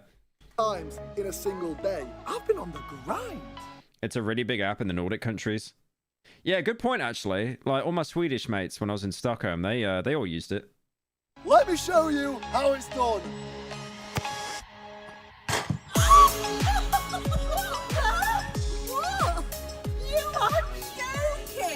I've still got a shot. It's my turn. Yeah, but there's no way you're gonna hit it. 3, 2, 1. Anywhere I'm at. How can you stop it, man, with the DMCA? Stop it. Turn the city up. Yeah. Great stuff. Crossbar challenge. Is this all just becoming a Snapchat shill? That's been really important. Still a miss. On a slightly deeper note, I feel like Snapchat's been really important for me getting my confidence back in front of a camera. I think it's one of the main reasons why I want to return to YouTube. It's helped me open up more, you know, be more personal with you guys, connect with you more, and I've really enjoyed it, and it's got that spark back in me. Yeah. I respect that. He's not mentioning the contract he got, but I do respect that, to be fair. Like being on camera and stuff again. It's so weird. Like if I don't stream for like a month, I almost have to build up the confidence to stream again. It's so weird how you can just lose that stamina immediately. Like I haven't streamed in a little while, and like before I streamed, I just got out of a meeting and I was kind of like, oh, do I have the energy for this? Am I going to be like okay on camera? But if you keep doing it and you build up that like stamina, it's like, oh yeah, it's easy. Stop playing Drake! Trousers down. Right, didn't yet. Okay, are we done here? Are we done here? Are we done here? Well, I can start by saying my video. Just did not want to see that. That's all. Can you tell us more about your announcement? Well, I can start by saying that yes, it is 100% true. No clickbait. 10 years after starting my channel. 2025 is my final year on YouTube. Oh, we can do a dramatic sign. What, 1 year until the Snapchat contract extends, am I right? Am I right? Now, that feels pretty fucking dramatic. So it kind of dawned on me at the start of this year that, yes, I'm getting... Thing is, like, I keep ribbing on the Snapchat bit, but this is why a lot of creators like David Dobrik basically dipped, because it's like, I get paid more than YouTube, and I'm able to actually travel the world. All I need to do is, like, show me getting on a plane, ordering a coffee, going out somewhere. Like, that's it. And you have to post like 100 times a day, because that's like part of the contract obligation. It's a lot of posting, but if you get into that rhythm of just taking a picture of everything you ever do, it's so easy. Getting my confidence back. I'm starting to feel more like myself. And I wanted to return to YouTube, but I wanted this time to be different. I didn't just want to come back, post a few videos, and then not post again for a while. I want to come back with a bang. And I want to come back and post some of the best videos that I When is Pyro going to retire? I'm pushing 30, so give it a couple weeks. ever have. And that's why I'm proud, excited, and a little bit nervous to announce that I will be posting a YouTube video every single week for the rest of 2025. Mic drop. My mic's clipped on here, but yeah, if I had a physical mic, I would drop it. My goat. Trust me, I will not let you down. I'm going to be posting every single You go week on, Morgan! until the end of 2025. Morgan Hudson, you do it! That is how you close out your YouTube journey. And if you don't believe that I'm serious, I just dropped £4,000 on a new camera setup. 4,000 bloody pound! And I intend to use it. 4,000 bloody pound! Woo! Guys, What's his latest video? Should we have a look afterwards? fresh new start on YouTube. It only makes sense to get a fresh... What camera is that? What camera is that? Is that... What camera is that? That's the same camera as me, you little leech. What? Was that an A7 III? This out, ladies and gentlemen. Vlogging right now for the first time on the new camera. This is the... A Snapchat contract must be horrible because you will never enjoy every little moment anymore. Oh no, 100%. That as well. You know, that as well. Like, your entire life must be documented. But also at the same time, it's like, you can then push yourself to do interesting things because it's like, oh, I can document this now. I can actually, like, stick it on Snapchat. The same... I remember, like, a bunch of people in LA saying, like, for the first month, they hated it. It's like, this fucking sucks. So I can't enjoy anything anymore. But then once you get into a rhythm of it, of like, oh, I need to take a picture of this, it's like, easy clap. Quality as my camera before, the one that got stolen. But I've got a brand new super wide lens, and the camera is even smaller, so I can take it with me everywhere. So, as I'm sure you guys may have guessed, Oh, mate, get a tripod. I'm sure I got one round here I could give you. I think I put it away, but like, dude, get yourself a tripod. Look. If he watches this stream, just get yourself one of these. Look at that. It's £8 on Amazon. Little gorilla tripod. Just get yourself one of those so you can hold the camera on it. You do not need to be holding it by the lens. That is a recipe for disaster right there. by the new camera, the types of videos that I'm going to be doing over the next year are vlogs. Like I've been doing on Snapchat, but bigger and better for YouTube. My main goal with these videos is to finally make the videos that I want to make and get that spark back and that love for creating content. I want to take you guys traveling with me. I want to go to football games. I want to film football videos. I want to do personal videos, gym videos. I'd also love to film more collabs. Guys, this is my last year on YouTube. I want to link up Get him a collab with Johnny Somali right now. Right now. with as many people as possible. So leave some suggestions of some YouTubers in the comments that you want to see your boy link up with. Oh, freaking hell. This is the sharp turn. Nobody told me vlogging and driving was this hard. I can't even drive normally. Ah! So, Mum and Martin, who's excited for one final year on YouTube? I am so excited. I can't wait. We're going to be posting videos for you guys every week. Every week, Jill. Every week. We're going to be spontaneous. I should collab with him. Dude, I don't even know how to reach out to him. I would love to do that though. I would love to do that. I think that'd be great. It's fun. We're going to be traveling. We've got so many different... I need to reach out to Morgs. How do I do it? How do I do it? I will happily collab with him. Surely. content of the year right there. Different ideas of things we're going to bring to you, and I think you're really, really going to enjoy Hang on a it. minute. You said you were going to retire at end of 2025. And you were done. I thought this was like a goodbye video to everybody. It's not a goodbye video, Martin. It's 2025 now. You're a year ahead of yourself. I've got my dates mixed up. Yes, yeah. Well, that's my bloody DJ career going out at window, isn't it? I'm going to Benidorm to be a DJ. Retire myself, just like I thought you were. Get some sun in me back. Well, the good thing Will and he was there. Yeah, I saw earlier in the video that Will appeared. is, Martin, you can stay here and have another year filming videos. Well, you two? Another year? I've got to go and cancel my bloody flight now, haven't I? Christ almighty. Someone give that man an Oscar for that. Looking ahead to 2026, I'm not really sure what the future holds for Morgs. All I've ever known is this. All I've ever known is YouTube. It's been my entire life. I am a little bit nervous, and I'm afraid to admit that. But that's why I want to make this year... Pyro, something fell off your desk.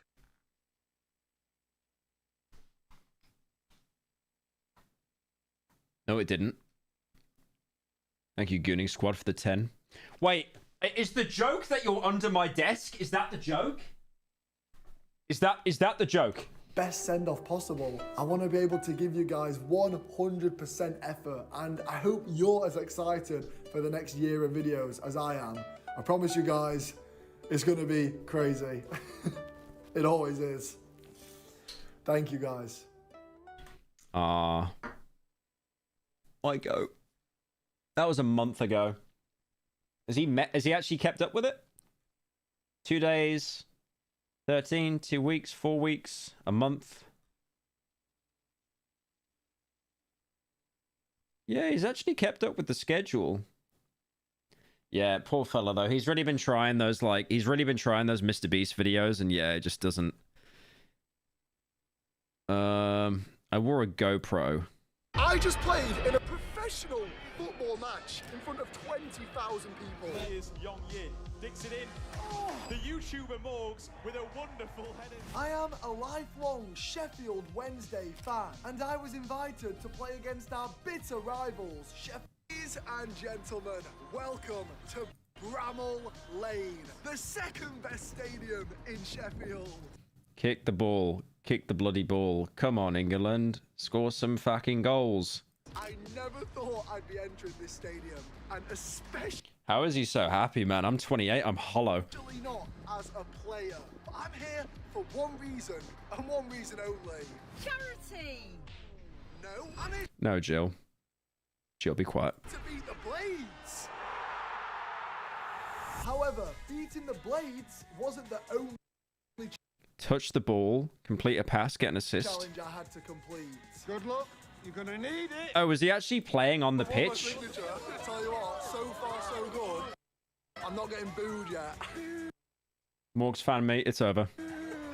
To be fair, I would say oldest Pyro fans right here. To be fair, I would say that. Tell you what, so far so good. I'm not getting booed yet. Thought I'd be getting booed out of it. I'm actually doing it. Is he actually playing or? England internationals like Phil Jagielka, who was playing in goal today, and lots of Ah, there's his dad. No, not this guy. Morgan's going to touch the ball at most 3 times. we might get Yeah, there you go. I told you his dad, little silver fox. Oh, he is playing. That's based. become a reality. Kickoff delayed 15 minutes because there's too many fans outside the stadium. It's time for the pre-match team. No, I think it's under your headset.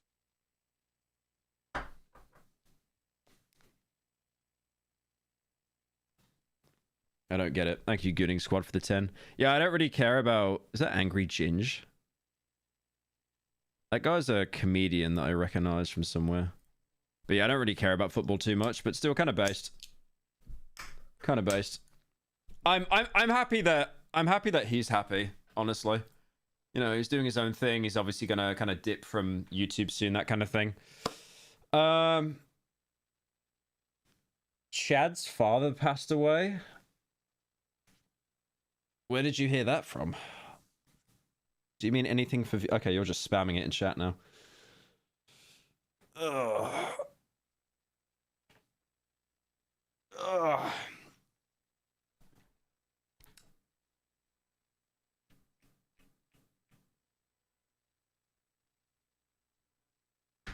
He made a tweet. When did he make the tweet? I don't have Twitter on my phone. I can't check.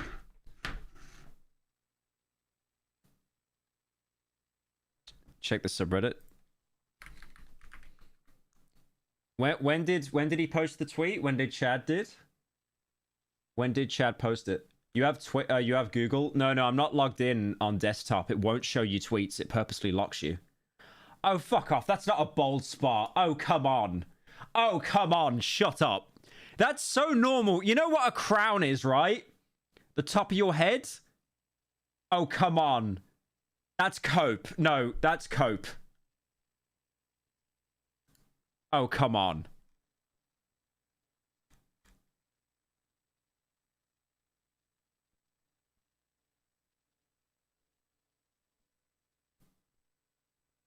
That's crazy.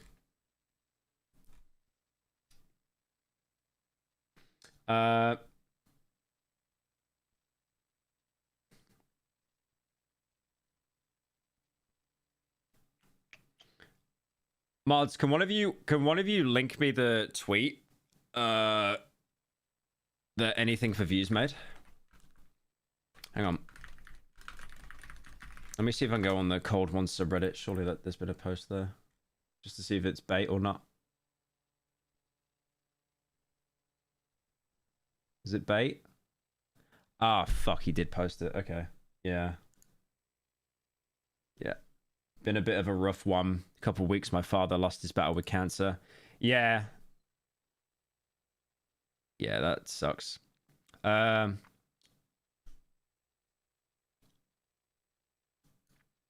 Yeah, Chad told me about that when it happened. A couple of weeks ago. And it really sucks. Yeah, rest in peace. Been a rough one over the past couple of weeks. My father sadly lost his battle with cancer, but he had a beautiful service and a hilarious casket. Oh yeah, the casket is just VB. That's kind of genius, actually. The casket is just VB. His dad looks so based. I wish I met him. Yeah, rest in peace. Oh, not really the most fun way to end the stream. But yeah, I've known about that for a bit, but you know, obviously it was up to him to actually publicly come out with it and stuff. But yeah. I don't know. I was thinking actually I was thinking of actually going to Melbourne after Sweden for a bit. But yeah, could be interesting. It's a good casket. No, it's a really good casket. I would love, like, I think the best way when you get a casket, get something really ironic or something. Just to kind of, like, you know, make it funny. Okay, I'm going to end stream now, guys, because I've only got an hour and I need to eat. And then I've got a podcast recording with the old people in the retirement home. So, yeah, I'll catch you guys later. Have a good night.